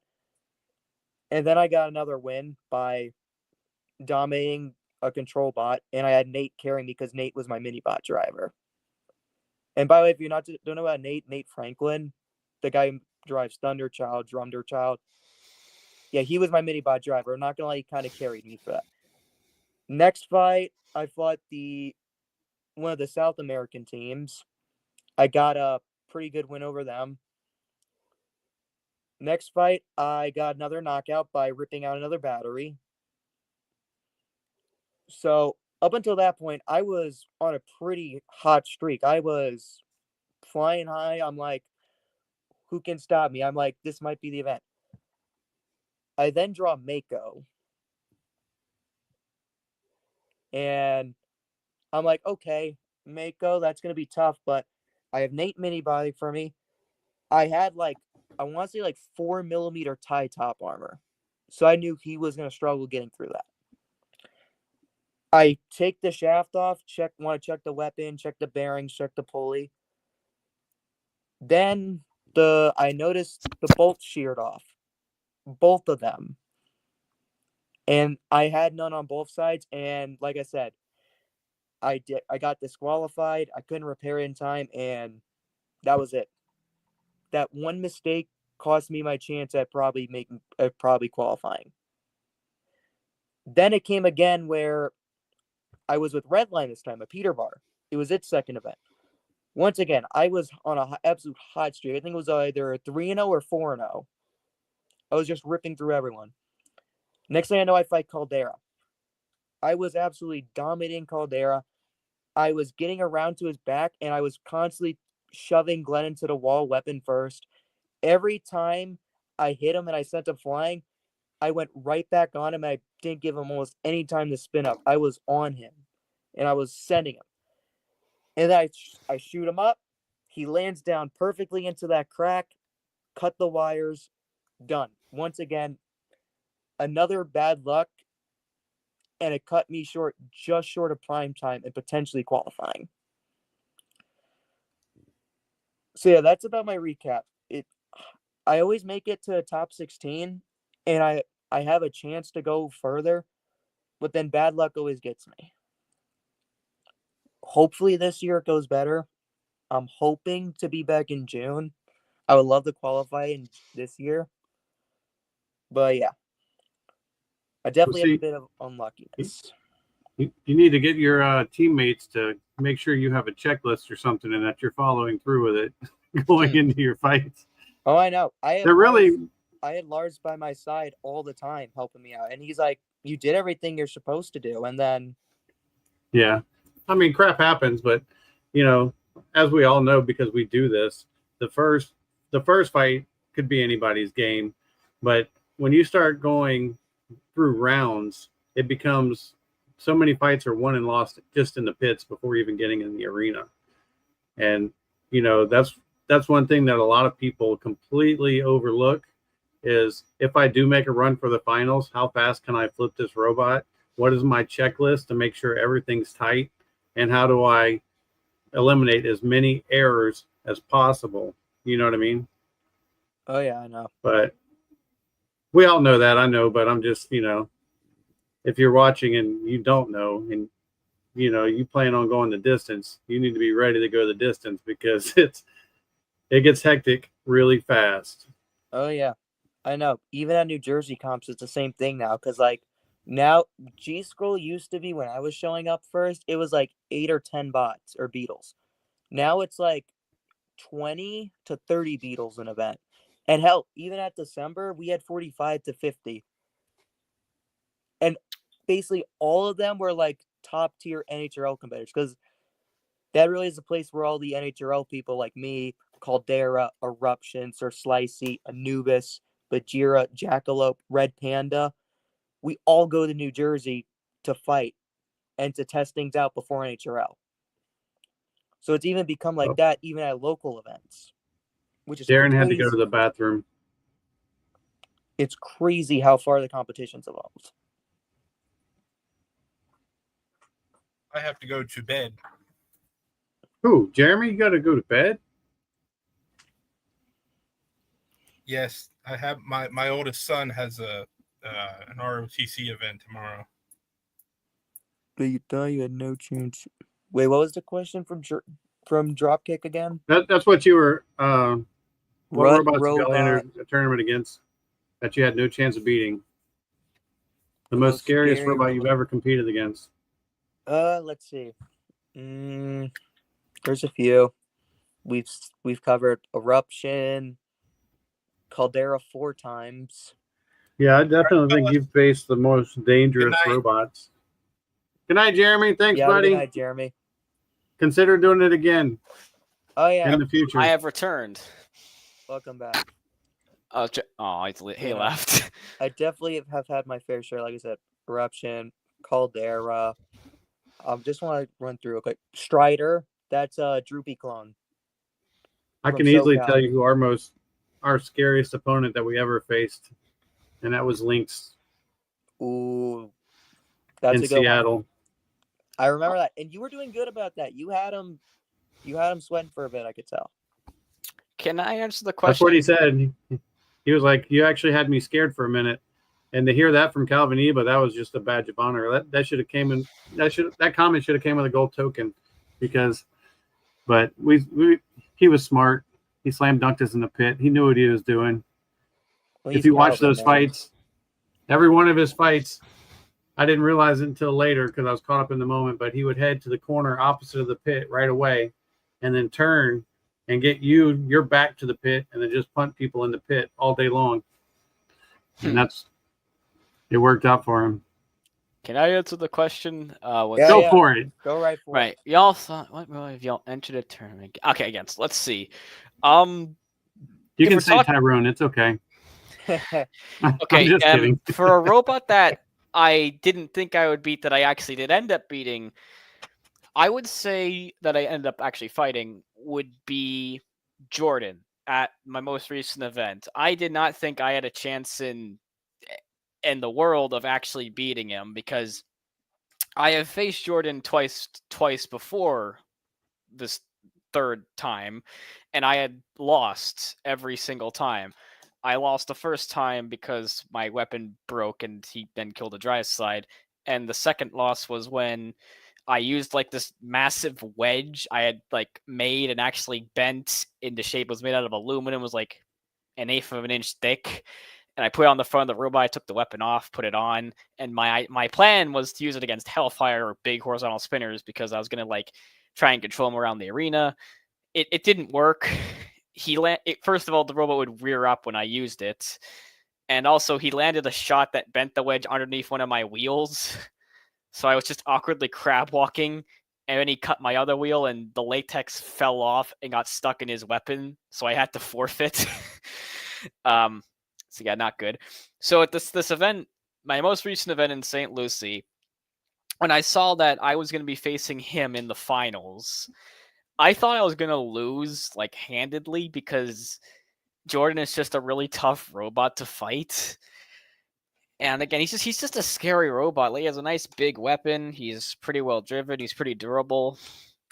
But against all odds, I actually managed to beat him and win the championship. So yeah, I would say that's probably the most scary robot I've ever competed against that I actually beat. When it comes to losing, there's been a couple like one-offs. Like there was this really mean drum spinner named Steamroller that I got obliterated against when I was still running the lifter, and like a couple of others that are admittedly not as interesting. So yeah, that's my answer to the question. There you go. Also, I opened up chlorine so y'all can take up. Hold on, let me adjust the camera. So is that chlorine or chloride? Is that the beetle or the ant? It's the beetle weight. Yep. It's the big boy. Look at all all that. That battery. That's a big battery. Yeah, it's 850 milliamp hours, 4S. Oh, that's a small battery. I mean, for compared to like ants, it's a big battery. Yeah, and it uses some brushed motors because that's what I'm used to using. Uses a Scorpion ESC. Which brush motors are those? Just cause or repeats? They're the repeat 6mm shaft maxes or something. I can't remember the exact name. They have like a long name for some reason. We also have a Scorpion mini ESC. Well, not mini, but the Scorpion ESC here that controls the drive. Works pretty well. It's pretty easy to use. Instead of like soldering in wires, it has like these boxes that you screw the wires in. Makes replacing it pretty easy. Got some Wago chips. Got the weapon ESC right here. Wait, yeah, right there. This receiver, actually, fun fact, is from Chloride, actually. It's the same one that I used for its entire career, so that part still works. It's great. And yeah, that's kind of, it's admittedly, it is kind of, there's a lot of somewhat unused space that isn't really being used effectively because I don't really know how to properly cram electronics. So that's why it's kind of as hollow and big as it is. This is how I design robots. I just have like a box that I shove stuff in and hope it fits. I mean, at least this time I did like check in a CAD program to see if all the components would fit, and they did. It's just that I'm not really good at making everything compact, which is why it's all pretty open compared to most other designs. I made the comment about the battery because we always get. Hold on a second. I don't want to say picked on, but people like we're known in Florida for running massive batteries. Like we run 1050s, 1100s in our Beetles. But, you know, an 1100 in Big G lasts 90 seconds wide open. Yeah, So- I've heard you You run want- like a comparatively small battery. You want Other to talk people. about big? Hold up, where is it? Let me show you the old Power Surge battery real quick. Now that one was a massive one. I just gotta figure out where to put it. Give me a sec. This was the old Power Surge battery. 1300. 1300. Oh yeah. Yep. That's what Andy runs in Gallo 12. Nope. Now we'll be able to size it down. Because now, back then, my motors and my weapon motor ate through the battery so fast. I had to have such a big battery. Now that I'm running the same motor, I've also learned throttle discipline, so I don't need to go 100% the whole time. So now I run about simple 930. I run in my Peterbilt too. Mm. I also ran a 5S for a while. I ran 5S and 6S in Power Surge for a while. Yeah, we have some, I mean, this is not what we would use, but these are 5S 1100s, the GNs, but these are the crappy purple ones. So I can't run these in Big G, but I can run these in Rougarou if I want to go 5S with him. But, I run the 850 G&B ones, the yellow ones. That's what me right. and Impact runs, because Lars recommended me it, actually. So he just gave me what Impact runs. That's what Carter runs. Nice. It's a good battery. It does good on Redline. I've been running it on Redline for all last year, and it was solid. I don't know where Carter's batteries are.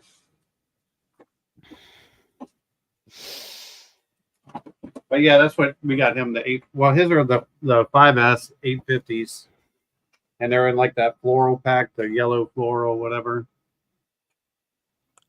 I also have the 6S version. I have the I believe 650. Maybe they're in here.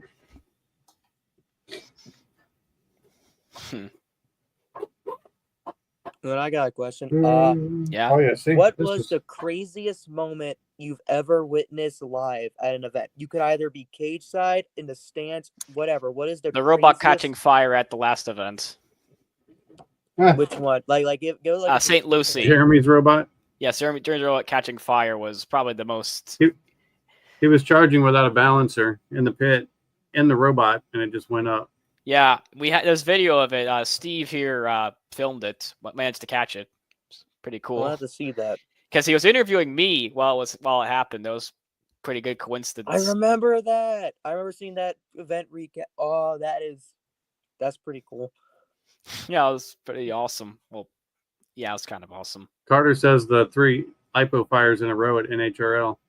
It was all in cage 6. We were going to go, and they had all these overhead bots, and it was 3 in a row. Got a battery. Like was it 3 matches in a row. Oof. Yeah, the one we went to, because we were sitting there waiting to go in, and we're watching like one after another just pull out fire extinguishers, the whole 9. One of my favorite, I guess. When you have an event with Mako, Usagi, Strike Point, and Sting Operation, it's going to be a lot of fires. So, yeah. Not well, they were all there. So, the one of the funniest. I don't mean it in a mean way, but we were watching Mark Cale fight his robot, Order 66, and he got hit somehow, and he ejected his own battery through the beater bar or something. Ooh. And it literally, like within half a second, looked like somebody just popped a confetti cannon in there, and it was just this white confetti all over the whole arena. Oh man. And it was just, I've never seen a battery turn to confetti like that fast. Like there wasn't enough of the battery left when it came out for it to even start a fire. It was just all these little shreds of paper everywhere and battery material. That happened to me, like when we were talking about the rumbles, when it was the Team Stamina Rumble at Norwalk, and Voltage completely ate a battery. That was my first time seeing. I'm like, it didn't even catch fire because there was nothing left of it. I'm Yeah, like, just gone. it was just ate the battery. For me, craziest moment, hands down, was NHRL March 2022, I want to say. I had a match going, I was just about to go to with my beater bar. This was the old one, Tiger Claw. But they say, hey, you guys, hold up. We got to run a 30-pound match. And little did I know it was, and you know who was in that fight? Death Charge. Oh, Oh, that sounds That awesome. was, as you know, the infamous arena where they broke through the wall of the arena. The first layer, I think. Yep, that's right. My parents were in the front row of that crowd, and my mom screamed her head off. She's like, "Oh my!" She was terrified. I've never seen my mom so terrified.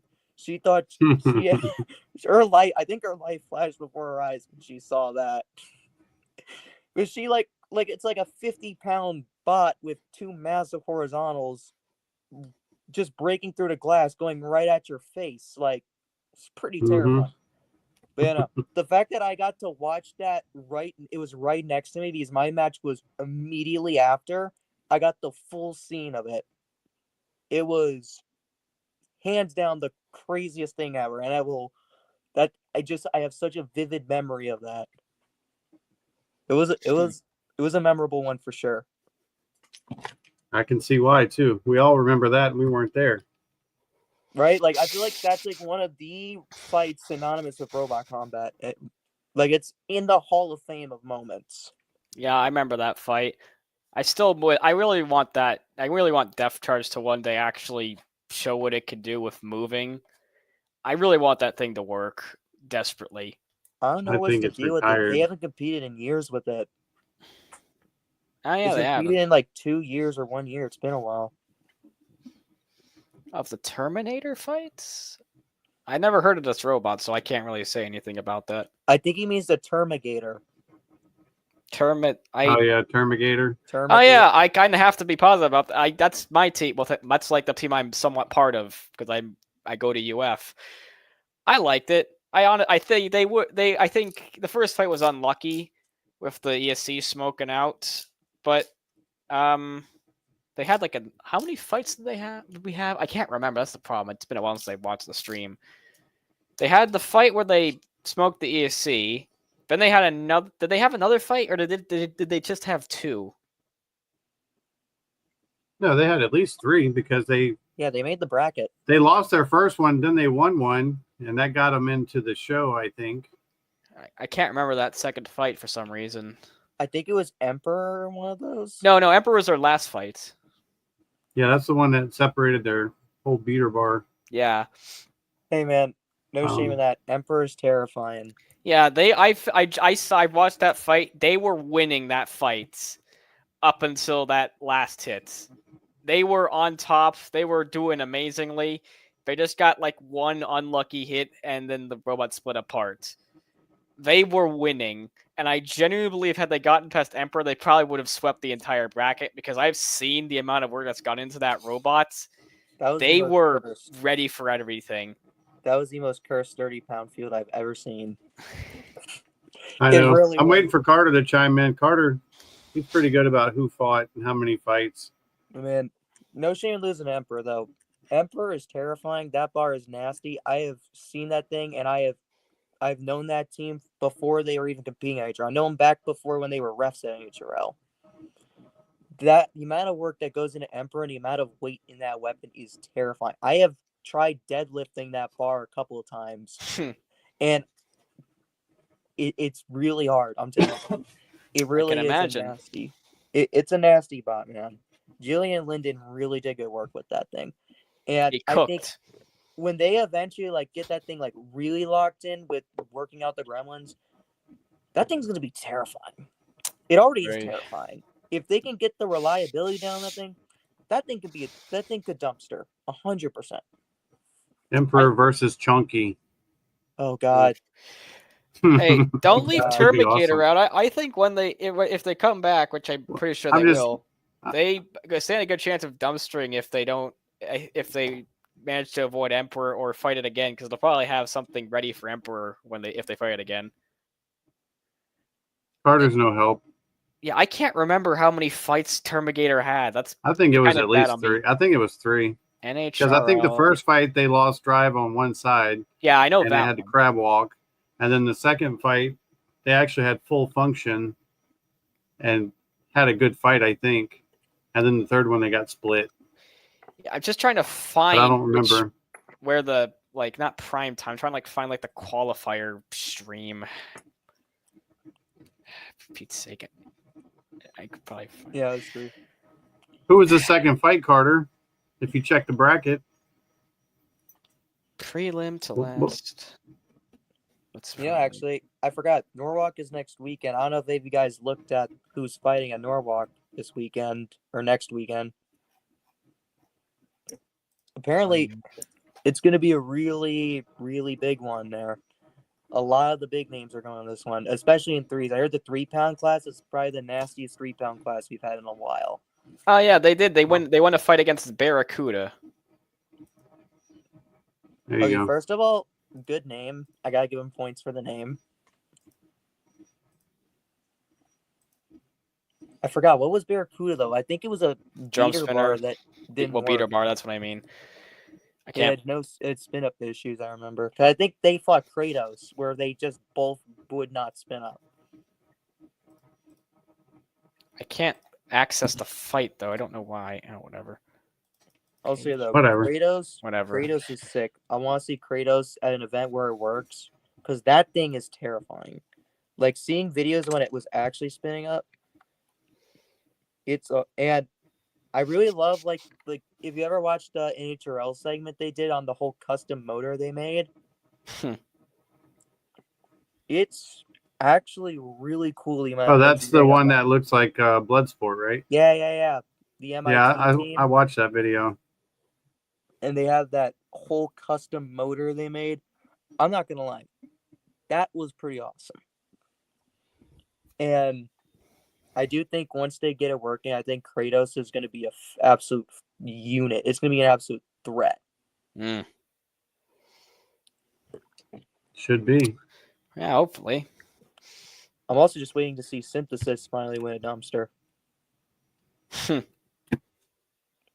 Listen, man. I think Corey, I've talked to Corey a few times. He definitely, I think, wishes that he showed up to the last NHRL with how cursed the 30 pounds were. I think Synthesis could have taken that dumpster. Possibly. I've never been to NHL, so I can't really say. I'm pretty sure it would have been a pretty easy event. As long as everything ran, he wouldn't have had much trouble. Exactly. And we're talking, hell, Synthesis has beaten Emulsifier before when its drive was struggling. And its weapon went down. It beat Emulsifier.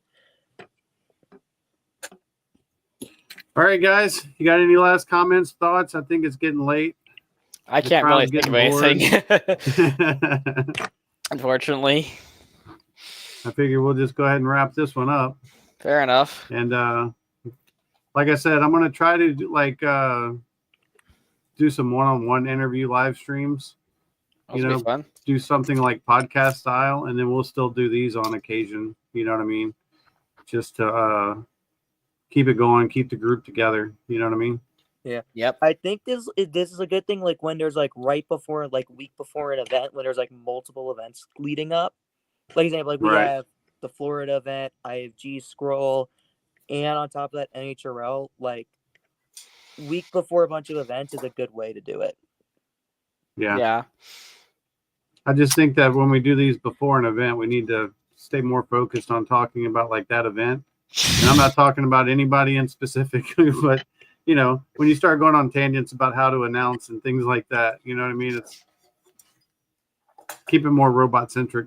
But I'm not saying there's anything wrong with that, because people definitely enjoyed it. Jeremy was he was excited about that as well. But what do you guys think? Yeah, since we're live. Yeah, it'd be kind of fun to do. Or do you think it all goes together and I'm just being critical?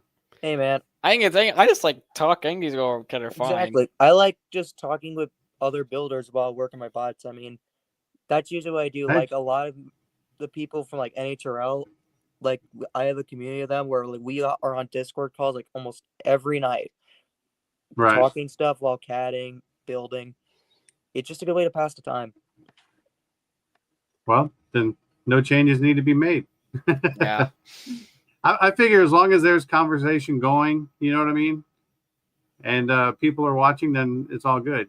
And I watch the numbers throughout, and to keep 10, 11 people for this small YouTube channel for that long is really good. You know what I mean? So I think we got something good here. Like I said, as long as I don't feel like we have to do it all the time where it becomes a bit repetitive, and like, right.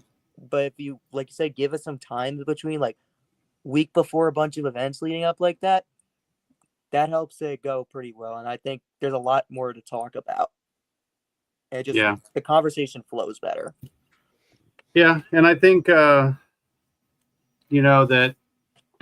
it was a good sign too that people enjoy it, because, I had to drop out to make room for others. And at one point, me and Madman were both sitting on the outside because we had 8 people wanting to be in at the same time. And that's a good thing, because I think that's going to help build a stronger community. You know what I mean? Especially, because we don't get to have personal conversations so much at events. You do in the beginning while you're waiting, and at the end when things are wrapping up. But during all the chaos, you know what I mean?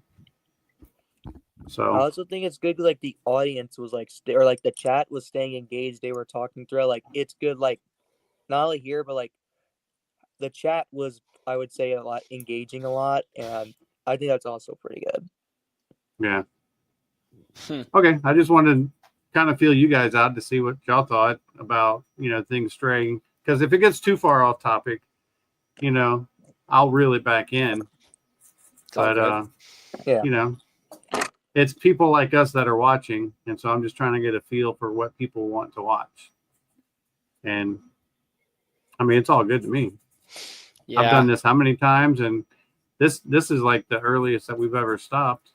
Normally we have 6 people until 2:30 in the morning. So, well, what can I say? People busy. That's right. Yep. Very good. All right. So we'll definitely do this before May 6th. Or wait, hold on. Who is this? Jupiter. I'd like to hop on before MakerCon live stream. I mean, yeah, we're definitely going to do one before MakerCon. So before May 6th, you said? So, we'll see, because they have one coming up this next weekend in Miami. That's Miami. I won't do one before that, but we'll have a couple more in before the Tampa event. I try to do this like every other week, because I think every week would be like too much. It would be stale. So, and if you guys think it's like starting to get boring or whatever, we could go to once a month. You know what I mean? But like the way I might do it for now is we'll do this every other week, where it's just open topic. Let's just hang out and be builders. And then every other week I can try to like get somebody that, like, the NHRL builder or like a BattleBot team, and do like a one-on-one, just like a 1-hour live stream of just interviewing that person and trying to get tips and stuff from them, just to kind of mix it up. But what do y'all think about that? Is that something y'all would be interested in seeing? Like, that's good. If you need to get builders, I can easily ask. Like I obviously, I like to say I have some connections with builders. So like from NHRL at least. So if you want some, I could easily try and see if I can get a few for you. Yeah, I mean, it would even be, because there's only so many builders.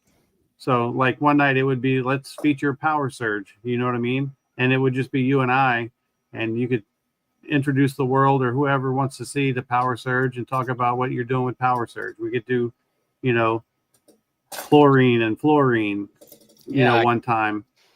And, you can't keep a conversation with just 2 people for 6 hours long, but I think it would be fun to spotlight people and to let them be able to tell the whole community like what they're doing and what they're thinking, and, what their ideas are, just to kind of give everybody their time. Yep.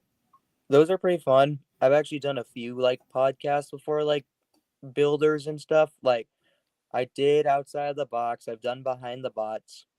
It is a fun time. Like those are pretty nice. It doesn't have, like you said, doesn't have to be like 4 hours long, but those are actually a lot of fun. And Yeah.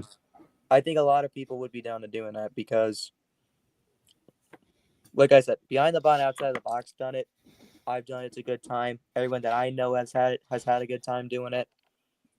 I think it's something you should consider. Yeah. And I think we're starting to like develop a core group of people like that want to do this. Yes, And I will expand it to where we can have 10 people instead of just 6. But I think it would be cool, like if we get ready to do one and say, hey, on this night, we're going to do fight recaps. Everybody pick their best fight since the last time we talked, and I'll have them queued up. And then we can all watch the fight together and just give our thoughts and commentary, like as the fight's going on, and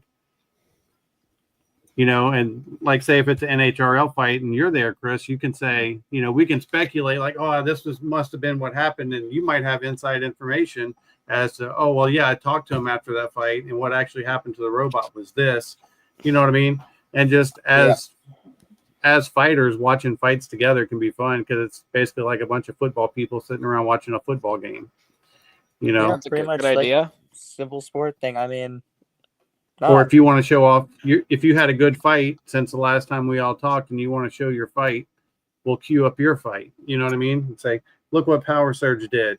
Look what Chlorine did. And we can watch those fights and, give inputs, thoughts. Oh, man, if you'd only done this, maybe this would have happened. And you know how those conversations go. So, yeah. And you never know, cool. like you could always like be given like some sort of like advice from someone else who's like had something. So you're like, oh, I had something similar, and it can actually help out with improving stuff. Right. Yeah. That's what it's about. Yeah, having fun. That's what makes this community great, man. Everyone's so helpful, and everyone's helping someone else, and everyone's always learning something. You always learn something new from someone else. Yep. I've yet to meet a robot builder that would throw a towel over his robot and not let you look at it. You know what I mean? It's like we're proud of what we're making and our robots. So we're more than happy to be like, oh, here, just take it. Like if somebody's scoping us out before a fight, I'll just hand them the robot and say, here, check it out. Don't cut any wires, but as a joke. But look at it. Go size it up to your robot. See where your wedge is going to hit it. Come up with your strategy. And I've actually had people take our robot over to their table and put it on the table with theirs and like bump them together to see who's going to win the ground game. And exactly because why not? I've had people. I went over there and I literally have like I'll have my beater lined up to the forks. I'll slowly spin it, be like, see how low their forks are and how their geometry affects my beater. And then I'll have other people like completely just stand there for like 10 minutes straight, touching my beater, rotating it, seeing stuff. They'll bring like little bits of like forks or little parts of theirs. You're like, let's see that. It really isn't like way out there. Like, no one's like, I would say secretive, like super secretive. Everyone's pretty much an open book there. Yeah. That's pretty much everywhere too.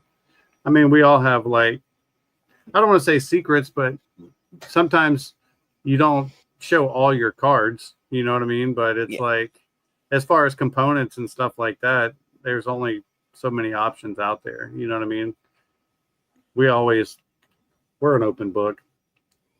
I like to talk too much, so I don't, I'll give away all of our secrets. I'm not very good at like, oh, I've got a secret robot and I'm going to bring it and I'm not going to tell anybody about it until we get there. It's like, as soon as I designed that Rougarou chassis, I was like, oh yeah, look what I did. I don't know if it's going to be good or not, but this is what's coming. Get your wedges, Florida, because Florida doesn't have very many horizontals. So that's true. You ain't like up north. We have, I would say, mostly all of the horizontals. When you think about beetle horizontals, at least we have pretty much all of them. Yeah. Yep, because Rougarou and like Darren made Chlorine. Those were and as far as the Beetle class, sometimes you've got that 4-wheel drive horizontal, the kit. I forgot what it's called. Jolt kits. But The Jolt. Yeah. I haven't seen a Jolt kit in a while. You'll see one of those pop up, or but most people, they just shy away from horizontals because they're so chaotic. Horizontals are And they fun, can man. easily counter. Like most of the time, you just need a big wedge and you can counter them. Counterpoint, just hit the opponent. Eventually, something will break. Exactly. You could always why- try and like hit the uprights, go around, clip a wheel, belt, Yeah. bend stuff. We'll see what happens. It's like when I was fighting Drop Saw in St. Martin, and with Rougarou, and twice he got me hemmed up and put his hammer saw right through my chassis, but both times it was through the exact same slot and hit the exact same gear motor on that side. And so I lost drive on that side. But the last 15 seconds of the fight, I did this crazy spin thing, and Rougarou's weapon came around and just basically buzzsawed his hammer off and destroyed his hammer saw. And that cost him the fight. That's pretty awesome. I'm not gonna lie, that is. And when that I is got an the awesome decision on that, I was like, "Are you sure?" Like I literally asked him, "Like, are you sure about that?" Because I hate a bad decision against me, and I feel just as bad if I feel like it was a bad decision against them. I was like, "Are you sure about that?" I was fine if it went the other way, but That's like Beam versus Overhaul again, where Beam just decapitates Overhaul in the last 5 seconds, literally maybe in 3 seconds. yeah. Also, fun fact: this is the very original version of Fluorine, like the first ever The version. Viper, Very tasty looking Viper chassis. Yeah, I still have it. yes. Like it's probably still reusable. Like except for the fact that the threaded inserts on the front are all gone, I could probably reuse this if I wanted to. But yeah, I remember with Axe Backwards, you guys know Kurt, right? yeah, I a don't little. know the builder. Been a while I know since the I've bot. seen him at a competition, but yeah, I know of him. Well, he was down at SuperCon in Miami. He showed up with his kids, and he just threw together a couple Viper kits. And he was doing really well with it because he's a BattleBots driver. He knows how to drive a robot. And so we're fighting, and I had Tyrone, which was the horizontal, and I was actually losing the fight against him, but something happened. I'm trying to figure out why the fight got paused. I think it was like a stick in the wall or something. And so they went to unstick me, and we were talking about each other's robots. So just mid-fight, during the unstick, we swapped controllers, and he just starts fighting my robot, and I just start fighting his. That's hilarious. And he still won. Even though I felt like he beat up his robot. He beat his robot up with my robot way better than I beat his robot up with my robot. That's pretty hilarious. I was like, how many times do you see that? That's the community. Like, okay, well, let's just swap controllers mid-fight and let's go. I've never had that happen to me. I gotta ask, have any of y'all really like ever fought many like actual like BattleBots builders or BattleBots teams before? I've technically fought Team X with the people who built Rampage. So, yes. We fought Kurt Durgin, which is Axe Backwards. We fought Sam, who has Gruff, and his kids. Yeah, I've fought him as well. All his kids. Kraken team, we fight them all the time. Matt Spurk has that tentacle robot 3-pounder. We fought them. There's a lot of Florida BattleBot builders. Let's see. Let me think. Captain Shredderator used to put on events. I have also had my fair share of BattleBots teams. I have fought multiple Bloodsport members. Definitely the most have been Bloodsport members. Hijinks. Lots of Shredder Pro. And things. Yeah. Who else? I want to remember. Fireball. Claw Viper. Oh yeah. Well, yeah, we fought Calvin Eba, so that was Mad Catter. Yep. Same. I fought Coleman, which is another Mad Catter. So I've also had Mad Catter. I'm trying to, because the guy that had Claw Viper, he was at the RCE championship when we went in 2023. Yeah, Kevin. Yeah. I didn't fight Kevin, but I fought Alex, who has Barcode, who was one of the newer members of Claw Viper after last year. Actually, Alex is on like 3-4 different BattleBots teams. So technically, I fought 4 BattleBots teams if you think about it, because he's on 4 different types. No, he's on Bloodsport. He's on Claw Viper. He's on Fireball. He's definitely been around. Have you ever fought the Vasquez brothers? I have not. That might be coming up. You get to fight 0-0. That's true. Dude, 0-0 scares me. I'm not gonna lie. That thing is. Just wedge him to death. He can't actually really move that well. I can't really run a wedge when I run this big ass beater. Just take off the weapon and run a wedge. Not an NHRL active weapon rule. Added cheeks. I don't know. I'm gonna say I can't even full court it now. I can't just add like the little like flappy arms like full court anymore, because those are a banned. You have to actually be able to move your opponent and actually move them a certain way. Okay. So they actually have all these new rules in place to prevent a full court happening again. Well, I just add like cheeks to the robot, like big. No more waggle sticks. Yeah, no more like little like. I would say more like fingers, honestly. Like they remind like fingers. They were just kind of like that. They didn't even move. They didn't even like articulate. They're just like that. It's like I meant like add cheeks to your like thick chunks of like TPU or something to just absorb the hits while you get in there and just go bang. You know what? Add the cheeks, but make them like squish. So you're like make them a crusher. That's an active weapon right there. That's active weapon. Technically, it's a crusher. I might keep the stick your finger in there if you don't believe me. I meant like keep the drum spinner and have cheeks. Never mind. I don't know how I would make weight for that. You know what I want to try? Just like as something to make a video on, just to kind of like be silly. I want to make a TPU beater bar. People have done that before. It's pretty funny. A fully TPU beater bar? Oh, yeah. I've seen TPU drums, TPU beaters. Because I was going to put steel through it to keep it from like expanding as you spun it up. You know what I mean? Either or like an Athena's teeth or something. But I was curious. I've been curious, like, you know, take Big G's bar, print it, solid TPU, but then put Athena's teeth on one side and then a metal rod through the other side to keep it from doing the flexing and bending from centrifugal force. And how durable would that be? You know, I think you'd have problems with the bearings staying seated and stuff like that, but might be reasonably durable. Yeah, it sounds like it would at least be durable. I mean, you wouldn't have. It's not a bad idea, honestly. Like, first of all, it'd be cheap. Right. It'd be a cheap way to make a beater. Second of all, it'd be lightweight, so you can make it super wide, so you can go like a Manta style drum. It's just extremely wide. Yes. Yeah, that'd be funny. It's just a matter of if it can handle the centrifugal force.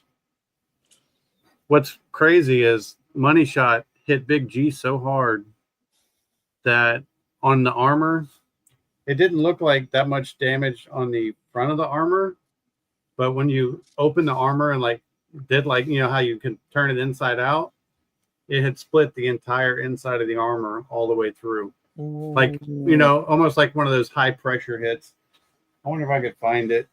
Yeah, you know, then again, I'm not surprised. Those JCR verts lately have been terrifying. Like, we have our fair share. We got, obviously, you got Money Shot. That thing's been tearing it up. Well, you clearly know how all about because you fought Money Shot. And you fought Fiend. Fiend again. Another really nasty, heavy-hitting vert with the Just Cuz hub.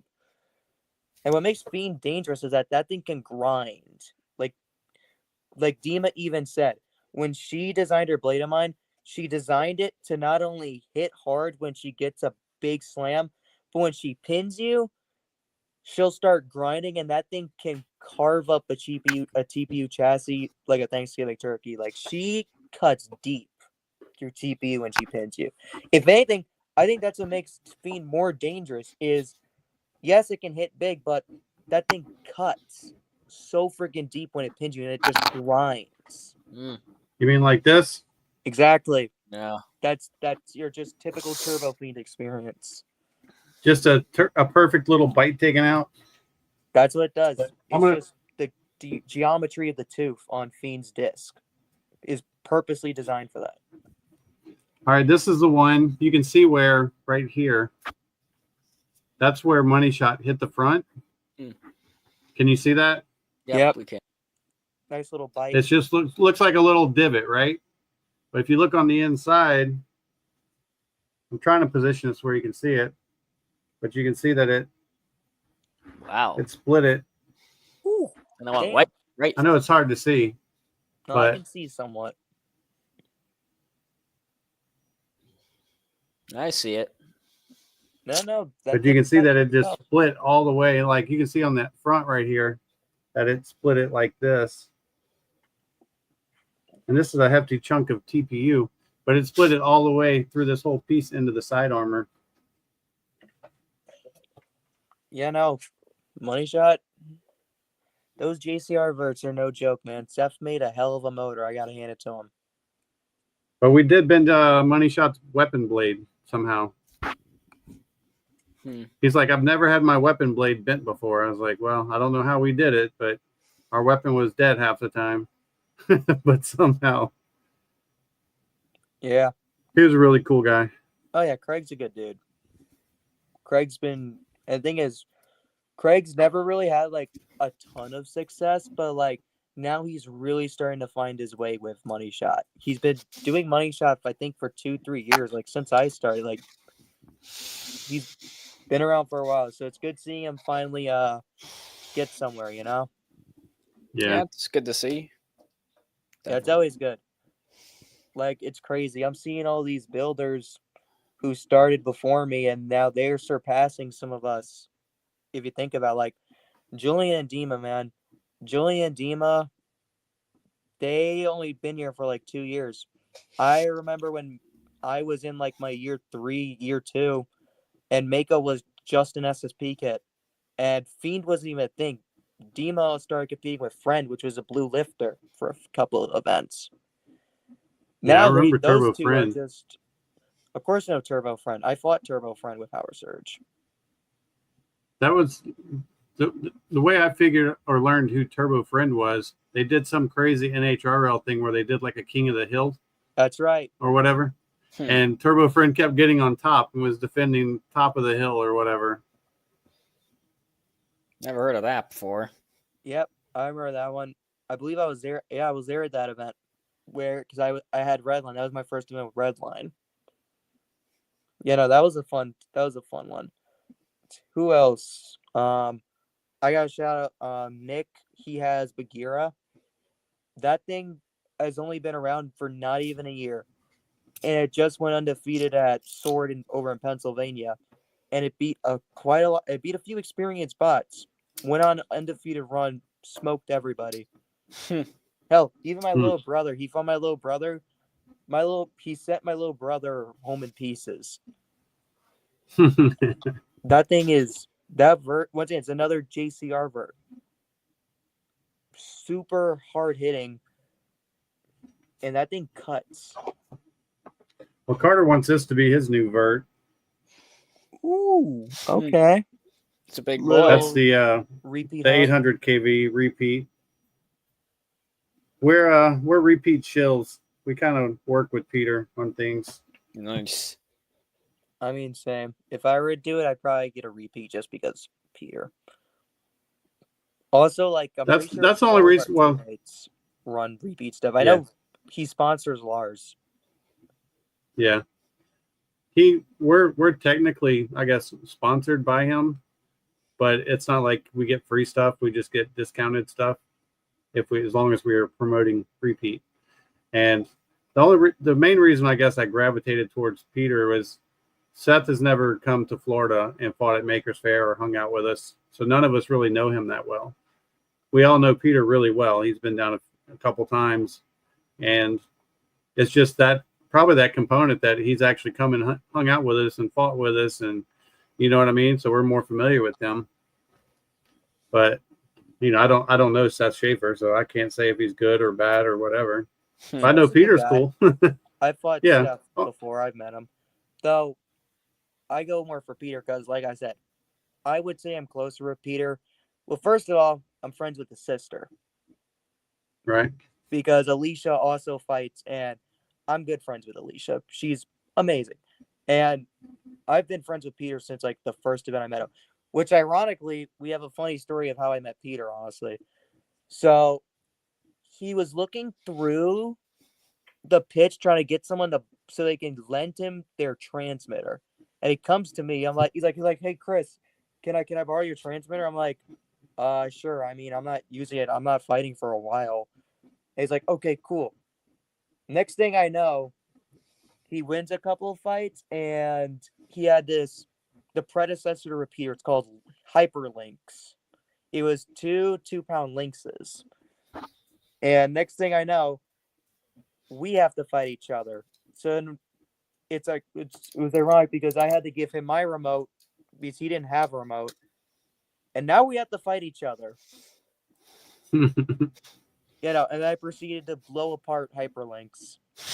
But, it was like the most ironic twist. So where'd the other transmitter come from? I'm pretty sure he got someone else in the pits to lend him one because they didn't have one. I know it took a while for them to get the remote binded and then to get the right drive settings. They were at the cage door. I was in and powered on my weapon lock on, and I was waiting for them. At one point, back when we had the green room, I just chilled on the couch for like 10 minutes while they're actively in the box trying to get the bots to work. I'm just sitting there chilling on the couch like, oh, you need me yet? It's funny. And I've known Peter ever since. And what can I say? He's been good to me. He has good products. We talk it. He's helped me in the past. So yeah, I tend to lean Peter for like obvious reasons. Oh look, it's Caden. Caden. You caught the end of it, Caden. Caden. Unless you want to join, I'll let you join, and I'll go get something to drink, and you guys can take over for a while.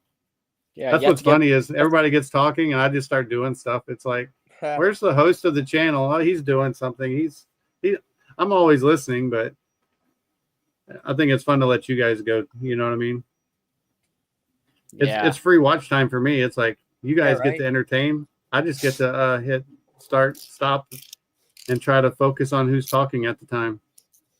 You missed our you missed our fun conversation about how to commentate good. I would have appreciated your input there. I mean, I would appreciate the input I already got, but it would have been cool to see your perspective because you also do commentary. Goodly. Yeah. I think he's dead or something. I don't see him replying. I don't know. We'll see. See what he says, man.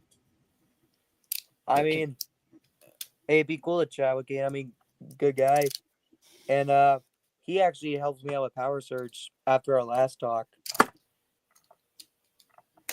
I put the link above in the chat, Kate. It's right there. Just like copy paste. Go to different. It's a different link than last time. You put it in the chat. Can he? Maybe not. You try posting it because maybe you could put links. I don't think I can. Actually, while you're just figuring it out, I'm just gonna run to the bathroom real quick. Yeah. There you go. Let's see. Roughhouse Robotics. What are y'all's opinions on ICE motors being used in combat robots? And also, should they get a weight bonus? I personally would like to see that in NHRL pretty bad. Well, I guess that's interesting. I don't know. I mean, IC engines are cool, but they're just kind of not really worth the weight at this point. Like, they used to be kind of worth the weight for their power to weight ratio, but I think we've hit a point where electric motors are just better. Like, there's really no reason to use an ICE engine. I mean, you might be able to. actually, can you use those at Norwalk?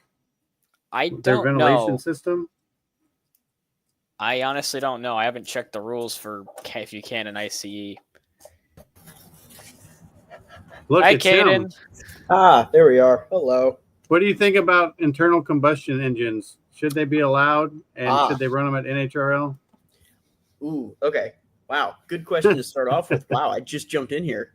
Okay. I know. I threw it right at you. There it is, right there. There it is. I think yes, more of them, please. I think they're very, very cool. The problem is that as cool as they sound, they are they're a little weight inefficient for what we do. So Yeah. I think I have no problem with them because I don't see them becoming like an overly competitive issue. You know, I think they're just fun. Do they allow those at NHRL? To an extent, they must because they allowed the jet engine robot. So, yes. Well, that was also the owner too. Yeah, there is actually a rule for it because there's a separate rule too where internal combustion robots can get up to an idle speed before the countdown starts, which I think is interesting. Like nothing is spinning. There's not like an engagement. You have to have like an engagement mechanism, like a clutch or something that can't be engaged.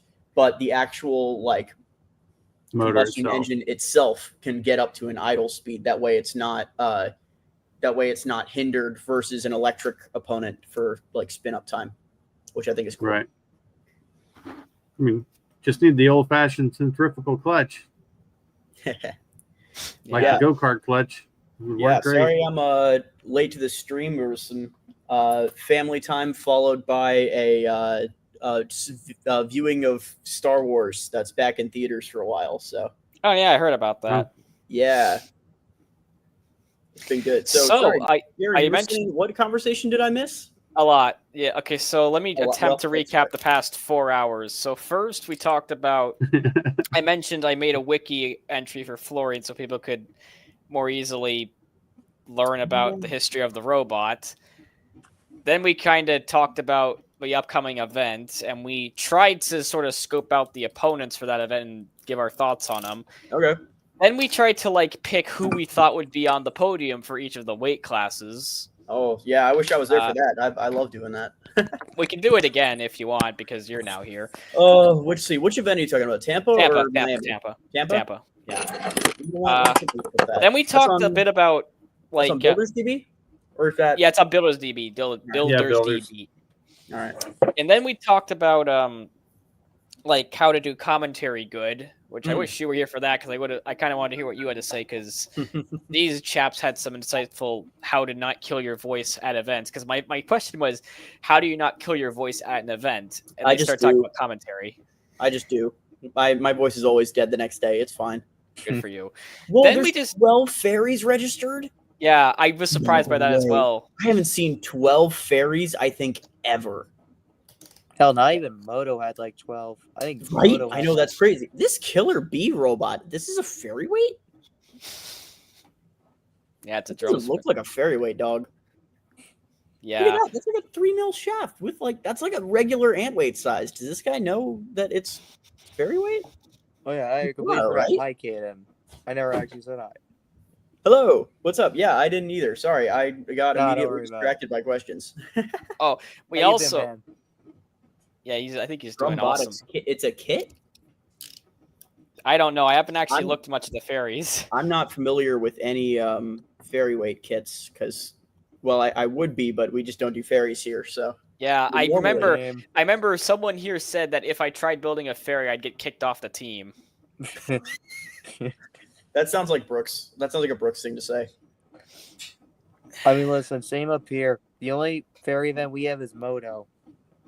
Yeah, I mean, we don't run fairies at all. The only one that we have kind of is Tampa's trying to like bring them back, but everybody kind of abandoned fairies for plastic ants, which I tend to agree with. I think fairies can be. I've seen some fun fairy fights before, but I think in general, they're kind of boring comparatively. Like the crowd doesn't really get that excited for fairy weight fights, which I kind of understand.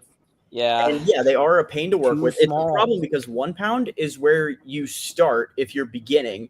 and then you need experience to build a fairy weight. So you're telling me that you have the experience and the complicated know-how of how to actually build a robot, and then you're going to scale down? Like, no one does that. Everyone scales up. Come on. Yeah. And then on top of that too, because like ant weights is where everybody starts, replacing it with plastic ants I think was a lot better because it gives everybody that like lead in. Yeah. And cost. I'm gonna be honest, for cost, even for like fairies, I mean, fairies cost like the same as an ant weight. Exactly. It's crazy. And a plant is cheaper than a fairy. It is, genuinely. Yeah. Because when you're doing a fairy, you still have to get a metal weapon, metal stuff, maybe metal forks. Yep. Yeah, you still need all like the know-how of like how to build a complicated. Like it's definitely more complicated to build a fairy weight than your average ant weight. My ant, this thing cost. That's like the 10th time this has fallen over, dude. You should really get a kickstand. I know, but literally, my ant must have cost me, let's say, $200. Like all I need, I 3D printed everything myself, pretty much. All I needed were the electronics, the screws, and the blade. Yeah, and when I made I was off. When I was making my kit robot, I did the math and everything, and I was gonna be able to produce them with like some deals from distributors and whatnot for like mass orders of kits and whatnot. I was gonna be able to make them for maybe $125 per kit. So it's a good for ant weights, it's a pretty decent range. You could probably build a pretty solid, normal, like good ant weight for around $100 once you have your like basic tools and whatnot. I know that's like the general consensus is like $100 per pound kind of deal. Yeah, that's pretty accurate. I know Impulse, like example, look at Impulse, one of the most successful ants right now, and Lars basically spends next to nothing on Impulse. All it gets is the blades, the carbon fiber on one side. It's not even carbon fiber on both sides. Right. And the electronics. Everything else pretty much 3D printed. I assume he has some kind of like deal with Peter as well, being like team repeat. That's right. So it's even cheaper. Yeah, nice. That's probably a sweet deal. I don't know what the deal is with that, but I'm sure I'm gonna try to talk to Peter about business stuff because I feel like I've been beaten to the punch a bit on actual parts for Momentum Mechanics, but kits, I feel like kits being made from repeat parts, I think would be a very win-win situation for both of us business wise, and then I think it also gets me a good. Yeah, I think that's my niche area as well is design work. So I think designing cool kits would be a solid spot for me. Definitely. I also have to look into a repeat sponsorship. I feel like I need to talk because I feel like, well, first of all, I run all this stuff in literally everything. Yeah, all repeat. Yeah, I think we talked about this a little bit last time. Most of my robots are pretty entirely repeat. Powerball, mostly ant weight stuff. My Powerball is almost entirely repeat. The difference is the hub motor is custom. That's about it. If I had Peter's hub motor on there, then it probably would be completely repeat, and it probably would have been. But I ended up making my hub motor before he like released his as a product, so I didn't design around that. And now I can't because the weight is already allocated. But yeah, well, I don't know. We'll see if I do a redesign. And then all the other stuff too, like the commission robots have mostly been repeat as well. I'm using repeat stuff in Powerball 12 as well, which I know he doesn't make a ton of 12-pound stuff, but I am using his 12-pound stuff. And we're using some Magnums there, which I hear are good. So Magnums are pretty solid. So I think we were talking about who you think's gonna win, and you're scoping out of the opponents. Oh yeah, let me check that. Oh yeah, by the way, officially today, I should mention, Powerball 12 is registered for June. Let's go! Yay. Let's go! Indeed, that's right. Yeah, you should test your weapon before you go. That's the goal. Yeah. Well, the problem is the machining, Darren. So I got a new contact from Aaron. I'm gonna try out. I don't know if Aaron's ordered from him before, but he seems to trust him. I think so. Assuming he's trustworthy, I'm going to order from that guy, and we'll see how stuff turns out. But yeah, I don't know if I showed you guys this last time, but look at this. It's a piece of metal. Exactly. Is that the motor? it was gonna be the hub motor, right? So it didn't get done. You can see there's still some material on the outside here. I hand sawed this out of this. This is what killed my Norwalk run. Ooh, Wow. that sucks. Didn't happen. Yep. So I cut out that one half with a handsaw, thinking it might be salvageable, and then I did the measurements on each side here, on this little lip here and here, and this one is like twice as thick as this one, so it wasn't balanced. It wouldn't have worked anyway, unfortunately. Oh well. So well. Tampa thing. Right. Let me check. Yeah, I got distracted. Let me check Tampa. I got distracted by the ferry weight that looks like an ant weight. Yeah, a lot of ferry weights. 12. It's packed. Yeah. And we also asked Ferry the question. And we also asked the question of whether they're going to let people in from the wait list, and we all kind of said no. Well, I said no because it's a pretty tightly run event. So Nate. Yeah, we will see. I would not say that Tampa is a tightly run event. Well, I say short, like, you know what I mean. Yeah. Well, in the past, Tampa has always opened with a lower number than what they actually let in. It was like they would open with 12, and then they would end up letting 16 in. Yeah. But anyway, I don't know. The point being this time was the fact that it's a different venue now, and it's at that restaurant and bar. So we don't know. Right. Oh, my gosh. I can't believe I'm going to miss that. We don't know what the time difference is. You know what? I forgot. Tampa's actually the event I might show up to anyway. Please do, because fun fact, Florine, according to that wiki thing, and also my measurements, has had 96 fights throughout its entire career. Wow. Yeah, you've had a lot of fights in that one robot, huh? It is gonna hit 100 at this event. Wow. Maybe. And I might be facing one of these goobers as my 100 fight. I switch up my robots that I fight with way too often. I don't know that I have too many. What would be the most fights that I had? I think you have a few with hyperdrive at least. It would probably be hyperdrive I had the most fights with, right? I mean, I've had a lot with Powerball and Double Agent. I had a lot. You've had hyperdrive for a while, pretty much around the same time I've had Power Surge. Yeah, but I also, like, in Florida, I don't fight it all the time because it is more expensive than the ant weights. So I fought the ant weights more often. I only have 12 Agent Orange fights recorded. I know that can't be right, but I only have 12 in my folder. Let me see. Hyperdrive fights. This is 48, but on this first one I went 2-2, and two of these are grudge matches, right? So that would be, yeah, that'll level out to 48, and then I stopped this one, Amrock. So, sorry, I have my hyperdrive fights in different folders because I don't count it as the same robot after I did the rebuild. Oh, yeah, kid, you bring in hyperdrive to June? No. I'm not going to bring 12 and a Beetle at the same time. I'm going to see if I can handle the 12 fine, and then if I feel like I'm okay running the 12, which I don't think will be the case in the first time, then I'll try to bring both, but I don't foresee myself trying to bring both. I'm already scatterbrained. Bring it to Grudge. You know, it'd be a funny idea. I might bring it to Grudge. I want to grudge you so badly. That would be fun. Yeah, I really want to, man. That would be so much fun.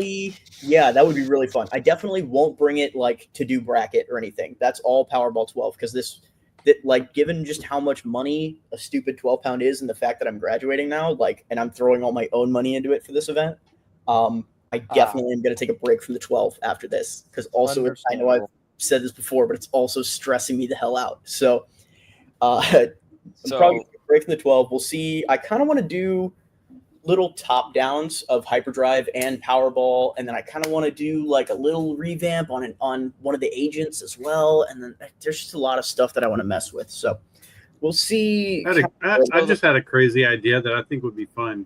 Oh, no. Let's hear it. I should send Big G to NHRL to like Chris or somebody and let them fight Big G there. Yeah, I can fight it at G-Scroll. I can fight it at save the cost of traveling. Yeah, right. You know what I mean? Like, how cool would that be just to like, hey, here's the parts, here's the robot, fight it, whatever's left, just sweep back into this container and ship it back to me. You know, that's kind of what Peter did with Scalar X, right? That's right. Yeah, that's what he sent when he sent me Scalar. Yeah, and that's what. And let me count how many fights I have here. Oh, sorry. God. Anyway, so Caden, 17. thoughts. Who do you think's gonna win, like in the ant weights? Just Okay. tell Darren what he wants to hear. Say, Darren, I think Florian's going to win. Oh shush. Yeah, Uh, he's the one. 65 fights with hyperdrive. Oh nice. Let me run the map. I think that's close to Power Surge. I think I might have you beat by like 2. You probably do, because like I said, I've also done a lot of ant weight stuff recently. So, well, I guess through the years, I've been pretty consistently in the ant weights. So, hyperdrive takes a back seat sometimes. To be fair, you know what? I did take a bit of a break in between in 2023. I did take a bit of a break for a while. Mm. And like even last year there was like a big break in between the spring and the fall. Mm. Yeah. So it might actually be a bit, and like a lot of the times I have a lot of like just 2 and 2 events, not a lot of like more than 2 and 2. So it might actually be closer than you think. So let's see. For ant weights, I'm looking at Darren. I'm gonna be real with you. I actually think you're in a pretty good advantageous position here. I don't see a ton of robots that I think are terribly threatening to Florine right off the bat.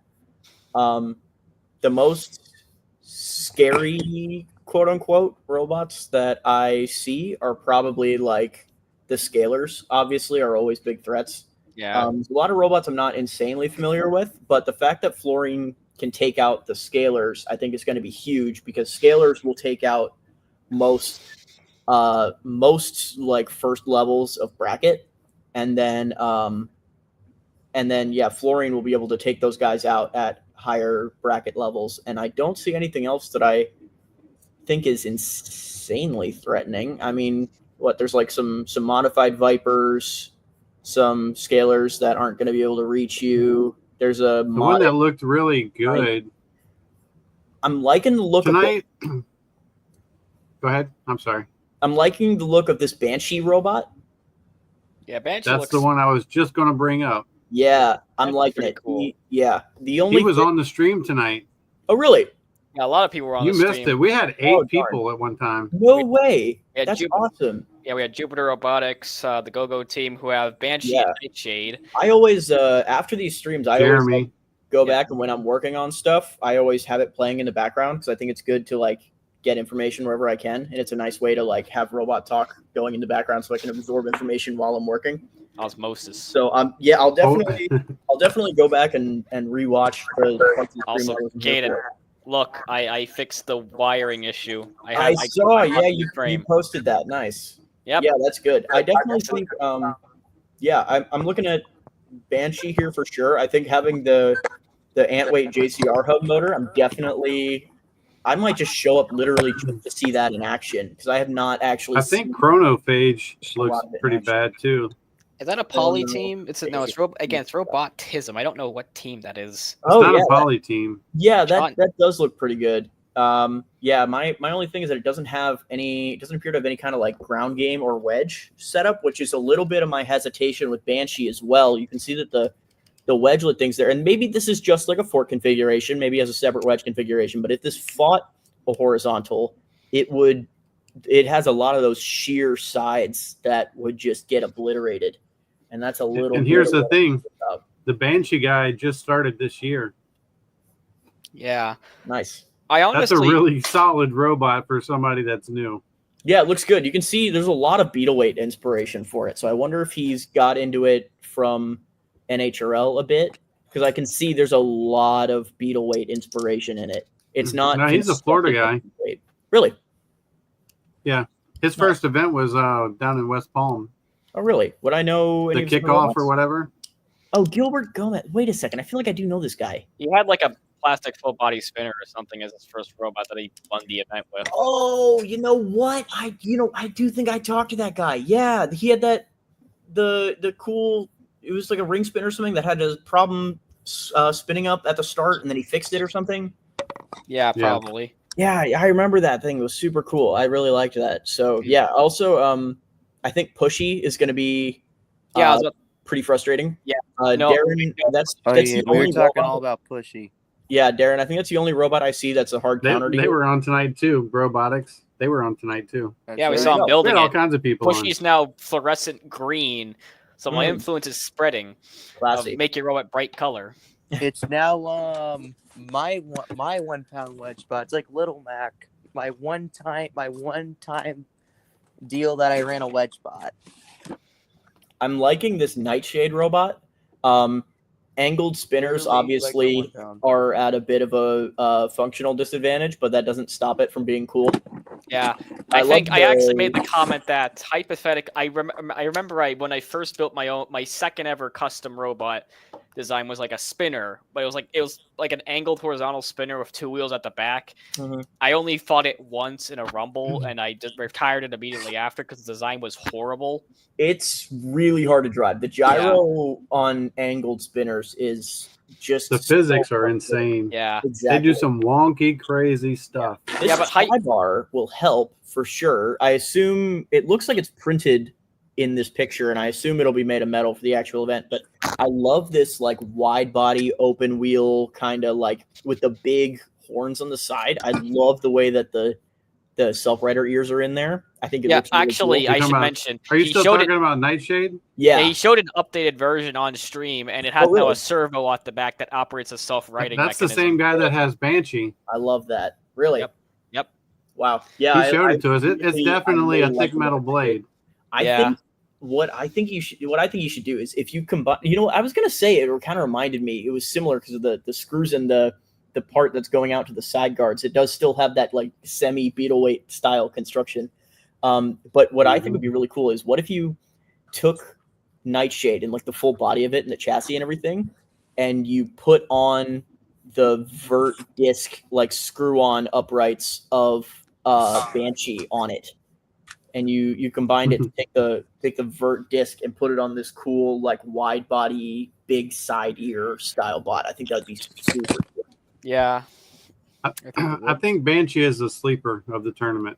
Probably. I think it'll do well. Yeah, I'm a little worried about I think if it fights. I think Maury can do well if Purple Fire can stop the fire and get all their electronic issues worked out. That tends to be their nemesis. Yeah. And I'm Yeah. not trying to be mean. I'm just from what I've seen. You know what I mean? Yeah, But it's a poly tradition. They won't fight you on it. Also, but it's a very something- solid. It's a very nice little robot. It drives really well. Yeah, it looks It good. reminds me of Gumbo, but it actually drives. Yeah, my Also concern something is the front config not having forks or wedge.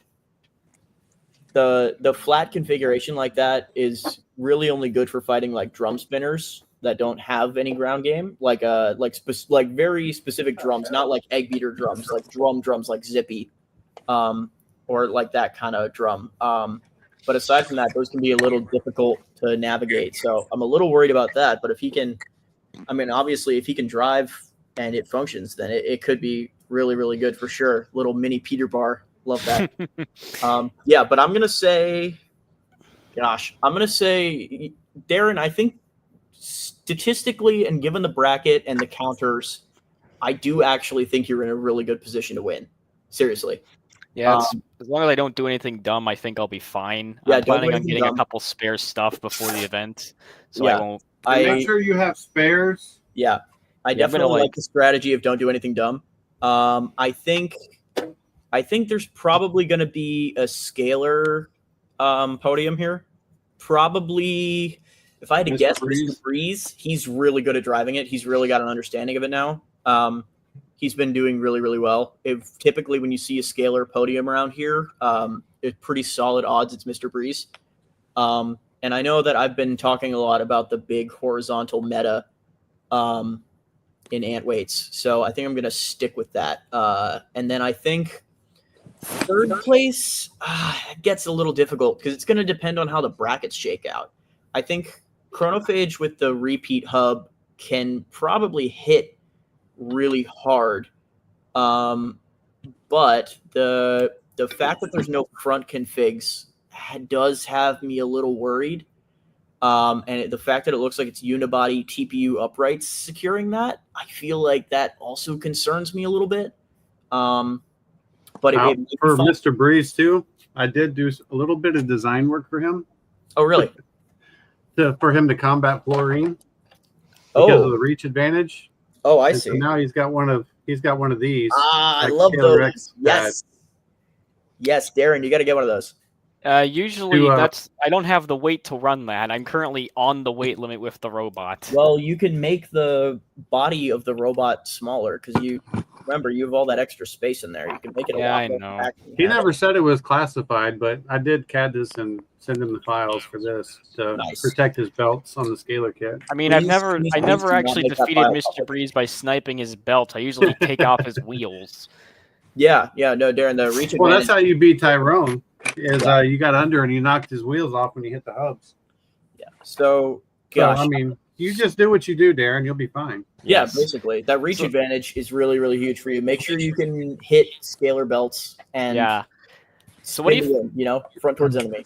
Yeah. What do you think of the beetle weight bracket with every single one of them being a vertical spinner except for like one thwackbot and me? That's pretty standard for Florida comps, to be honest. So, well, first unless they let the new Rougarou in. I'm trying to get Ruby in. That would be really fun. I want to see it. No, it's called Tougarou. Rougarou Tougarou. That's fun. For Anecdotes though, here's the new weapon blade. Oh yeah, let me switch over and see this real quick. Oh, nice. Here, I'll do this for you. There. Very nice. Big. I like it. The metal ones show up tomorrow. And then here's the rough, I guess, view. Right, yeah. I think I showed this last week. Yeah, I think this that's is with the actual blade. Right. And it's got the gears. Yeah. Yeah, I did send you a picture of the gears. Are I'm you going to try the have you tried like spinning it with like a weight or anything on it? Not yet. I'm waiting for the metal. Okay. The blades are showing up tomorrow. Okay, cool. Yeah, definitely. Let me know how that goes. This is the actual chassis. We have a fork set up for the back. Nice. And then, the recesses for the motor mounts on the side, and we'll have the wheel armor coming off of this. So very nice. Oh, yeah, that reminds me. It's going to be the undercutter Rougarou. I love it. Love it. I've also done some CADing. I finally finished remodeling the weapon frame for chlorine, so now we can accept the new motor. Nice. Should be in weight. I did some math, and everything will be in weight once I order the new weapon and the new motor. At this point, all I really have to do is order everything, and I can finally have a properly sized weapon on this depression of a robot. And I might actually stand a chance of winning a fight instead of losing 3 in a row. So what size weapon bar are you going with on the new chlorine? Math limiting 20 centimeters diameter, effective diameter. 27 meters? No, 20 centimeters. Oh, centimeters. Yeah. It's probably smaller than that blade, I'll be honest. I can't remember how big this one is. I think this is a 7.5 inch from. It's asymmetric, of course, but it's 7.5 inches from here to here. So like I think it's like an 8-inch reach or something, or not 8-inch, but hold on. Translate that. Let me tell you. Let me give you all the secrets, okay? Inch to because I don't care. 8. That's about as big as my bar. Gosh darn it. But mine's gear driven, so I don't have to worry about the hub motor thing. 4.802 inches. Yeah, about from 8 the inches. Center to the tip. So you have about as much reach as I do. I don't know that the gears are going to be. I don't know how much better those are going to perform than the hub motor. Yeah, it's kind of like a 1-to-1 ratio, so it's still going to be pulling a lot of current. No, it's a 1.16. But my weapon is you're right. It's not. It's almost 1-to-1, but the motor is a 3536, and it's 1400 kV. So I don't know. You know what I mean? It's like, and I don't do the math to see what the motor is going to do. I just throw what I have together, and then if it works, it works. If it don't, it don't. So we'll see. If it doesn't work, then I'll switch to belt drive and I'll give it more of a ratio, or I'll change the size of the gears. But as far as like giving you the actual, you know what I mean? We did the math when I texted you. It was right. A little concerning. it was the off the chart, unrealistic, like hypothetical speeds. Right. My concern is that it's going to have that problem like Darren's hub motor did, where it tries to spin up and then it just burns itself because it physically can't do all that. But we will see. Are you going to switch to straight gears? I may. Like, I still have a lot of testing to do once I Right. get the metal bar in. I need to, because I have a 4x4 box, so it's going to go in there and it's going to be running wide open for however long. Right. But I based it around this because I had a stupid amount of these that were just laying around, and it's the 3536 Flash Hobby. So, as we all know, Amazon Flash Hobby motors, they're not the highest, they're not the most power hungry, so they're not the torquiest, I guess I could say. To where, like, if you use like one of the badass motors, those things draw actual amperage. This is a 1450 If you compare kV? A what? This is the 1450 kV? Yeah. Okay. So But it's a very large motor. You know what I mean? And I've run it on Rougarou in the past, and it would spin the blade up in about 1.5 seconds. But Rougarou had more of a gear ratio than this one, actually, than the new configuration. So I really don't know what it's going to do. And my troubleshooting is, let's put together whatever I threw together and see how well it works. And if it doesn't work, getting sexy. Oh God, what am I seeing? But I switch away. There will be for 1 videos. second. There You will be missed it. videos on whether it blows up, smokes, or whatever. Finally, I'm back. But Good. Yeah, that's what I'm curious about. So on 4S, here's the problem: is that if you look on Amazon at the description here, the maximum power on this 1450 kV is 655 watts, which Right. it's a pretty big. It's a pretty big like weapon motor, 35 size motor. It's pretty solid. But the BA 2315, which is a lot of people are starting to switch over to that. The BA 2315, which is a good bit smaller, is 810 watts.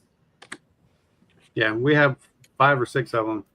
Yeah, it's like 150 watts stronger and smaller, but it's like if it's not going to spin up on like a 2315, it's probably going to really struggle to spin up on the 35. What was it? 35, 36. I'm a little worried 35, about it. 36. Yeah. Yeah.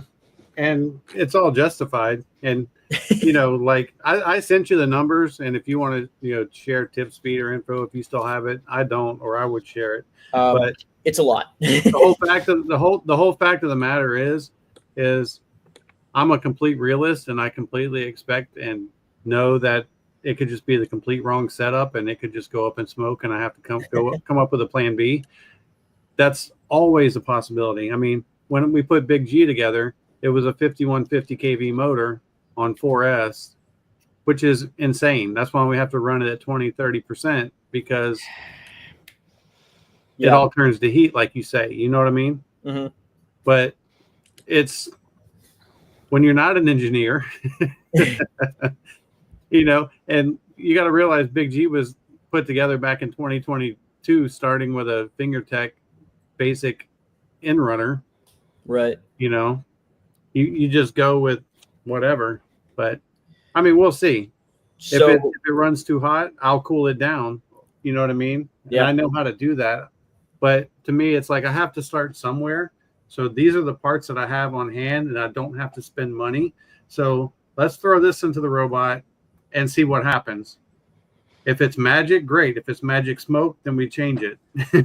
you could probably add more gearing to it. I mean, it would decrease spin up time, but the motor wouldn't like kill itself. Right now, looking back at the messages here, it looks like on the current setup, it's about 563 miles an hour theoretical, which right.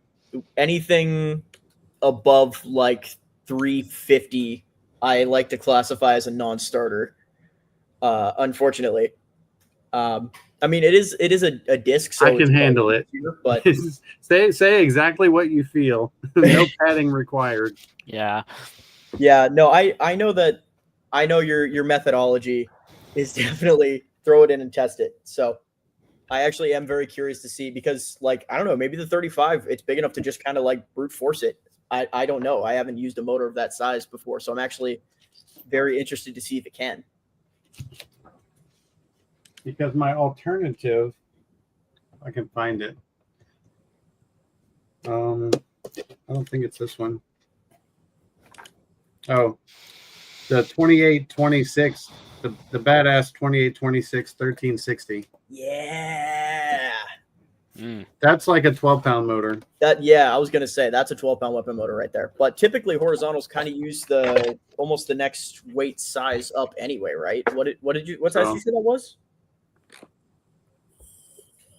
This is a If anything, that's 2826 bigger. But no, that's about right. Right. Yeah. That's like a 12-pound. But Yeah. you got to understand, badass motors, their measurements are based on the armature, not the can. Right. So this is a 35-36, but this is a 28 from Badass. This is a 28. This is a 35. This is double the motor that this is. This is a 2826 1360. I bet the wattage on that's insane. I wouldn't know. Yeah, I'd have to run some big ESCs for that. Yeah, probably. You could. I mean, there's a chance you might be able to run it off of like a Blitz 80 amp or something.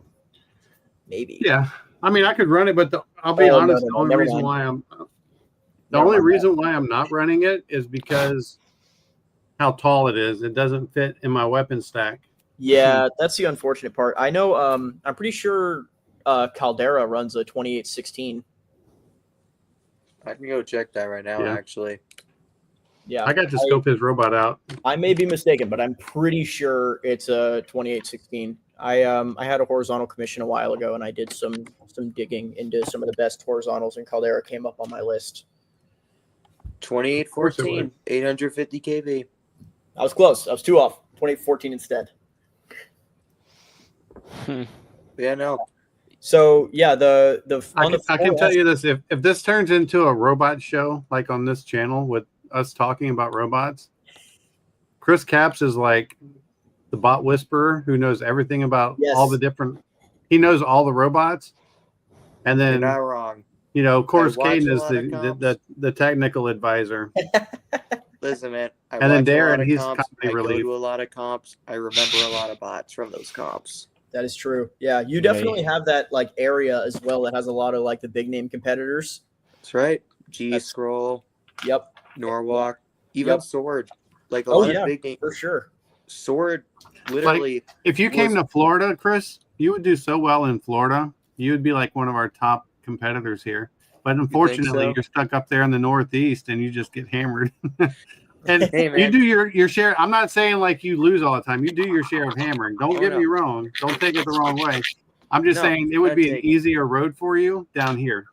Listen, man, I think, yeah, it's hard, but at the same time, it's kind of a good thing because you learn faster and you learn a lot more. So it makes you, when you go to other places, like, this ain't as hard now. Because like I fight with some of the best all the time.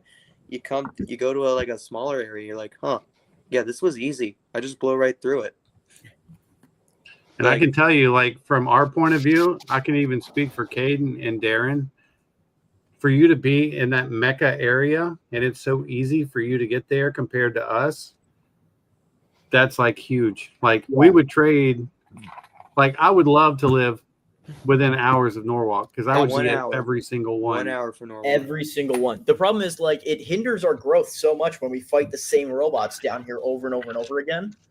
You know, we can't like get that very totally agreed. Like, not to say that we're not high level competitors, you know, but the high level competition of that sheer number of robots in the brackets and whatnot, like we never get that except the couple times a year we go to NHRL, which is if that even, you know, so it's difficult. And then sometimes even if we go up, like, you know, if we fight like a 12-pound robot, Like, then we're not even getting experience applicable to the robots down here, you know? Because we don't fight 12s down here. Yeah, we don't. I Yeah. gotta say though, It's sad because It we is used good. to. We used to. Yeah. it is good living Unfortunate. here. It has its perks for sure. The thing is, like, I even placed high in events with a lot of the big guys. Like May 3rd last year, I took second in an event with, let's see, Mako, Barcode, Prince, Promptrita, a bunch of SSPs, which ended up doing really well. Turbo Friend, which was Oh, I love again Turbo did Friend. pretty well. But you know, it was a pretty stacked event. I took second. Very nice. So like Nice. when you go to like those kind of events, it kind of trains you. Like if you can take it there, I feel like you can take it anywhere else. Yeah, for sure. We don't That's really get that facts. here. That's facts. We fight the same people over and over and over again. That's right. We have all the archetypes. You got your lifters. And what's you got funny your is- hammer saws. You got your. We even got. I talk about Big G. Big G's secret sauce is luck. He is the luckiest robot.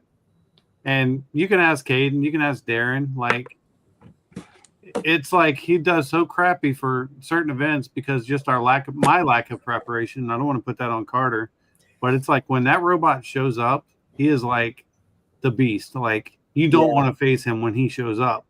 And but like if he fought in the NHRL, like say if he was going to the next event where all the top hitters, there's a real chance he would go 0-2. But as Big G luck goes, we show up at an April event, which is a less competitive event. We can all agree upon that. They did have some good bots there. Don't get me wrong. I'm not trying to discredit anybody that was there, but it wasn't all the top guys.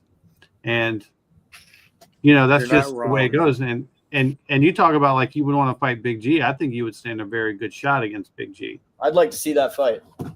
I do think it needs to happen at some point. It really does. Yeah. That'd be awesome, I think. I really do think we're very similar matched. Unfortunately, that'd be Good. a really good fight. I do want to see that.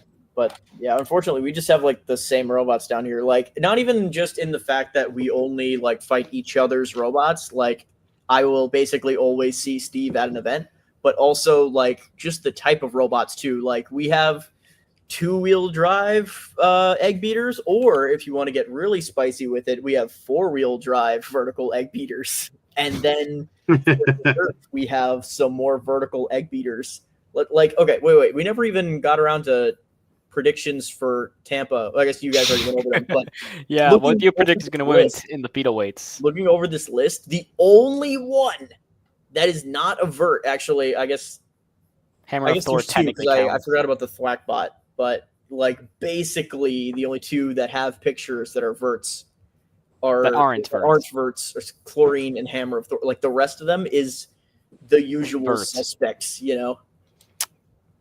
Yeah, I'm gonna be testing my durability a lot at this event. Yeah, well, let's hope Rougarou gets in this class and does something amazing. I would love that. I'd like to fight you, actually. I want to fight the new Rougarou.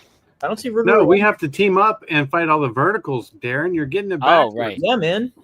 All right, want to do like a tag team match? Do the squad. Yeah, I feel like I'm joining Disc Squad soon because I started working on Powerball 3-pound while I have a little break in my own personal robot CAD stuff. Once my finals are done, I got a little break for a while where the 12 is done like CAD wise, and I'm finishing up this commission right now. So I'll have a little bit of time where I'm working on 3-pound Powerball. Not to say that Hyperdrive's retiring, because I still love Hyperdrive and I'm going to run it all the time while I can, but 3-pound Powerball is a little more cost effective. You want to know an unbeatable team?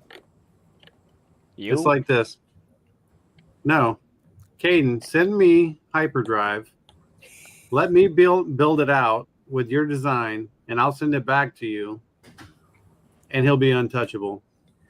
I'm not a technical guy, but I know how to build stuff that lasts. Like, how many shots did Big G take from Money Shot where he was just beating a corner and still come back? Like, he never loses drive. He's an extremely durable bot. That's what I do. I'm a durability guy. My problem That's is part of the secret sauce. That's literally my entire problem is just money. Is that I've been operating off of like, okay, good enough style parts building for so long. If I ever just like stop and don't go to a couple events and save some money and then throw it at the robot and get it all like actually where it's supposed to be and then run it, I feel like it'll do insanely well. But like I don't know that I can list any event recently or maybe even ever. I literally don't think ever the robot has been 100% parts. All the parts are exactly as I want them to be. All the math and like tip speed is right where I want it to be. And like everything is what I would put on the robot if I had a choice. I don't think that's literally ever happened in the history of ever.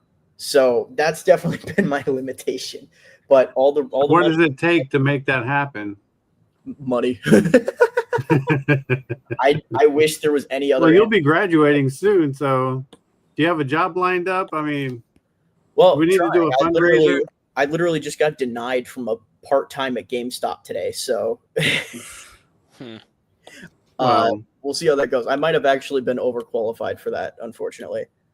Well, I would say so.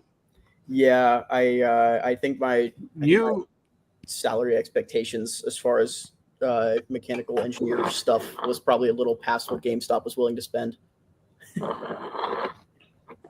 You need to realize what you are and aim for that. Yeah, there's a company around here that my dad just sent me that does like that does some like manufacturing mechanical stuff that I might try to. I'll have to find them and do a little more digging, but it seems pretty interesting. I want to see if maybe I could get an internship or part-time job there. I feel like that'd be really cool. Get some experience, and then also if they're doing a lot of this like hardware stuff, I imagine it's good for like scrap materials as well. Like Arthrex, I knew a guy that did BattleBots that worked at Arthrex, and he would get all kinds of like spare titanium and carbon fiber and stuff like that for his robot. He basically built everything for free. No, I'm shutting you down on all that. All right, I'm going to back this up. Take it from a 50-something-year-old guy, right? I very easily could have been a mechanical engineer. Okay. I understand mechanics extremely well. I understand what's strong, what's weak, what works, what doesn't work. That's part of why we do well. But I was looking into getting my going back to school for mechanical engineering, and there's a branch off of mechanical engineering that works around industrial style robots. That's the direction you need to be going. Like these robots that run the Amazon warehouse and yes, that's bring actually out what I want to do. And that's what you need to be focusing on, because with AI and robotics and everything that's going on, you know, like you don't want to be working on conveyor systems as a mechanical engineer. Right. Yeah. There's yeah.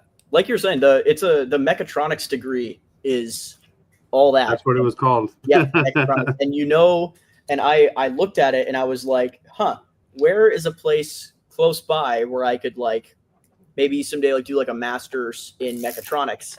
And you know where close has a really good mechatronics program?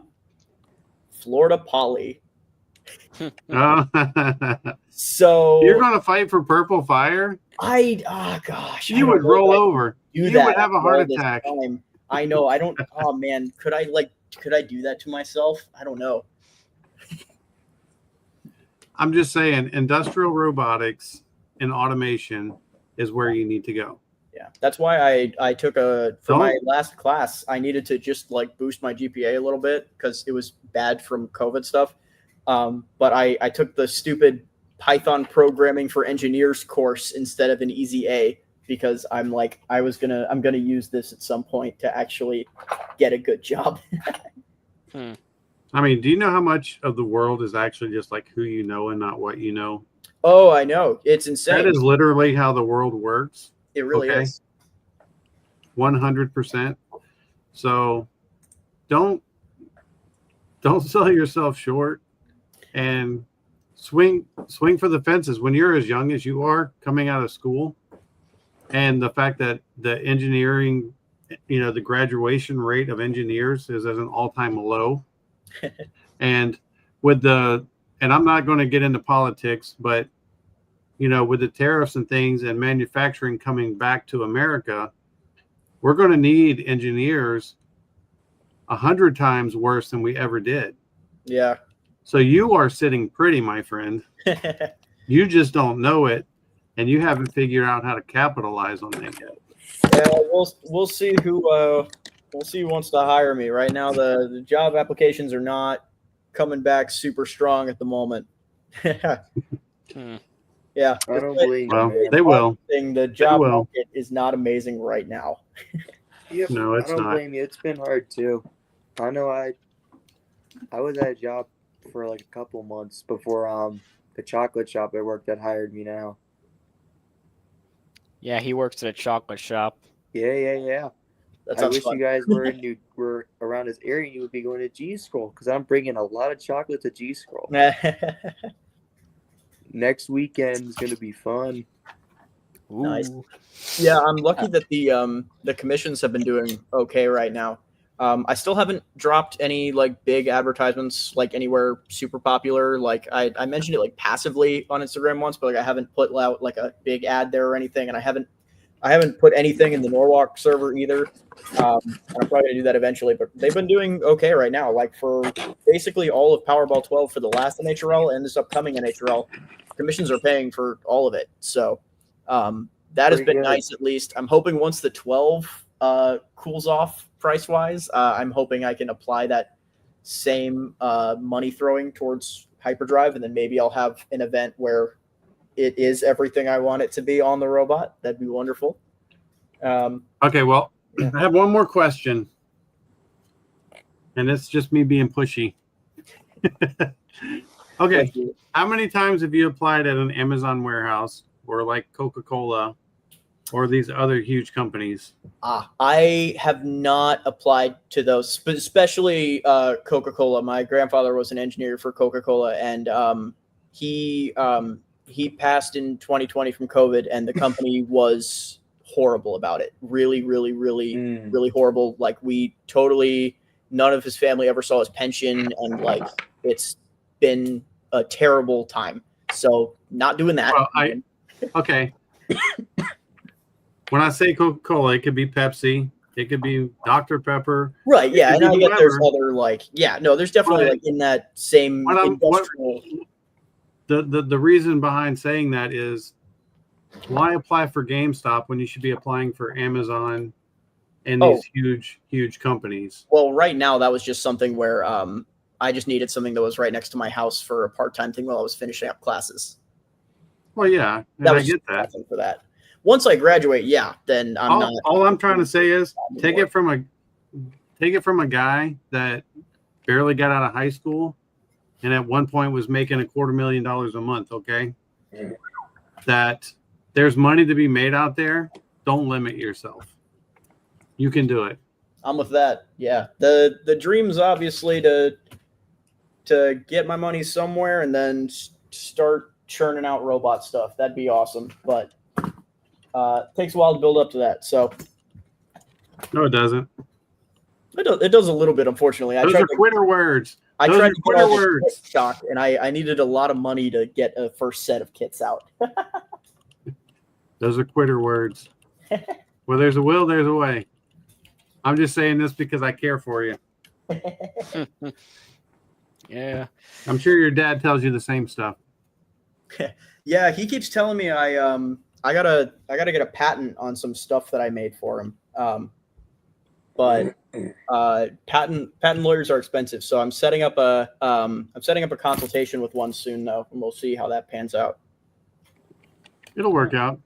I hope so. Yeah, you love, never work a day in your life. It's a really cool thing that I made. And I think he's found it incredibly useful, and I think a lot of people that use the same stuff could also really benefit and really would like it. So I'm excited for it. If it shakes out, it could be really cool. Because also, like medical device stuff there's money in that for sure.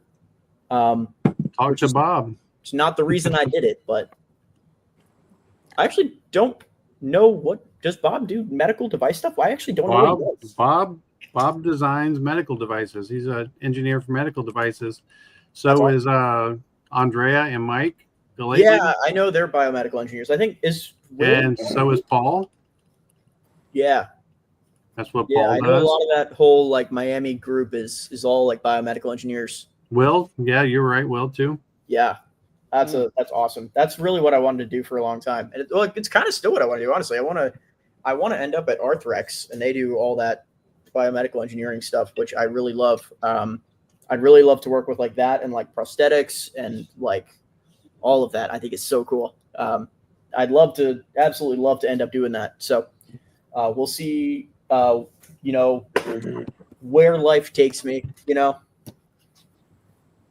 Don't sweat it; it'll happen. Okay, Yeah. so who's your picks for Beetle? Oh, I think Camino's going to win. Picks. Let's get back on Roblox. G's Let's quit stroking Caden. Oh boy! So I think you guys are extremely capable. You have a bright future, no matter how bleak it looks. It's going to be amazing. Just know that. Yay! I think Camino is going to take first. I think if everything works. I think it's difficult because so many Florida Beetles are hit or miss. Sometimes, like you were saying, you just don't know who's going to show up.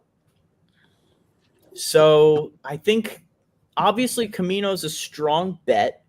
I think, given the NHRL performance, Sunday Scaries is really, really up there for me. I feel like I would be surprised if Sunday Scaries didn't podium,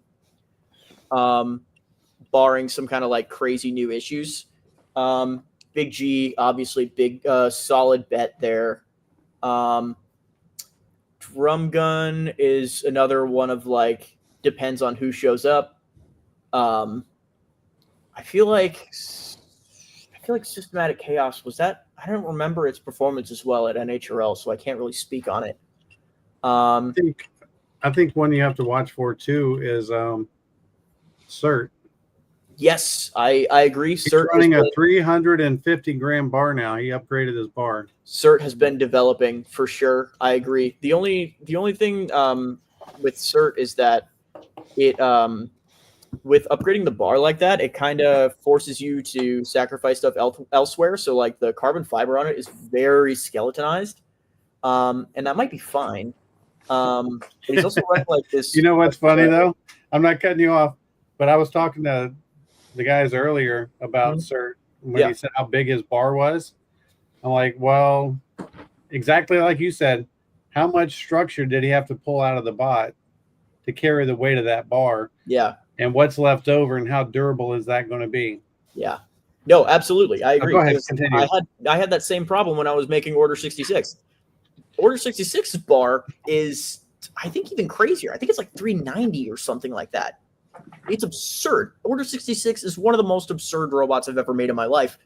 And getting it within weight was difficult. And I worked with Mark on that a lot, back and forth. Every time I sent him something, he would try it out. He would print it. He would say, hey, we got to save like 1-2 grams here. We got everything. The amount of math and trial and error we did was insane. That's why the robot took so long. It was my longest commission ever. It took like a year, maybe like even like a year and a half or something to get the total robot done. It went through 2 full robot iterations, and it obviously turned out awesome. It's a killer. So I'm, excited for it to come back. And it loves to eat batteries. Yeah, apparently. We've since fixed that. So that's nice. But obviously it hasn't competed since then. So I am excited for it to come back. But I wish it would come back. Yeah, I know. I'm waiting. I'm counting the days. Every time there's an event, I'm hoping. But yeah, no, I agree. Cert is good.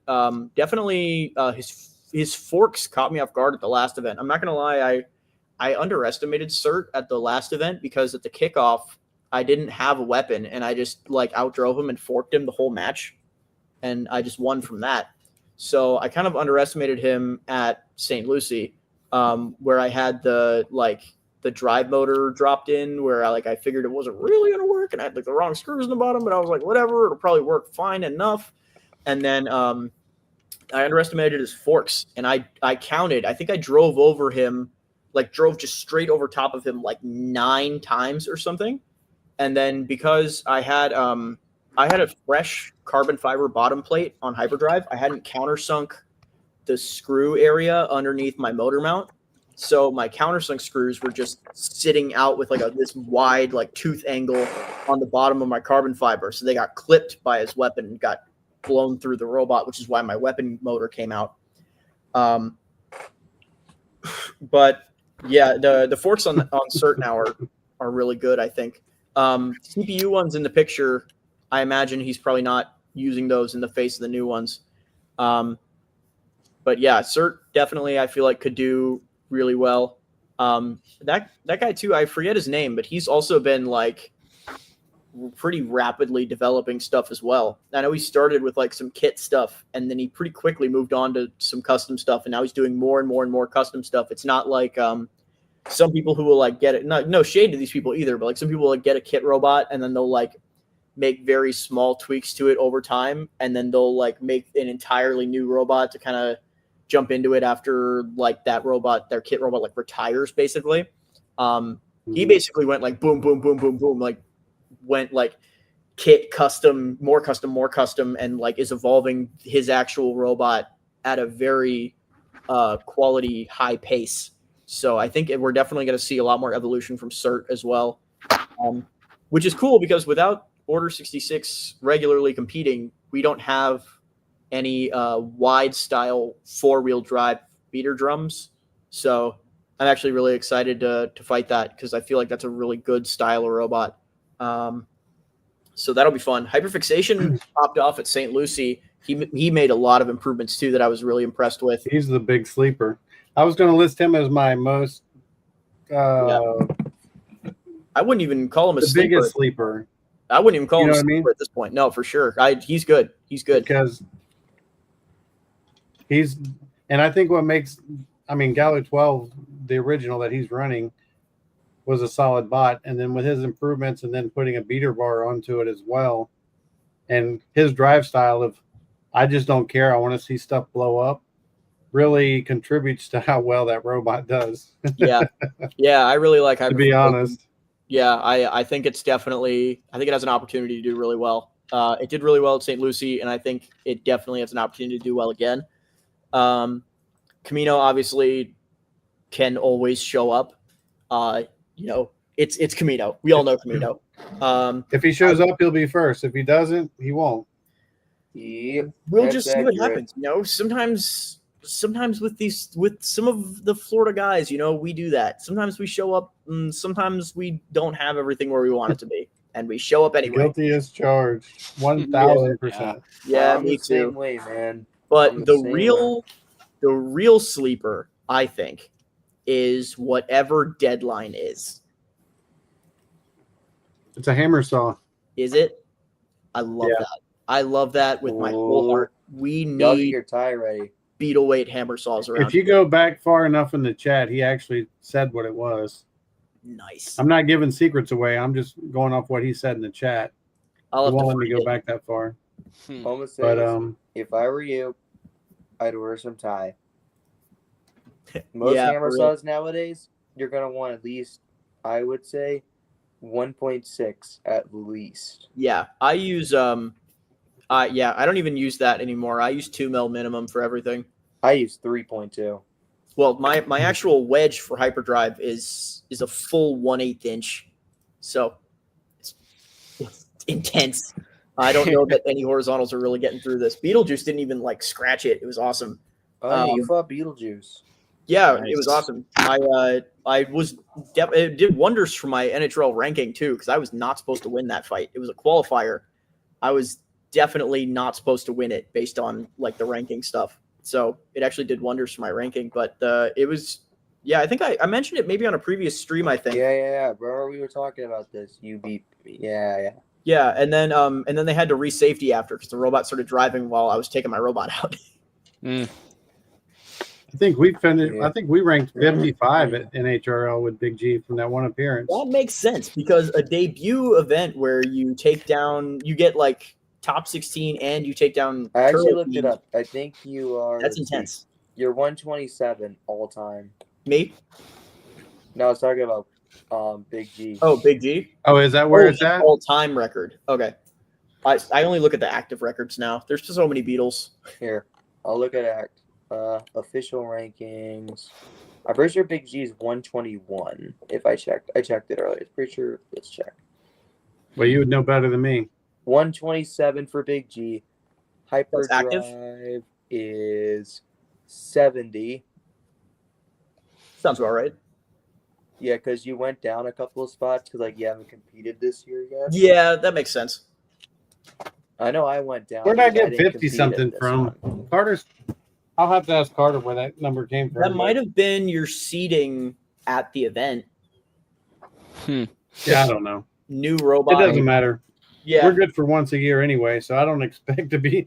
It doesn't hurt my feelings if we were 300. I do like the way they do the all-time rankings for NHRL, or the active rankings. I feel like the active rankings are a pretty solid overview of where a lot of robots are at, because I know it's pretty heavily weighted towards robots that compete a lot, but also competing a lot at NHRL does wonders for your competitiveness. So I find it pretty accurate. I find it more accurate than something like, say, the RCE. Oh, yearly rank. Oh, that's probably the RCE rankings. That makes sense. Kaden. Yeah, makes sense. You want to know some funny stuff I'm looking at ranking? So first of all, you're ranked higher than Camino, which you're talking about Camino. You're above Camino.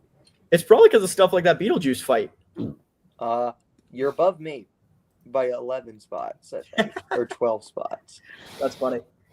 You're above Chubby Unicorn, which is crazy. Am I really? You know what's crazy? I fought Chubby Unicorn in 2022. He was one of my first fights ever. We went into the match and neither of our weapons spun up, and we pushed each other the whole time. And he pushed me a little bit more, and he was one of my losses in 2022 with the very first hyperdrive.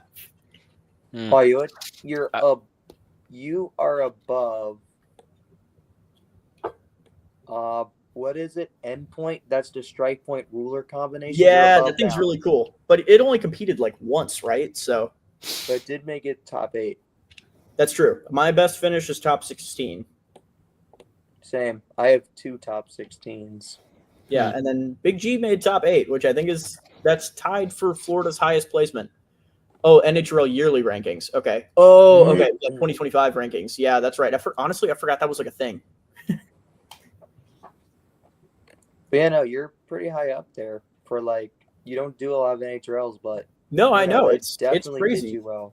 Yeah, I feel pretty good about my ranking. Well, it's also because I think Hyperdrive has never failed to make bracket either, so it's done really well. I was gonna quickly also say regarding the beetle weights, Cert is currently on the wait list, so it might not actually fight. Hey, that's a good point. Katie's is on the wait list. Papa Rex is on the wait list. Rod is on the wait list. Yeah. So that's a consideration. Okay, so I'll say if Cert is in, I would say I don't want to necessarily call it a dark horse, but kind of. Just because it hasn't been around terribly long, I would still consider it kind of dark horse. If it's still on wait list and it doesn't make it in, I'm gonna say bracket is probably gonna go between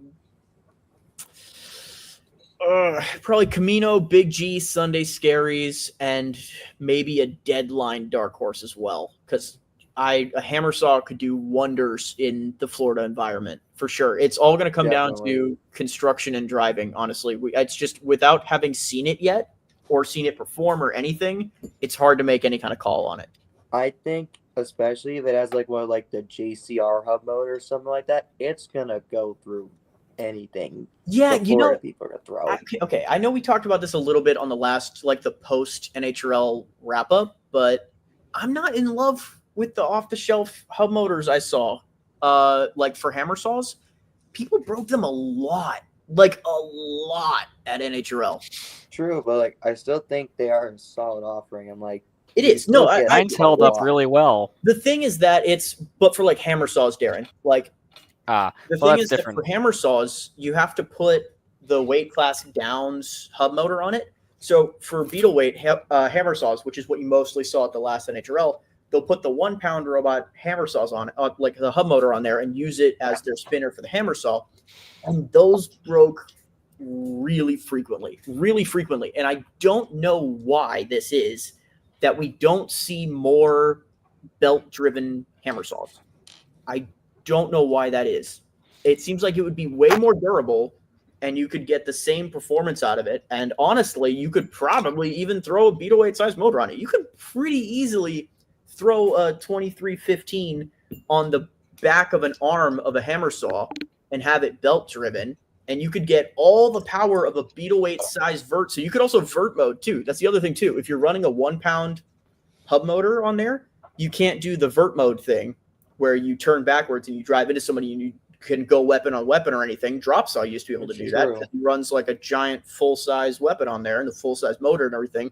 But you can't do that with a 1 pound hub motor. So I don't know why we don't see more belted hammer saw arms. Maybe I'll have to do it myself. You got a point. Because it's Hey, a man, really hard you have a design. good place to do it. No, hammer saws aren't as hard as people make them out to be. Okay, look, I guess I can't speak too hard. I haven't actually I remember Jack struggling a lot with Drop Saw. Yeah, well, that was also because he was trying to be very faithful to the original Sawblaze design. So he even bought like this micro chain stuff that was like crazy expensive just so that it would have like the chain in there. So I think the dedication to the bit hurt him a bit. I think if you made a modern NHL style hammer saw, it's really not that bad. The only thing I don't know how to do on the hammer saw that I would have to ask somebody about is I don't know how to set up the motor that actuates the arm on a remote. I know that people will use like the repeat maxes with like a reduction between the arm and the gear and whatnot. But I don't know how to set it up on your remote so that it swings forward and swings back on command and doesn't just drive and like try to burn out the motor. Like I get it'll probably skip a little bit, but I don't know how to set that up on a remote. But that's the only thing stopping me right now from pursuing something like a fun hammer saw design for just like a meme build or something. So we have a question from Roughhouse Robotics. What is the best drum design? I've seen thin blades, screws, and Minotaur-style drums. I think that the blades work best because it would be a small point of contact with the mass of a drum. Probably something that's bi-directional. Okay, so here's the thing: is that it's kind of hard to interpret that question. You talking about best like? Are you talking about like best beater design? Or you're talking about like drum? Like we're talking about like Minotaur. I think he's talking about verts in general. Like, if we're talking, and here's my quick rundown. And I'll let Caden take over. If you run a beater bar like Power Surge and Big G, which is a big hunk of metal, they hit way harder than what a Peter bar kit would hit, which uses dual blades. But the inefficiency is tremendous because when you're spinning that drum, it's like basically like a big wind sail. So you're adding a ton of heat, and it takes a lot of power to spin that weapon. To whereas if you're using dual blades like a Peter bar kit, it's a lot less resistance. You can spin it a lot faster. It just doesn't have as much mass behind the hit, but you can get a faster hit. I think not to mention the thing with like a beater bars like me and you is that you have to make sure your weapon can withstand the hits you're dishing out. Like, that's so many times, like, your shafts bend, your screws shear, your bearings break. That's the main problem. I'm going to grab my drink real quick, and then I'm going to be right back, and I'll share my thoughts. Yeah, because that's the same issues that we face with a full-size beater bar is we shear screws, we explode bearings, you bend shafts. The energy behind bend shafts, like every match you're changing shafts, and unless you fight somebody that doesn't really hit back, and then you can tone your weapon down and not bend the shaft. But there's just so much kinetic energy when you're spinning a bar that heavy, that fast, and actually get a full hit, as to where when you're spinning the blade style ones, they don't have near the mass behind them, and so you're bending less shafts. You're not going through bearings as fast. You get a faster hit. You can spin the weapon quicker and win weapon on weapon and such like that. But you're not transferring as much energy into the opponent or yourself with the blade style compared to like a full drum or a beater bar. Yeah, there's not as many consequences. Yeah. I generally agree with basically what everybody else said. Steve really summed it up really well right at the start is, how much energy you're delivering, if you're maximizing the amount of just straight up like bashing your opponent as hard as possible, then of course the traditional beater bar is going to be your move. But for as far as from a competitive standpoint, something like a Drisk is very tempting because and if anybody in the chat doesn't know, the Drisk is like multiple stacked discs. Typically, it's 2 singular discs.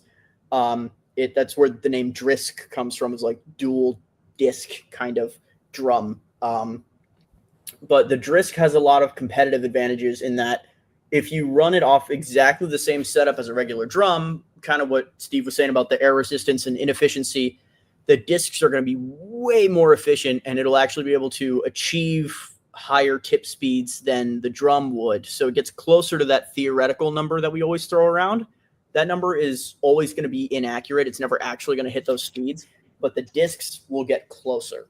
So from a competitive standpoint, the Drisk is very tempting, but I would say that at the end of the day, that probably doesn't matter as much as the way that you set up your own robot.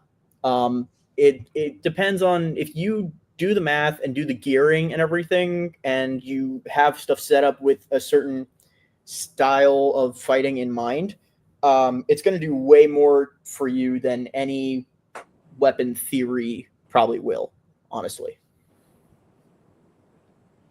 Honestly, another thing about Drisk versus beater is what kind of damage you want. Like, beater bars is more just blunt. You have like a blunt weapon. You're just you're smashing, you're bending. But with a Drisk and whatnot, you're more cutting. Like, you want more like rip into or dig into or cut through stuff. Yeah. I definitely agree. It does depend on what you're going for. Damn it. Like for me, I just want to brute strength everything, just come in with like a sledgehammer, just start swinging and just start smashing. I know some people might look into more like cutting in. Like let's say it's a bot, like a lot of bots are made of TPU. You want to start doing more cutting, grinding, and cut into the TPU like a pipeline punch or a dollar store punch. I can't find a record of any robot called Swoop. Yeah. Yeah, that's not I don't think that's an NHL robot. I can look. I looked on RCE and I didn't see anything. Oh, we have a bot called Swoop at NHL. Is it this? But it's a drum. It's this drum with the knuckles on it? Yeah, I don't think that's the right one. I can check its fight history. Is that the one with it isn't the Peter Bar style type because it's really wide with small, thin discs attached to it. It's not Drisks, though. Okay, well, then maybe that's not right, then. Yeah, no, that's not the right. It's not. Maybe it's like. It reminds me. It sounds like that robot. Remember Blitzkrieg Bob? I remember Blitzkrieg Bob. Good. Let me check, see if it's a UK bot. It might be that seems like familiar from like a Bristol bot builder. Anybody check Builders DB? He said it's an ant weight. Whoa. Did Chris fall out of the chair, or did the camera fall? Man, you been drinking or what? That's the camera. Oh, here's an ant looked like you were. Swoop. I found it, guys. Oh, it's a shuffler. It straight up looked like you were drunk and fell out of the chair the way your camera fell. I was like, "Damn, Chris just hit the floor." Not all right. It's just water in here. Yeah, guys, I found it here. I'm gonna paste a link to it in the closed chat here so that everybody can look at it. But yeah, this is pretty cool. So this is kind of like a stack disc drum idea. Yeah, I think I've seen this before. A lot of people will do this in lieu of a drum. Now, here's the thing: is that technically, a legit machined drum is better. Objectively, it's better, just because the MOI is way more efficient. And the construction really lends itself more to maximizing said MOI, and the durability is way better as well. But this is it's a budget option. In all actuality, it's a budget option. If you can afford cheaper. If you can afford a legit drum, it's going to be better. But legit drums are the most expensive type of weapon. Straight up, they are. So if you don't want to blow all the money on that, this is kind of a historically functional second best. It's not bad. It's just not as good as a legit drum like you're going to see on Minotaur, Zippy, Puka, those kind of guys. So yeah, it kind of is up to that a little bit. But you're probably going to see construction-wise, you're probably going to see stacked discs with cutouts in the middle for several standoffs to go through the entire drum assembly here that screws on both ends. That's traditionally how those are kind of built. You typically are going to see like steel standoffs in there. A lot of people will try like aluminum or brass ones because those are more commonly available. They'll shear at their first event, and then they'll say, "Oh, okay, I'm going to switch to steel." That's the stack drum pipeline, and the Drisk pipeline actually. So as far as construction for those, that's kind of what I would recommend. But if you have the money, do a legit drum. Yeah, that's about it.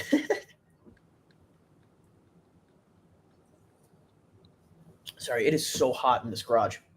See, honestly, I'm freezing. It takes a while for my dad put an AC thing in here because my dad worked in AC forever. And so because it gets so hot out here, but he wants me to like not destroy the house with my robot work. He set up this little desk for me out here in the garage, but it gets so hot sometimes, like because Florida, I can't work out here. So he put an AC unit in here to incentivize me to stay out here for my robot work. But it takes a minute to kick in and like cool down the garage. So I turned it on when I joined the stream, but it just takes a minute. So I'm still very warm. I'm like sweating. I mean, you want to trade, bro? I'm freezing right now. Yes, I love the cold. Oh my gosh. When I went to Moto and it was like negative whatever, it was insane. Just wondering if that's how it ejects weapons so much. Is it like it ejects opponents' weapons or it ejects its own weapon? If it ejects opponents' weapons, that is more on how their opponent is building their robot poorly than anything, honestly.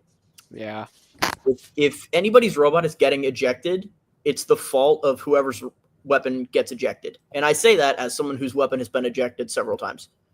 It was definitely my fault. It was that thing I talked about before with the weapon shaft that was too short. Again, money issue. Hey, you know what else is a good drum idea that I saw that's been doing good? Sir Slicey with the angled Drisk. Dude, that thing is so fun. It is so fun. I don't know. Okay, look, here's the thing. I don't think it actually gives it too much of a competitive advantage. I really don't.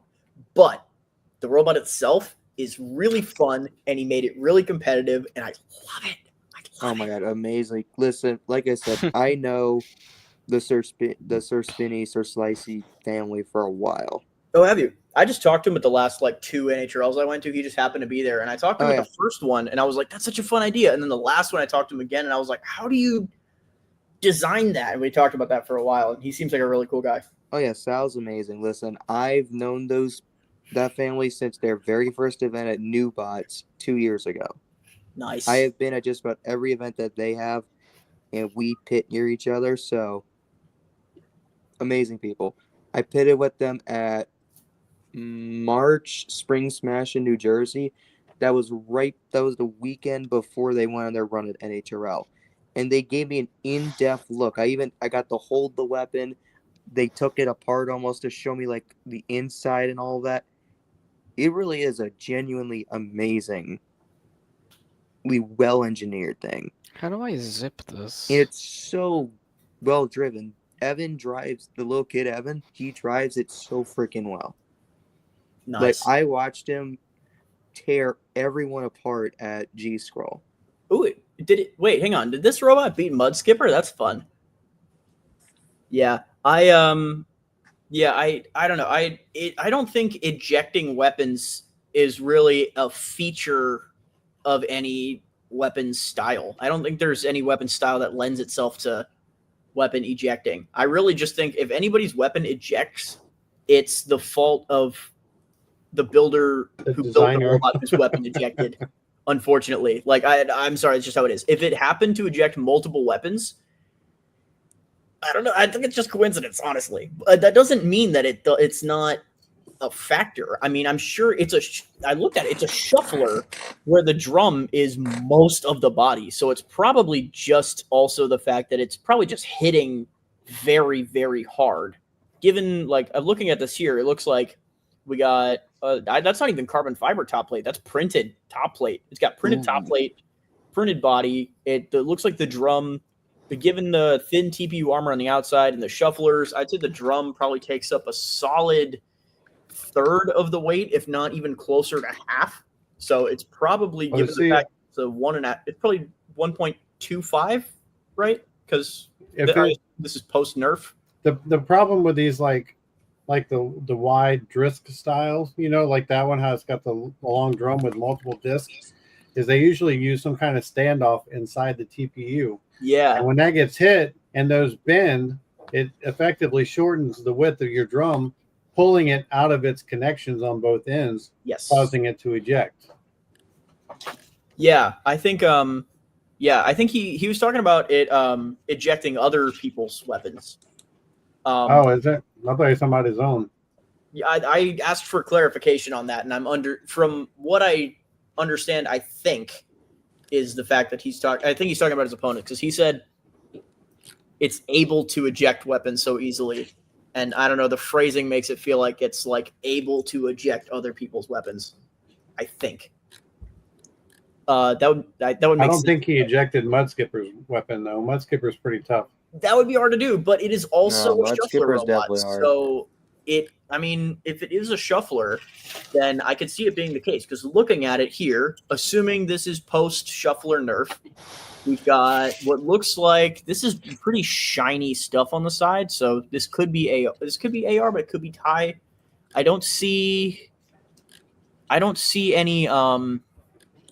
any burrs on the side of this stuff. So it could be AR 600 water jet from Tri-City. But given the fact that it's a shuffler, we'll say post nerf with a very printed body. I'm gonna say probably 1/3 of the weight is in the drum, so 1/3 of a 1.25 pound robot. Looks like a hub motor too. Yeah, no, I'm watching footage of it before it's a shuffler. I was able to find footage of it pre-shuffler version. Yeah, so like 0.41 pounds of spinning mass, and a hub motor with no reduction means it's also going to be spinning at like Mach yes. This thing's on me. I'm watching it roof this other ant right now. This thing is just about every hit is like a roof shot at the moment. Can you drop the link in the private chat? I want to watch this fight too. We just ripped off the lifter assembly. Actually, are we able to just share this on the stream here? Because I want to see this fight actually. I don't know. Here, I can try. If you drop give me a link. If you drop the link in the private chat, can Steve like open it up and put it on the share thing? Yeah. I know we watched the Terminator fight last time. R.I.P. Well, I'm doing it from an iPad tonight rather than my computer, so because I wanted to be able to sit over here where I could work on stuff. Yeah, I've been be able to bring people in. You know, that is I've been tabbing back and forth. This is a dense weapon on for sure. Yes. Yeah, it looks like it. If I were to guess, I would say around 0.4.45-ish pounds, if I was to guess. Hold up. I think I found a video of a shuffler version. Yep, I think I got the shuffler version video. It's fighting a scaler in this one. Ooh, interesting. I'm actually gonna watch. Let's see right now. I kind of want to see that too, because I want reference for my I want to make a full body drum. Sorry, guys. No, that thing just sent the scaler flying. Oh my god! This thing got some punch behind it. I will say, it actually looks like it's gotten worse with the shuffler. I'm not gonna lie, because it has trouble self-righting. That's kind of funny. But that thing is, I'm gonna hop over to my computer where I can do it. Give me a sec. I kind of wish sometimes that I kept up more with the ant weight scene. It's just a little difficult without so much of a centralized place to watch it all. Like, beetles kind of get, and anything really bigger than that, honestly, they kind of all get funneled into NHRL, where either they fight at NHRL or they're talked about in the NHRL Discord. So it's easy to know a lot of robots at 3 pounds or above. But anything like fairy weights and ant weights, you mostly just see that through either NHRL connections, like Lars, like everybody knows his other robots because it's Lars, or like personal interaction. Like there's a lot of robots I didn't know about until I either saw them or there was some direct competition with them, or How does that look? It looks fine. ooh, I can see it. Oh my god, its whole shuffler pod just got ripped off. Its whole like half of it just got Can ripped you send off. the video, Chris? Yeah, I'll watch. All right, I'm gonna hit play finishing on up the this. scalar. Oh, fight, is that but- that little? Is it that like whiplash robot? Little 1 pound whiplash? I saw that thing. No, it isn't. It's something else, I think. It No, doesn't have a not? spinner on it. Yeah, but it's like modular. Maybe? I don't know. I never heard this I robot. feel like I saw this robot somewhere. I mean, I'm not gonna lie. Even the shuffler version hits hard, but it looks like the mobility got impaired. Oh, look at the gyro on that. Yeah, I already saw this fight. I know how it ends. But yeah, no, it Yeah, definitely I got some punch definitely. to I've it. seen be this a other spoiler. robot. This other robot is really cool. It's a little fragile, but it's very cool. Yeah, the gyro on that's crazy. There's definitely a lot of weight in that weapon. And it's a hub motor, so it's got no Yeah, and I reduction. noticed Yeah. he's only using teeth on one side of the drum as well. He's not doing the inverted Yeah, it's stack an thing where ace. you have 2 facing forward, 2 facing back. They're all individually balanced discs, and there's 4 facing forward with a counterweight on the back. So he gets better bite on there, which is important. Yep. Yeah, I can get you footage of the shuffler version. I found a footage of the shuffler version. Sorry. Yeah. So anyway, to answer the main question for Roughhouse Robotics, I don't necessarily think it's too much of a function of the drum like theory and design behind it itself. I think it's more of what I was saying before, where it's kind of the overall design principles, like making it like single tooth style versus the invert stack where you have 2 facing forward, 2 facing back. I think that plays a part. I think also having so much weight in there as well. If you look at the rest of the robot's body, it's probably not terribly like thick or strong. It's probably a little glass cannony. But yeah, having so much weight in that drum and being able to stay front towards enemy probably does a lot more for it than any real theory behind the weapon, honestly. Which is not like to discredit him or anything. That's to say he's doing, like whoever built it, he's doing really well. He or she, I guess, is doing really well with the rest of the build. You know, he did a good job, especially that drum. That thing is, honestly, I think he should have left it a wheeled bot. Because but then I'm with the watching shufflers, you footage get of a bigger wheel bot drum. shuffler. The wheeled bot is actually doing a lot better. Well, it's gonna have to switch back to wheels next year anyway. So True. And if I'm gonna be real, not are we only allowed to about like talk about the that? wheel By the way, version. Here, Like- also, I just dropped the link of the shuffler version fighting. I know we've pretty obviously been dropping the stuff about like shufflers are probably like 99%, like they're gonna be gone bonus wise next year. But like, are we allowed to talk about that? Is that like insider info we shouldn't be sharing, or is that like common knowledge now? I think a lot of people are expecting a shuffler think mode people at know. this Brought it up point. tonight. It's fine. We've said it enough. It's out there already. Yeah, it's a very good chance that could be nerfed. Well, it's Not a guarantee, but like, well, I would say it's past a pretty good chance at this point. Like when people on the Spark board tell you it's going away, then you know. Ooh, I like the little force he's got on there. It's very Copperhead. you know, Oh, look at that. see, He's got chaotic self-right. I love that. That's commitment to the bit right there. What's going on with the scaler? Look, he spun down. His What's weapon that? blade got bent. No. Yeah, it No, did. I'm reading the description of the fight. Maybe I don't know that it happened on that hit though, because look, he's not gyro shuffling. On that hit, it might have happened. It happens a bit into the fight. Yeah, I don't think on that first hit it did though. Look, he's got his weapon so low. I mean, that'll do it. yeah, those no, are I some mean, hard hits it there. is a really cool bot. I gotta give whoever made the drum. Oh, mode, yeah. that is a nasty Super drum. cool. I love the angles on it. It was very fun. Oh, that's Golden Wee Wee. That Yeah, guy it fought is. down here, didn't he? I know feel Golden like- Wee Wee took 1 moto last year in Ants. Really? Yeah. Maybe First, that's where I know the name from. Maybe he didn't fight down here. it won moto. Yeah, gosh, I definitely know it from somewhere. It might be that, or he might have fought down here once, or it might be both. He also has fought a few times at G Scroll. He's gone pretty far at G Scroll as well. I have not kept up with G Scroll as much as I should, honestly. Oh yeah, there's the shuffler pod coming off. Yeah, I gotta go to a G Scroll someday. Dude, come over here, man. We're always looking for more people. And I'm looking for travel budget.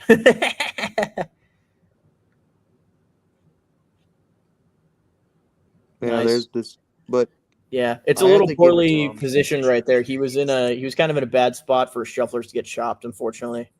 it is a really freaking cool bot. I really Yeah, like it's a really cool robot. I really like it. The color scheme, the angles, the massive hits, they're all there. Yeah, like that weapon gets good bite too. That drum is getting really good bite. Yeah. I guess that's the power of the single tooth, huh? I actually, for the commission robot, I was actually going to do kind of like the Glaucus style that I had with the Manta drum, where it had the offset drum, but I went with the single tooth instead. So kind of happy that I did. I think it's going to hit harder. Oh, is there a plant version? Hold up, I think I might have found a plant version. Hmm. I gotta see this real quick. See if it's the right one.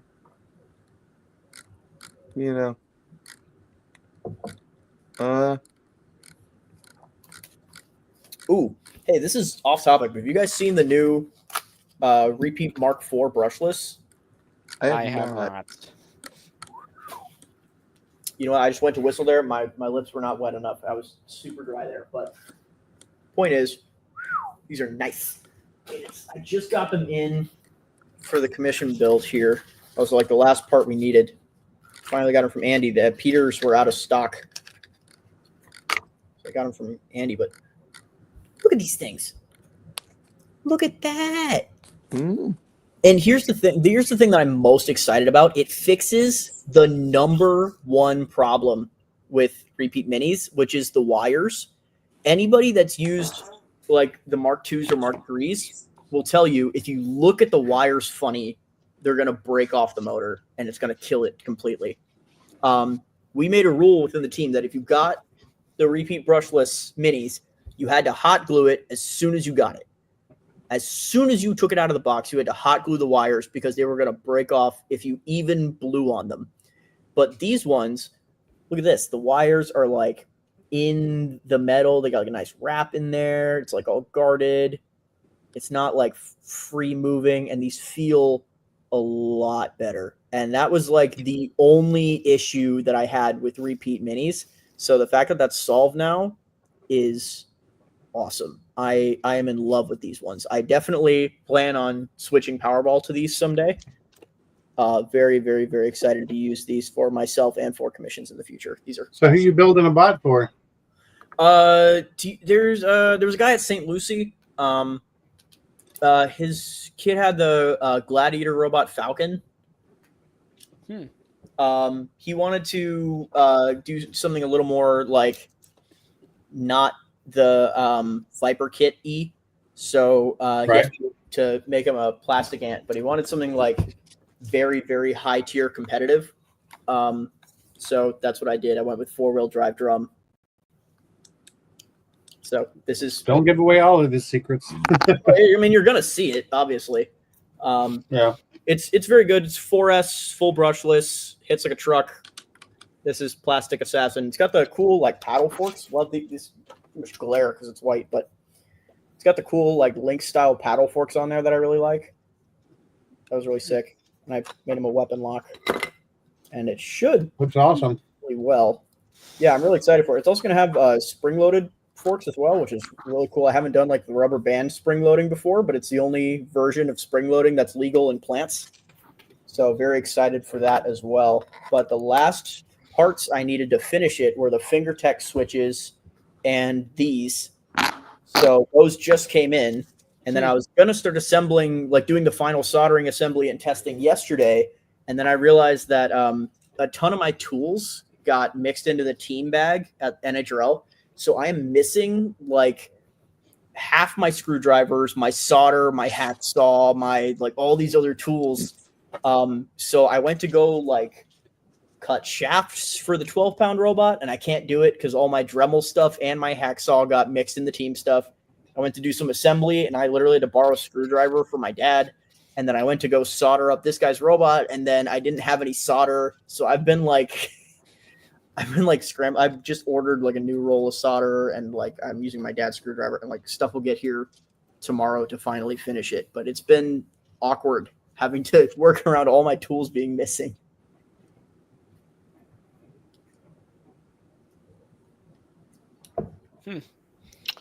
This one should be really fun when it's done, though. It's just like Order 66, where I really want to see it fight. I don't know what event he's going to bring it to, though. Probably St. Lucie next year. I hope not. That's so far away. But yeah, I don't know. We'll see. I see he didn't sign Falcon up for anything, so I don't really know where that sits. Although, to be fair, I think he asked me last time like where to sign up for stuff. So I don't. Maybe he just doesn't know that events are going on. Maybe he's just not checking it. So I don't know. But it'd be really cool to see it fight soon. I mean, it's basically ready. As soon as I get solder, I can finish it. So it literally, if there was space open, it could compete in Tampa. Heck, it could probably compete in Miami. But that would be obviously if there was like space open and whatnot. I don't think Miami has very many signups. No, I don't think it does. I'm really sad because I wanted to go to it, and it was bad timing.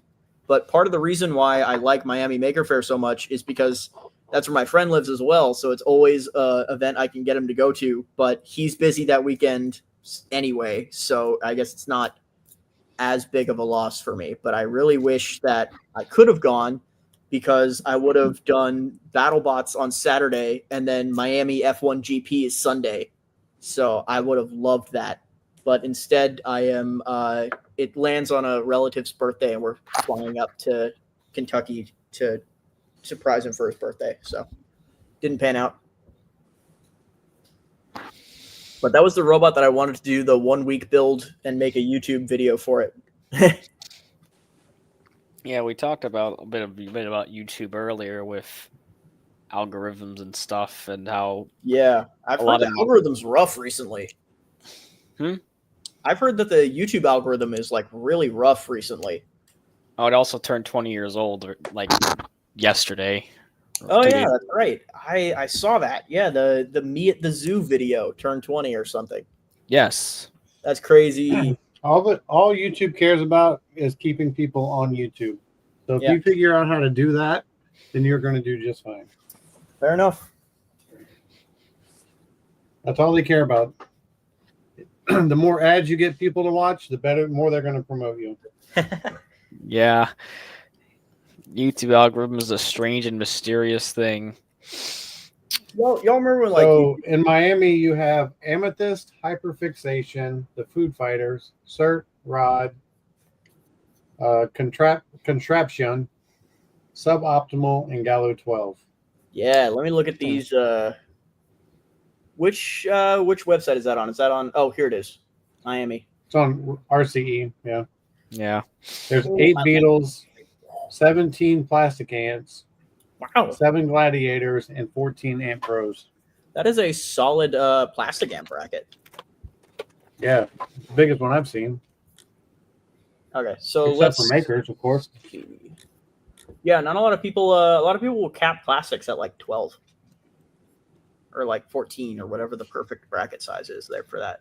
17's a weird number. I wonder what the cap is. I wonder if it's like 24 or something. Maximum combatants 32. What? Andy does that though. You know that. 32 for plastic ants? No. Well, if you only have 8 Beetles showing up. Well, it's normally at like 24, right? Yeah. The problem is just that Miami is so out of the way. A lot of people don't go to Miami. It's normally a pretty low registration event, but normally there's not a 32 cap for plastic ants, right? I couldn't get a room cheap enough. The cheapest room I could find was like $200 a night. I could just stay at my friend's place, but again, the timing was just bad. Yeah. So are we doing predictions for Miami? I don't know if you want to. Sure, I'm not gonna be there. I don't think anyone's gonna be there. yeah, I'm still gonna pay attention to it anyway. I think we got some gators going, if I'm not mistaken. Oh yeah, I'm gonna be I the don't only think you gator will. in Tampa. I think. Are you? I think. Don't feel bad. I've been the only gator at an event before. Great, I'm gonna be abandoned again. Yeah, you got to do what I did with I'm gonna Powerball. say- Take a picture with the tablecloth and do the all by myself. Yeah, I'll have I'm gonna someone say take a search, picture of. hyperfixation, and suboptimal Oh, we looking at will be Beals? the top 3. Let me look Yeah. at these here. Foo Fighter, Surd Rod, Contraption, Suboptimal. I'm gonna call Suboptimal for the win. And then I'm gonna say, yeah, gosh, Hyperfixation and Cert are pretty good calls. I would not count out Contraption because I think the JCR hub motor with that disc in particular hits very hard. So it might depend on how he uses that. I know Money Shot did something to the hub motor that made him unable to self-right. I don't know if he burnt it out because I know we did the tip speed math on that exact blade, I think, earlier, and it was like higher than it's supposed to be. So I don't know if it was pushing itself too hard, trying to self-right and burnt out. I have no idea. But I'm going to call Suboptimal for win and maybe Hyperfixation insert with Contraption as Dark Horse. That's my The call. problem with contraption is he doesn't turn very well. Yeah, I imagine the gyro is probably pretty rough. Does he have wheels in the? Yeah, he does have wheels in the front, right? You just can't see them. No, they're just in the back. Oh, really? There's no wheels in the front? I don't know for sure, but we fought him. We beat him, and It looks like there's an axle. Like I see the screw. The way that it's set up, it makes it feel like there's an implication of a wheel there, because I feel like the front of the robot is hovering off the ground, and there is a screw right where the wheel would be, and the front armor looks like it screws in off to the side, where I would imagine it would kind of screw in the middle if there wasn't a wheel there. So I'm thinking there's a wheel there, but it's very hard to tell. Wait till you guys look at the Amp Pros. There's one I've never seen. Yes, Called let's look Gas at the Station Pros. Sandwich 2. Look at Gas Station Sandwich 2. That is yes. That's the guy that makes Suboptimal. It's so cool. Are you sure? Yeah, it is. I've been talking to him at he's been DMing me on Discord and stuff, and we've been chatting, and he's been cooking up some really cool stuff recently. Yeah, I'm super excited to see where it goes for sure.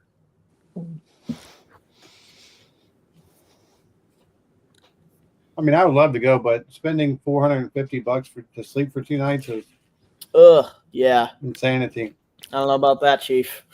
Yeah, I'm just not willing to drive like 6 hours down there and then 6 hours back. And it's also just a bad time. Like, I'm going home like that week. I just can't be bothered. Oh yeah, so I think I said this. I don't know if Caden heard this earlier, but I'll be having my 100 fights. Oh yeah. That's right. That's awesome. I kind of hope you're there. I really hope I maybe provided you don't go 0-2, you might only end up with 98. No, Yeah, we're right. doing that'd it's be Swiss crazy. bracket. I think No, they're no, Swiss go style, 1 so and we have a 2. guaranteed Oh three yeah. fights. The Swiss style, you're guaranteed 3. So you could go 0-3 and you would be at 99. Oh, shush you. Also Or you true. could go 1 and 2. Hopefully that doesn't happen. That'd be I doubt it will happen, but I'm specifically gonna try to make sure I I win my fights. Like, I'm gonna be trying harder than usual. And even if I do go 0-3, I'll just grudge with someone, and that'll be my 100th fight. So, okay, what kind of spots are open for Tampa? Is there anything? Because there's I feel like there's not. There technically isn't, no, because they're all every single class is filled, and you can only waitlist at this point, and they're probably not going to let in the waitlisters. How filled? Like, completely. It's like there are 20. The max size is 12 robots, and there are 20 in ant weight, 12 in fairy weight, and 16 in beetle weight. I mean, there's a chance a bunch of people might drop out. The other thing too is that if you show up to the event, you're also more likely to get in because true. the people on the wait list won't go, and then if someone drops, you can swoop in. Yeah. So that's dependent on like people just not being there. That's like not going. What's wrong?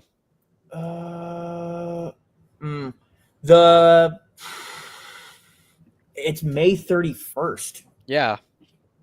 I think that's right before NHRL. No, NHRL is June 7th. Yeah. So it's a week right after. Yeah.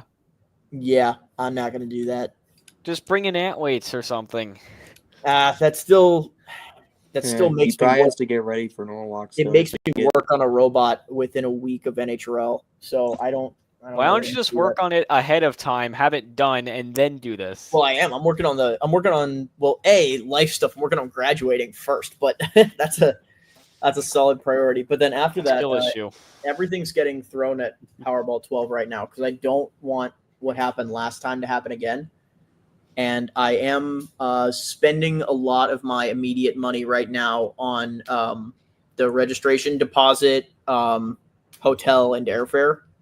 So hopefully, Brooke said that the school is getting funding, like we're getting some funding stuff like next week.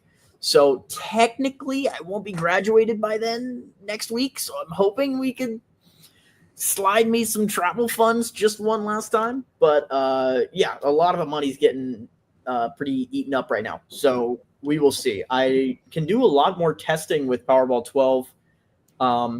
If I like go to the store tomorrow and buy a hacksaw, I need to cut these shafts or else I literally can't drive the robot. I've had this one motor sitting in my vise here for like 2 weeks because I like haven't bought a new hacksaw or like Dremel bit yet, and I just need to go do that.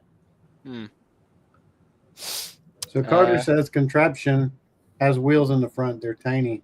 Yeah, that's kind of what it looked like. I'm looking at the event description, actually. First of all, yeah, it apparently is being held in a restaurant. I actually didn't realize that. I thought it was still at that mall. Awesome. I don't know what a Yingling Draft House and kitchen is.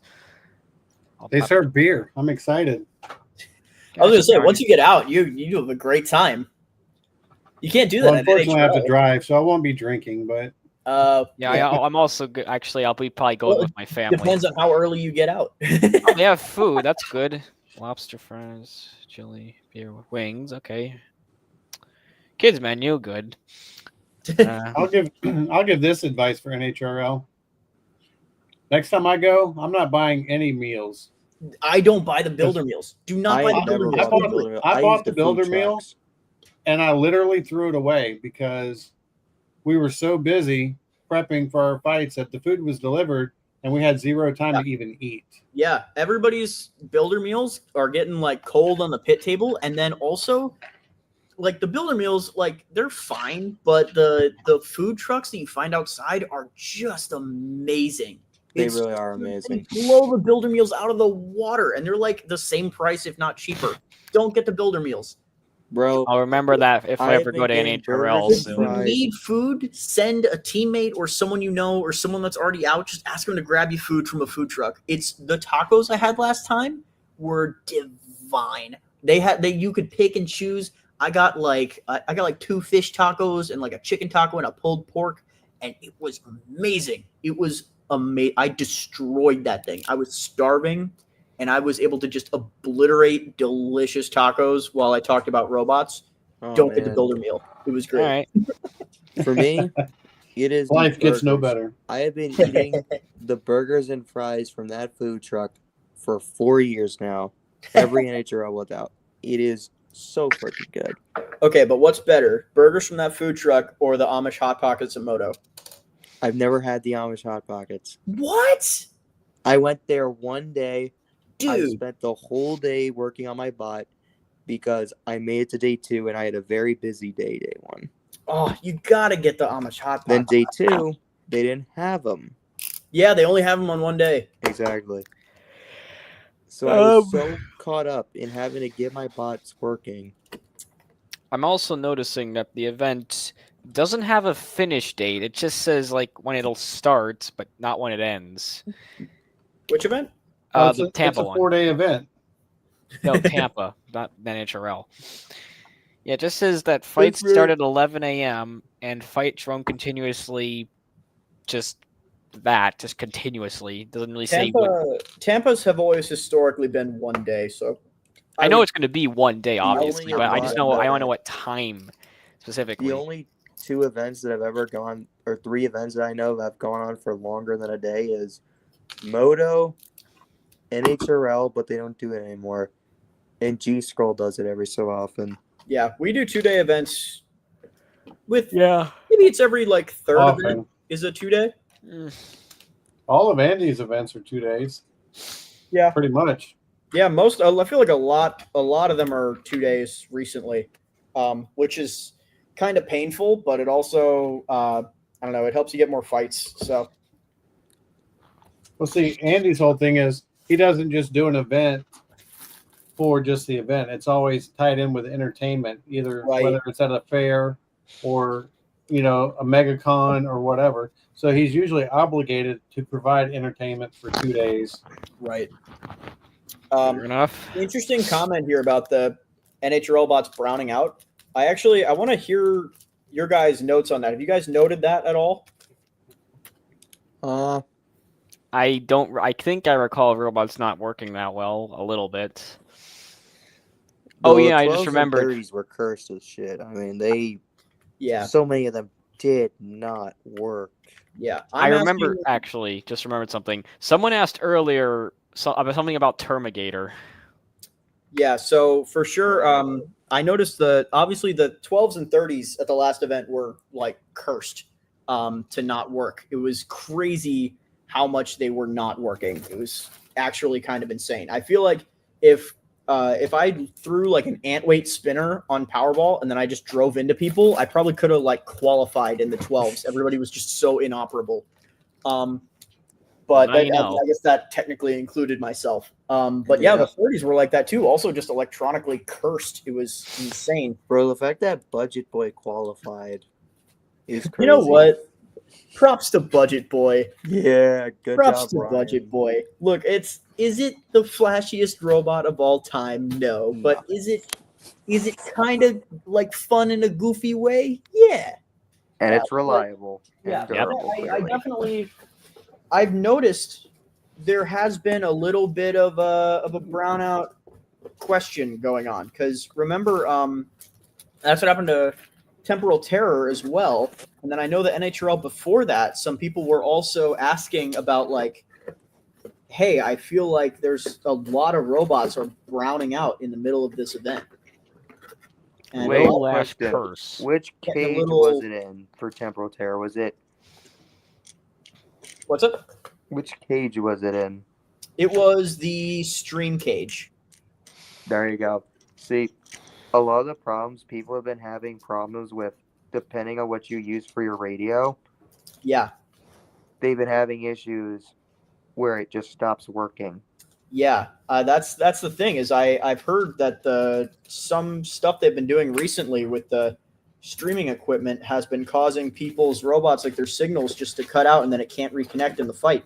Now, I don't know if that's actually... It happened to me and Lars when we I were don't know if that's actually a thing. Like, I don't think it's been, like, confirmed that it's the camera equipment or that it's the arena or that it's the whatever. Well, right? It's like this. What frequency are most radios on? 2.4 gigs? Sounds right. I don't know. What is your Wi-Fi networks? 2.4 and 5 gigs. Oh, dude, is this where my screws went? Yeah, man, all I'm saying is it could very well be a thing. I mean, I know it happened to me and Lars when it was our Final 8 fight at October last year when we had to fight Mako, and I had the mini bot. It was working fine, and then randomly, I just completely lose power. We take it up to the pits, perfectly fine. Yeah, that's what happened to Temporal Terror, and from what I hear, some other people too. Turn it off, turn it right back on, totally works, no problems. Yep. it's caused even January beetles. It took a lot of people. A lot of people had issues when it got to the cage in the extreme cage.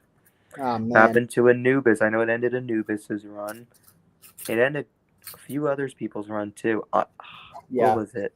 You know, actually, now that you mention it, I wonder, because Adam said he had this happen before and that it only happens at NHRL. So I'd be curious to look back and see in fights where that happened to him, what cage he was in, if it was like a live stream cage or not. Like if it only happens in live stream. If it was in cage 2 or 3, then it is a very real possibility. Yeah, like if it happens specifically in like live stream cages and not in other matches, then that's a little suspicious, you know? Not even live stream cages. Like sometimes they stream like 5, 6 like side cages, but those are fine still.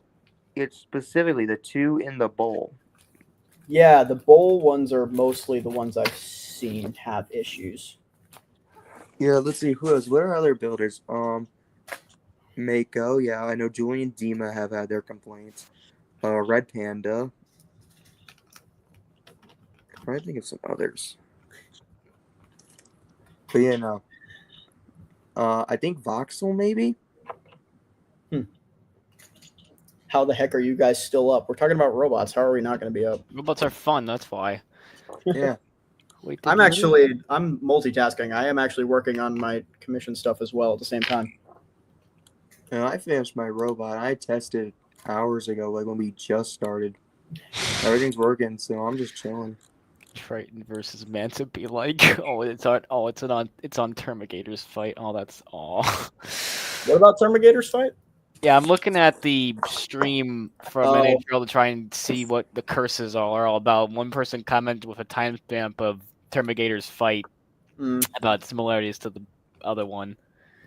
Yeah, the only problem is Termigator's fight wasn't an issue because of radio signal. I'm talking about the one you had with Emperor. Yeah, that was not a radio issue. Unfortunately, I know it wasn't a radio issue. I was talking about because someone made a comment that made me chuckle. That was getting smited by the might of Zeus issue. Just shrug it off next time. You just have to have more aura. What's the past tense term for smite? Is it smited? Is it smote? What is it? Smote. Where we It's been smitten. Smite. Yeah, someone Google it. Smote or smitten? Smitten's pretty good. I like that. It's Smitten. definitely not Smitten. it, but He was it's smitten. funny.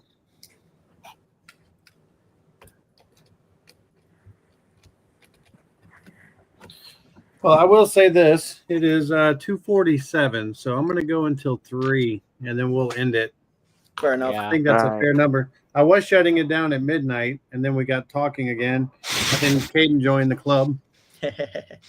That's the power of combat robotics. Just keep Caden talking. needs and to talking be and here more talking. often. Oh yeah. What do you mean? I've been here at all the live streams. I know you have, but I just feel like you help carry the show. Hey, How what are you about, talking about? I'll do a live stream of my own sometime. I'll host you guys on my channel and I'll figure out how to do it. Oh yeah, dude, that'd be sick. No, I'd much rather you do it here. I'll I'm just sure let you would. host the whole thing, and you can do it on my channel. That way, I get the watch time for it. There you go. I'll even exit out and just watch it and comment. Sure. We can do a call-in show where people can call in and ask questions about their robots.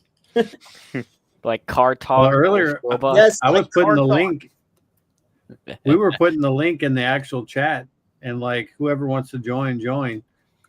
And that's when it Madman lost his phone, died, so he ended up out. I had to back out of the chat, and there were 6 people, and me and Madman were waiting to come back in.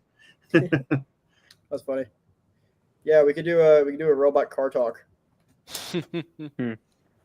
I miss that's car not talk. like I too bad of an gotta idea. listen to it again.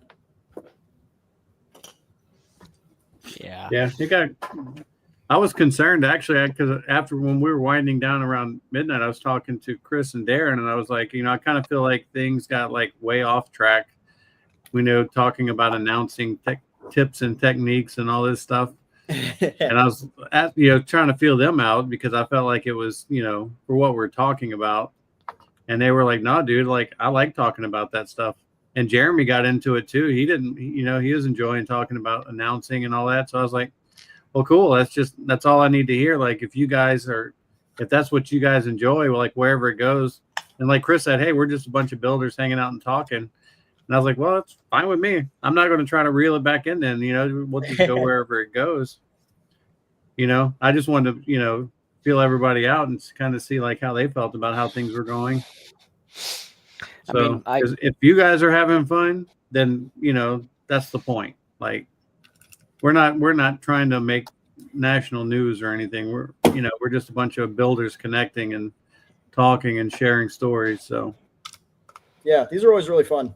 Yeah, they are. That's why I like joining them. I might not always have something to talk about, but it's still fun to be a part of. Yeah. Come on, Darren. You always have things. You might hear. You always have fluorine to talk about.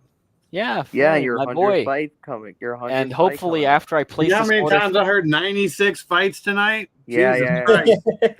Sorry, new people keep joining who haven't been watching the stream, so I have to like, hey. No, you're completely on point. You're not being pointed out or chastised. I'm just saying. I just think it's as somebody who's been here for 6 hours and 49 minutes and 24 seconds. I know exactly how many fights Fluorine has had, and I know how long your Wikipedia thing that you wrote is, and how long it took you to write it. You know what? It's funny. I looked up. I was curious. I looked up hyperdrive on that website, and there's 2 references to my robot. It's really? Both people that I fought. Yeah. Figure. They just mention it in their fight records or something. Yeah, I actually decided to look up fluorine on the site, and before this, there was no reference to it anywhere, and now there is. There you go. And now also you'll find AlphaTauri on there and Powerball. Oh, is AlphaTauri? Are those on there? Yeah, I put every single fight I've ever been in on that. Oh, I thought you meant like they had like a full page on there, and I was like, I feel like those robots aren't popular enough for that. Powerball, maybe. That one, right when I built it, Powerball got a bit of attention. You have to take the initiative. You have to make it yourself. That's what I did. It does kind of fun once you figure. Remember when we said we were counting hyperdrive fights? It was 65, I believe. I don't remember the number. It was. I remember. I think it was 65. I think it was around 65. Check my I just beat you out for more fights with Power Surge. It was like within like 2 or 3. Yep, 65. I'm at 67. That's granted. That's not counting any grudge matches, and that's also assuming that I have every fight video, which I kind of doubt, but close enough. I try to record most of them. So Diamond's Power Surge and Hyperdrive have been around the same time. We fought pretty much the same amount of fights. It's like a 2-fight, 3-fight difference. That's cool. Yeah. I have no clue how many robot Even more reason why Big G's had. Probably a lot more than Hyperdrive. Big G has consistently shown up to more events than Hyperdrive, I think. And you win a lot of fights. Like, you make it deep runs in most events. So, like, you Also get, like, true. 3rd or 4th. Yeah, Hyperdrive tends not to do that. I've just never counted or kept record. You know what I mean? Like, I think I've recorded every single fight that he's ever had. So I could go through video files from way back. But yeah, that's basically what I did. I just counted how many videos I had saved. You're probably reaching, do like a Google search numbers. This is why I have all my fights uploaded. Well, part of the reason it's that way I could easily reference and see how many fights I've had because I can't actually remember. Well, that's kind of the point of me bringing it up is, do you guys like keep an actual written log of like your fights? And I do now. Did you just kind of like go back off of known data that you could find and get the closest guesstimate possible? Yeah, I used to. I had a little notebook where I saved all my fight. Oh no, these new repeat motors don't work with the cutouts I made. No, I got to remake that. Oh well. Anyway, as I was saying, yeah, I just looked back at the fights. I used to have a little notebook where I would keep a record of all my fights, and like win-loss ratios and stuff like that. And I don't have that anymore. That was too much to keep track of, and honestly, I don't think it's a good metric anyway. I used to just keep track of like a full-on like win-loss record, and I don't think that that's a good metric to judge your robots by at all, because if the first version of your robot is not successful right off the bat, it's gonna like put a dent in that win-loss record forever, even if you evolve your robot over time, you could have a very successful robot right now, but over the course of its evolution, its win-loss rate might be like 40% or worse, or like something like that. It might not look good on paper. So I feel like it's not a great metric. So I stopped keeping track of it because I don't know. I feel like it wasn't productive for anything. So now what I It look also at, comes down to kind of like luck of the draw too. You know what I mean? yeah, like sometimes stuff just happens. Yeah. Yeah. So what I did you don't instead, know. Go ahead. I'm just saying, it's like you don't know who you're going to fight. So Oh, if your yeah. robot No, by for chance sure. just happens to grab tough opponents every time, compared to another robot who's just happened to grab easy opponents, it's going to skew that number. Yeah. Or actually, I mean, the numbers are real, but it's not a. You know what I mean? You can have a robot with an amazing win to loss record fight a robot with a terrible win to loss, and based on strength of schedule, the one with the terrible one might just wax the floor with the one with the winning record. That's like what we were saying at NHRL. Yeah. I think it It's also depends. Kind of like the bracket path thing. But yeah, well, so what I do instead, and I find that this is better, is I just track like yearly progress. So I like using RCE's point system for that. I just want to get more points in my active robots than I did the year before. So I think I've been kind of bad about that recently. And especially like last year, I was kind of bad about it because there were a couple events that I like missed for some reason or another. And that will kind of kill your point records. But I just want to compare it year by year. I feel like it's a better metric. And then also, what was the other one? I like other statistics. I have a note in my phone of statistics that are like not win-loss record. So, for example, like how many times my weapon has gone down in fights and I've still won, or how many times my weapon has gone down and I've lost, or how many times my weapon has just stayed on the full match even, which is a very, very low percentage, I might add. But things like that, I can agree. You kind of improve over time versus like just stuff like win-loss, which is much more black and white. But just so y'all know, it's officially Carter's birthday. Let's go! Happy birthday, Happy Carter! 15th, Carter. Enjoy learning to drive a truck or car or truck. It's probably going to be a Hopefully truck. he doesn't drive a vehicle like he drives a robot. Also, Drive it like you stole it. Nice. Hey, man, if anyone should be scared about driving a car like you drive your robot, it should be how I drive my robot. I think I'd be the scariest. No, I would. You should see my you videos, have a very man. aggressive driving style. Guys, I what's don't the name know. of my robot? Hyper something. Yeah, I look about to pass out. I mean, Also, you ain't I'm wrong. currently actually ordering new parts as we speak. I'm about to send a contact to the CNC Madness people so I can get a quote so I can buy the new frame. Oh, yeah, that's right. I got to send I off hear a that note. it's really gone up with CNC Madness because of the tariff deal. Yeah, it has, unfortunately. I know there's some people in the NHRL server now that are kind of offering some carbon fiber cutting That's services. right. Which is nice. Justin and Casey. Yeah. I think I mean, probably... Darren, if you need something cut out, if you buy the carbon fiber, I'll cut it out. See, that's the deal I'm going to have to take you up on. If you started a local BattleBots business here cutting up some carbon fiber, you'd probably fund a whole new Rougarou on top of that one. I mean, I don't know how to buy carbon honestly, fiber for for you. Well, I mean, I just buy it off Amazon or McMaster. But yeah, just do that. The whole thing is get your quote, and then if you can find just the stock cheaper, buy the stock, and we will. I can cut it out for you.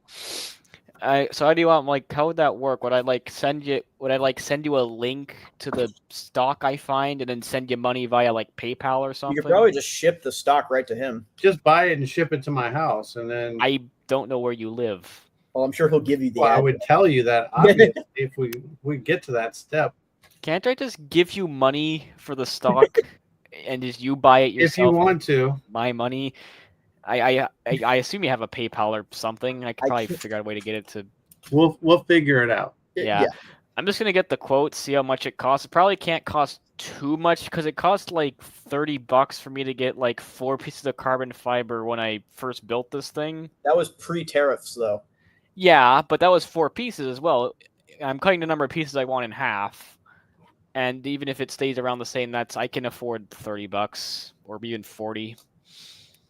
Like again, I can if I need to. I can afford the stuff probably because I But really just want to get remember- this robot ready. Well, for check it me. out. If it's outrageous, I have 2 CNCs sitting here. So Yeah, I actually am probably going to buy the new weapon bar and weapon motor probably later. Darren, remember what we said about printing I stuff? did the testing, my dude. Don't worry. I did Okay. Have you had somebody on the team just review it and check it out just for sanity check? Yes, you did. Since you printed it. Oh. No, I have not. Okay, we'll do that first, just to be safe. Dude, this is my money. Don't worry. I can because But okay, but here's the thing though, is that this happens each time though, is that you spend your own money on something like the hub motor, and then we find out it doesn't work, and then you're like, but it's so much money to get a new one, and then that's not an issue if you buy the right one the first time. Yeah, fair I'm not enough. gonna lie, even I made that mistake. But I remembered but I am picking up a load of extra shifts at my job this summer. Like so I'll be able to afford a lot more robot parts. And I'm gonna get a ton of money at somewhere that's not GameStop. Yeah. All right, so we have a final question, and it says, "What are some fights that you guys would want to see?"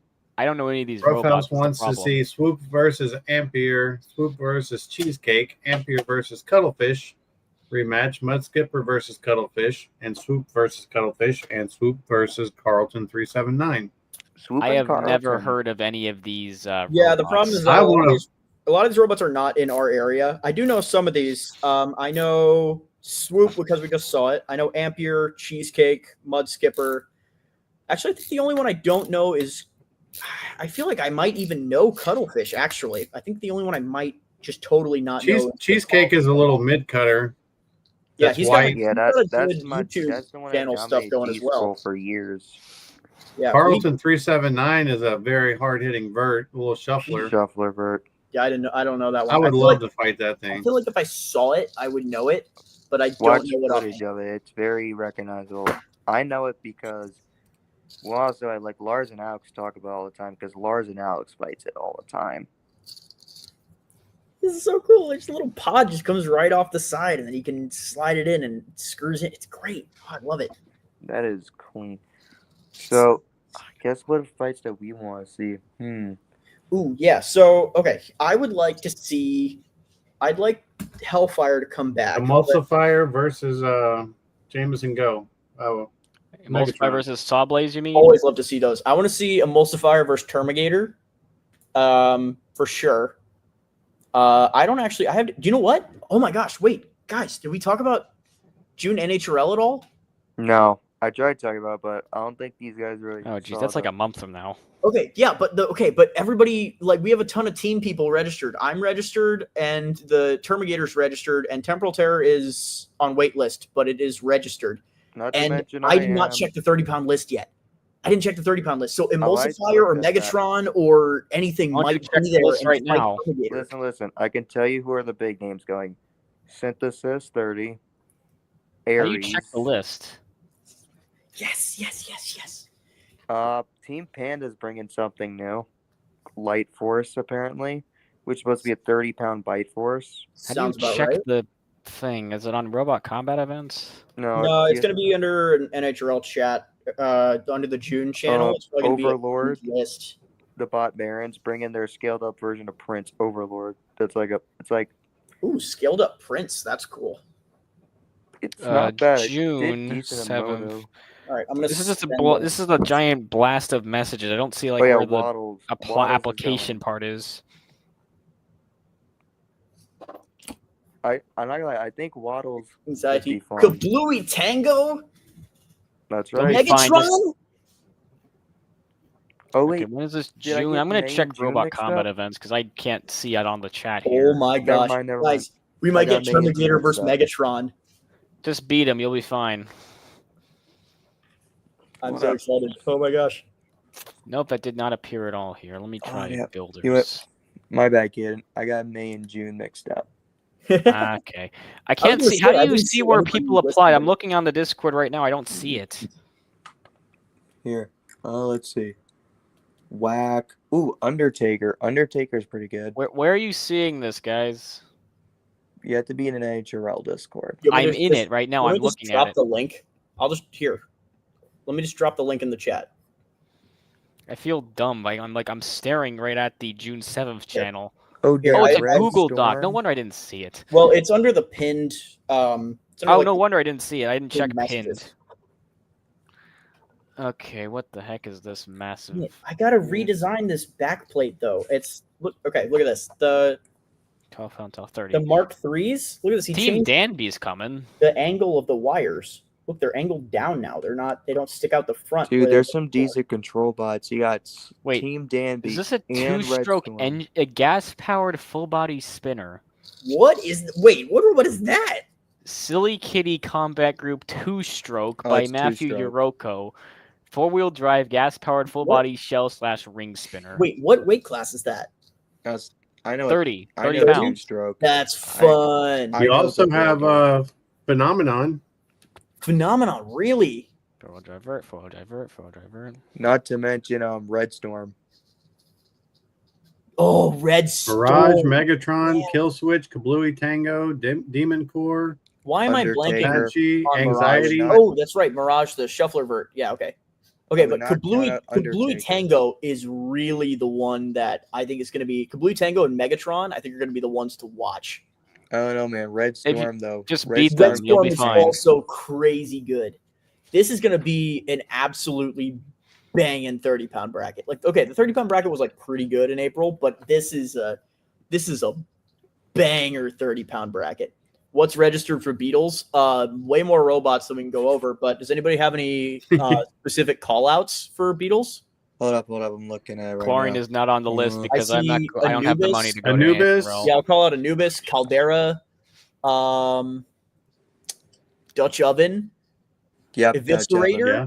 Yes. Eviscerator, yeah. Injection, Jelly Baby, Loopy, Melon Baller, I'll call out. Marg. Monkfish. Peekaboo is going to be there. Yes. Mothership. Peekaboo, 100% love that. Mothership. There's Power Surge. Right, Palm Not dead Raditz. yet. Beach. Silverwind. Love Silverwind. Oh yeah, Phoenix. Yeah. Turbo Fiend. I actually ran Raditz. into Phoenix walking off the train in September, and we talked all the way on the walk there. 5 left. The Wall Part 2. Oh my gosh. Yes. Throngler. No, I don't see Throngler. Wicked on Wedge. Turbo Fiend. Okay, wait. Okay, someone correct me if I'm wrong here, but has either Turbo Fiend or Mako or both Nope. been to every single event this year? there. Okay, yes, they Oh, that's have, too much but they damn haven't money. I'll have to qualified move yet. these. No, they haven't qualified, but like That's every. Yes, they have been to single- everyone.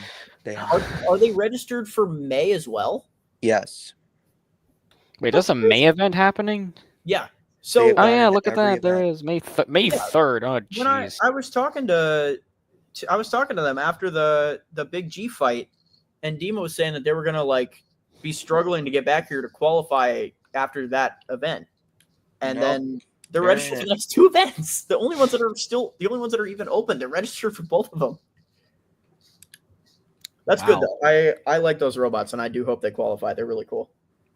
I Yeah, hope man. you guys qualify at the next event. I want That Termigator would in the be finals. Awesome. Yeah, it's going to be a much harder road for Termigator at this event than the last Just one. don't where get there hit was- again. Just don't like I put just cheeks want on to it. freaking qualify. No, You'll be man. actually, fine. you know what? There is actually a really good hammer saw config for Termigator. They actually made a really good one. So Hey, we'll I see think how we're that goes. I overlooking think one bot. I'm going to in be the honest Beetle with you. class. I think we would lose ground game against Megatron. We are not. Termigator's not a control bot. So I think Termigator versus Megatron would be a really awesome fight that I'd love to see. I hope we get the fight after Termigator's qualified. Oh 'Cause shit, I forgot, dude. Wayo is going to June. Tim Bowens. Ooh, really? Yep. Where I didn't even see that, or else I would have called that out. Yeah. Oh, that's Wayo. one of my favorite like new robots. I love that thing since BuggleBots. I remember watching the thing on I want BuggleBots. to build an ant weight version of it, and I don't know what Which I would robot call it, was but I it? want to do it. Wayo. Wahoo? Wahoo? How do you pronounce it? Is it Wahoo? Wayo. Wajo or something? It's spelled like WAJOO. Oh, the weird ring spinner thingy. Yeah, it's That like has like it's 40 millimeters insanely tall. It's low. so thick. It It's is so small. super low, and like the whole thing is just like a giant. The whole robot basically is a pancake motor. It's just awesome. That sounds awesome. think it's I like haven't seen it 8S. fight since BuggleBots, so I didn't I know it think was it's still an fighting. I thought 8S I was tired. know it was on BuggleBots. I haven't watched BuggleBots in a really like a hot minute. I think the last time I watched BuggleBots was like 2021 or something ridiculously long time ago. For me, it was high school. Whenever K2 won. Oh, Tim Bowens. That's K2 won both times. Oh, okay. Well, Yeah, I remember K2 was one of the main inspirations for me to build a FingerTech beater bar. makes sense. I'm gonna be honest with you. BuggleBots was not impressive to me. Not the production value. Production and whatever was great. It was a fun the comp. competitive level was not impressive for me. I think Yeah. season 2 stepped it up. Like you had It is. Daedalus, Thunderchild. Yeah, maybe I mean, gotta love Thunderchild, obviously. Well, yeah, I mean Nate's like that's like my boys, you know. Like We I love see Nate. all the time. Everybody loves Nate. Who doesn't love Nate? We love Nate. And Nate's dad. Hashtag Nate's Shout out dad. Nate's dad. And hashtag Nate's dad. Yep. No, Everybody no, loves it's not Nate's dad. Neymar. It's the son of Nate's dad now. That's great. Yeah. Yeah. Obvious shout outs to them for sure. Yeah. And of course, obligatory joke about being overweight. Nate's never going to escape the Thunderchild overweight jokes. Yeah. Oh, let's see. Any other we missed? Pipeline Punch. Radix. I'm just going into more. I'm excited to see Radix fight again. I kept up with it a little bit last year, but not too much. So I'd like to look into it more. I talked to him at an event once, and he knew Hyperdrive, which surprised me. I'm like, I know people like know Hyperdrive now for some reason. I don't know how, but they do. And like, it still surprises me every single time I talk to somebody, and they're like, "Oh, Hyperdrive, yeah." I gotta tell you, man, there's some nasty horizontals going into June. Really nasty horizontal heavy. Yeah. What stands out to you? Buzz Thrill. That is a scaled down version of Buzzkill. Same guy. Oh, okay. I figured there was some kind of semblance there. Yep. So there's Buzz Thrill, Caldera, Radix, Monkfish, Wayo. There is a lot of. There was another one lot of too big that horizontals. stood out to me. What was it? Oh gosh, it was. Was it Melon Baller? Yep. Melon Baller would not have normally stood out to me, but it impressed me at the last event, especially watching Can't its forget fight Mark. against Drum Gun. That was a pretty severe dismantling. I'm glad Steve's not here to hear that. I mean, he knows it and he would admit it, but Yeah. that was hard to watch. Dude, I'm telling you, do not count out Mark. That thing is currently on a 2-event winning Oh, streak. that's like the big scalar kit thing, right? Yep. Hmm. It's beaten Pipeline Punch twice now at the last 2 events. It's been the only one to beat Pipeline Punch. I feel like their team posts constantly on Instagram, and that's where I see them a lot. The Nacho Robotics team. That sounds right. Yeah. Yeah. But yeah, I no, haven't. I would not I count out gotta Mark. post on my Instagram more, dude. I keep meaning to, and then I don't. I'm gonna be super honest here, and I hope nobody repeats this or takes offense to it because I don't mean to do this on purpose. But sometimes I will not post stuff on social media because I'm dodging answering messages. And it's not because I don't like people. It's just that at any given time, I have so many messages and it stresses me out. Like, people will DM me on Instagram constantly to ask me for robot advice. And I'm happy to do it, but sometimes it piles up and I'm like, guys, I can't be constantly building your robot and mine. I'm sorry. So sometimes I will have extensive periods of not posting on my social media because I am just dodging answering all my DMs. And I'll have moments at 2 a.m. when I'm like, okay, boom, and I'm just gonna go through and answer all my DMs in a row, and I'm just gonna give all the advice and go over people's robots with them. But for the most part, like in the middle of the day, it stresses me out so much to answer all the DMs. And I don't mean to offend anybody if I'm like posting and ignoring them. I'm not ignoring them because I like dislike them, and I'm not ignoring them because they annoy me or anything. It just stresses me out. Understandable. But yeah, almost say is last thing about the horizontal. There's a lot. I'm counting 10 horizontals I keep my eye on. That 10. is awesome. I'm so excited for new Rougarou because we really need more horizontals down here. We really do. I am like, on one hand, I really want to like build something that will increase our diversity because I know we're lacking in it right now. But then I'm not getting the practice against that thing because I'm the one driving it. So I need more people down here to commission me for stuff, and then I'll build it for them. Yeah. All right, guys, it's almost that time. Yeah, it is. We should I probably called get it for going 3 soon. o'clock, and it's now like 3:15. So Right. Yeah. This old man is getting tired. Understandable. I got all kinds of final project stuff to do tomorrow, and I'm probably gonna be finishing this guy up as well if my solder gets here. I'm probably gonna work on my study guides for tomorrow, like either tomorrow or the day after. Yes. Yeah, I work Darren, tomorrow. Review the printed stuff with somebody before you order things. Okay. And I'm going to be wiring up Rougarou 2.0. Yes. With the metal blades to see how it spins up. And please keep me posted on that. I'm actually so excited for it. I will. You know me, I have no secrets. I tell you everything, and I tell John. Me and John talk a lot. So yeah, you guys are my like technical advisors. When I need the math, I go to you two guys.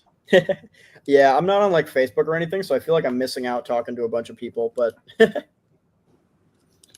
well, I just, I contact you the way I do, and John's on Messenger.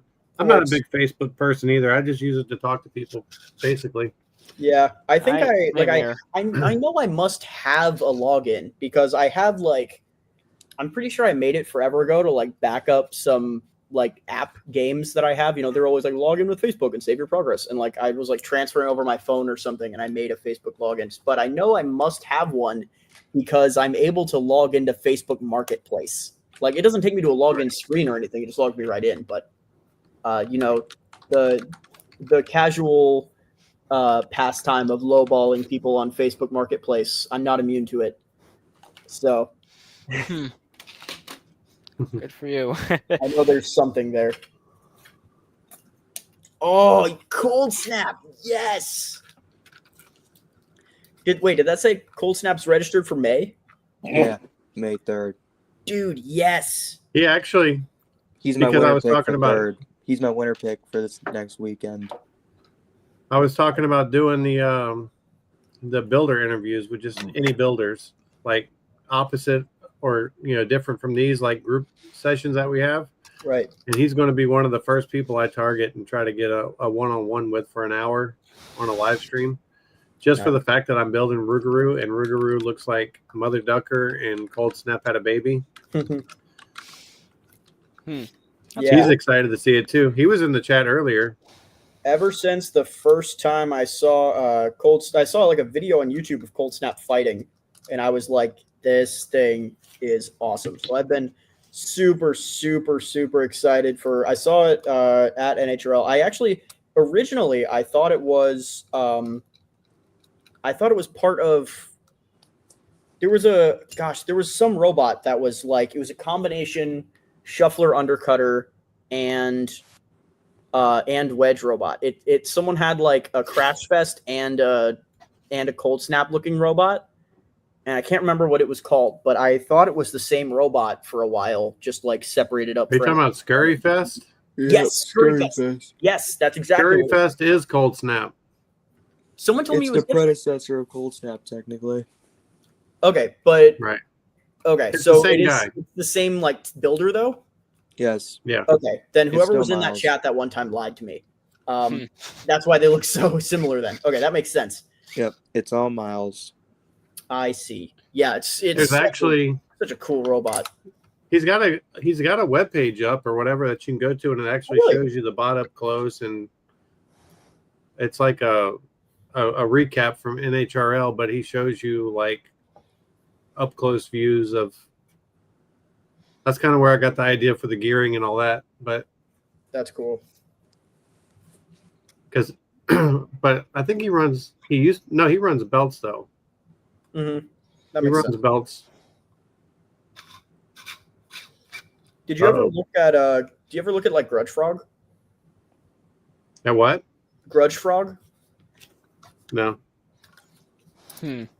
It's I think it's the only other gear horizontal I've seen. Yeah, 12-pounder. I remember that one. It was a a beetle. while. Hey guys. Oh, see, right? Wait, Chris, you're the encyclopedia. Yeah, let's hear it. Do you remember Grudge Frog, Team Malice robot? I know it fought at April, but I didn't see any of it on the stream. I can probably go look it up on Brett's Zone real quick. It fought at Ruckus a couple years ago, which is why I remember it. But I remember it had a gear-driven weapon, and I thought it was really cool. But I don't remember how it did. I thought it was a beetle. I guess I could be wrong about that, but I thought it was a beetle. Well, I'm Googling. Well, I know Brett's Zone. Mother Ducker runs helical gears like I chose for Rougarou, which no Grudge Frog. And then also, Droopy. Droopy's basically a gear-driven horizontal. True. Droopy is gear-driven. That is true. Yeah. That one Droopy uses straight gears though, right? Right. Oh no. On top of that, you got Strider and Loopy. Loopy's cool. I fought Strider. I have also fought Strider. Is Loopy? Is that Gosh, why can't is that Tommy running it, or did he give it? Loopy is Coleman. Somebody else. Loopy is Coleman. Okay. Yeah, Tommy gave it off to Coleman and let Coleman drive it. Right. I didn't know if that was like just that event type of thing, or if that was like a permanent thing. I think potentially it could be. I know Tommy hasn't been in a while. I think Tommy's really been focusing on someone else. I think Tommy might have been moving on. Yeah, so, I know him and Calvin kind of. It feels like Booty Brigade was a little bit of a last hurrah for both of them. I know they're tight. I saw Tommy doing like a lot of other really fun like builder YouTube style stuff. It does seem like Tommy's kind of passed the torch over to Coleman.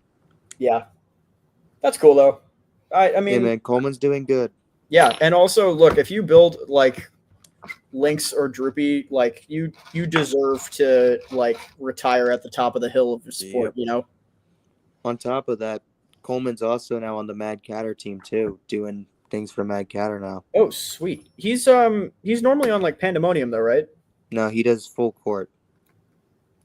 Oh, yeah. Sorry, I was confusing him with someone else. Yeah, no, you're thinking of probably maybe like, I don't know, Corey or maybe someone else. No, I was confusing the name of the robot. Who's on Pandemonium who has the hammer saw after the Ninjago Cole? Alex Pick. I guess I didn't remember his name. I don't know why I was thinking of him when you were saying In all fairness, Alex also does like a Droopy style bot like Zane. So that's why I was confusing it. You're right. Yeah, because now you know why I have Chris Caps here as the bot whisperer. Yep. No, he's on it. Fairness, I know these people like Alex. I am in calls with them all the time with like other friends all the time. Like I'll be in a call working on my bot. He'll be driving home from school or work. Corey will be driving home from work. A couple other people will be on their computers catting. I call with so many different people all the time to where like I know their bots by heart. I know their names. I know, you know. Yeah. I guess I'm just a connected guy and I know a lot of people. Yeah. Good to have like Steve said, it's good to have one encyclopedia knowledge guy. Yep. Hey, listen, if you ever have an event coming up and you need info, and it's anything from like around our area, You know what? there could be Actually, a chance. I'm going to hit you up for that because every single NHRL that I go to, I make a list of I go through every single robot that's registered, and I make like a threat list. I make a game plan of how threatening I find each robot and what my game plan is against them. And I like in April, there were, as most people know, there were so many robots that like were the first time at NHRL. It was insanely hard to find data on a ton of them. So if that, I haven't looked through the list in its entirety yet, but if that happens again, I'm gonna go to you and ask you a bunch of Hey man, I'll do my best. I'll trade you. I'll give you all the technical robot advice you want for. Hey man, you already helped me out with that. I mean, I'll take it, man. You're already helping me. You've already been a help with like the shafts and stuff. Yeah, I'm happy that's working out. That looks like it's going really well. Yeah, I was running it early in a test box on stream here earlier in the day, and it was ripping. Oh, this is a good sign. When I push these wheels forward, the forks lift up my laptop. Look at that. Sweet. That's a really I actually, Caden, I bought this new frame without actually 3D printing a model of it to test if stuff fit. Print it? Nope, I bought it and it fits. I think you had that one last time, didn't you? I don't know if I did or not. Maybe we talked about it last time. Yeah, I remember. Oh yeah. You showed the CAD on the stream, and I begged you to print it before you bought it and review it with me. But it works, though. It fit. Darren, you see all this error I have? Yeah. It's going to start going soon if you keep stressing. You're going to make this poor man go bald. He's going to lose his amazing hair. I know. Yeah, but I honestly just kind of forgot to print the model before I bought it. That's my number one rule with Carter is you print it first, and we make sure that everything's right. Yes, there's a process. There's a process. CAD, I forgot. Print, test, order when everything is finalized and works together. I mean, I know, but like, I just forget to do that, and also, I honestly just forgot because I just got busy with like studying and also work and also just kind of vibing. I just generally this literally slipped my mind. I was going to print like a model, but I just didn't. I'm with that. We do need more undercutters. And also, yes, we do need more. Undercutters are fun. I mean, undercutters are fun. Because I can beat them easily. Please make more undercutters so I can defeat them. You say that, but you never faced my undercutter agent version that I designed. I think it could beat you. I'm gonna be honest. The only things on flooring that touch the ground are the wheels and this weapon thingy. Yeah, the wheels are the point. That's what I'm most going robots. They're pretty big though, so you'd have to cut through a lot of them, and also you'd have to get through with the weapon.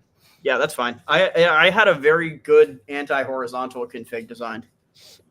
See, the problem with the motor shaft actually touching the floor is it does cause drift when you spin it up, making it harder to steer. I got undercutters. Dang it! I just put everything to scale, and I'm a little over. All right, guys, get your final words we should in. probably get going. It's like 3:30. It's almost 3:30 in the morning. Not off. Yeah. Florence Hundredth coming soon. Please come watch or whatever. That's all for me, I guess. I don't really know what else to say other than expect also chlorine to work at the next event when I get all the new parts.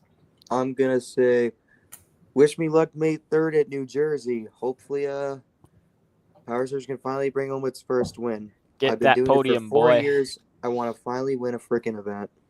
There you go. You just need to come to Florida. Bring spares. You'll win one down Bring here. a lot of spares. Yeah, go register for Miami. Go do it right now. You got it. Register flight out for Miami. We'll win an event. I gotta host an event here. I just gotta find somebody who will. I gotta borrow Brian's arena or something. I gotta host my own. Well, y'all know that Robert and Helen bought Jedi Jill's arena. Yeah. And he said earlier that he's got a friend that owns strip malls in Ocala, and he's looking for a permanent location to set it up. And he's going to start a robot club.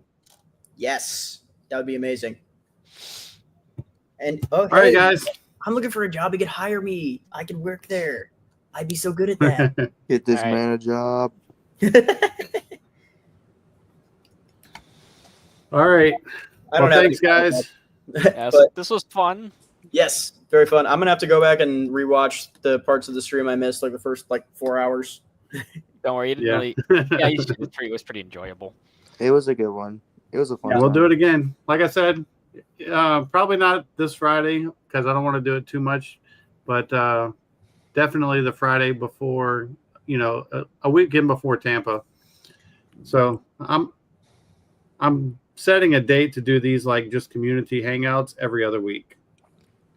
And That then if they works for start me. fading off and nobody wants to hang out, then I'll reel it back to once a month until interest builds again. But for now, we'll just do it every other week. And then on the Fridays between that, I'm going to try to line up interviews. So if you guys have people you want me to ask questions and questions you want me to ask them, I'll try to get them to commit. And, we'll ask them the hard questions. You got to do one of the things that people can comment on. That's I'm gonna interview this person. What are your questions? Yeah, well, the chat will be there. So that too. Yeah. All right, guys. Till next time. Thank you again. Bye. Good luck to everybody who is competing soon. Thank you. Good luck, guys. Good luck, Chris. Thanks, guys. Bye.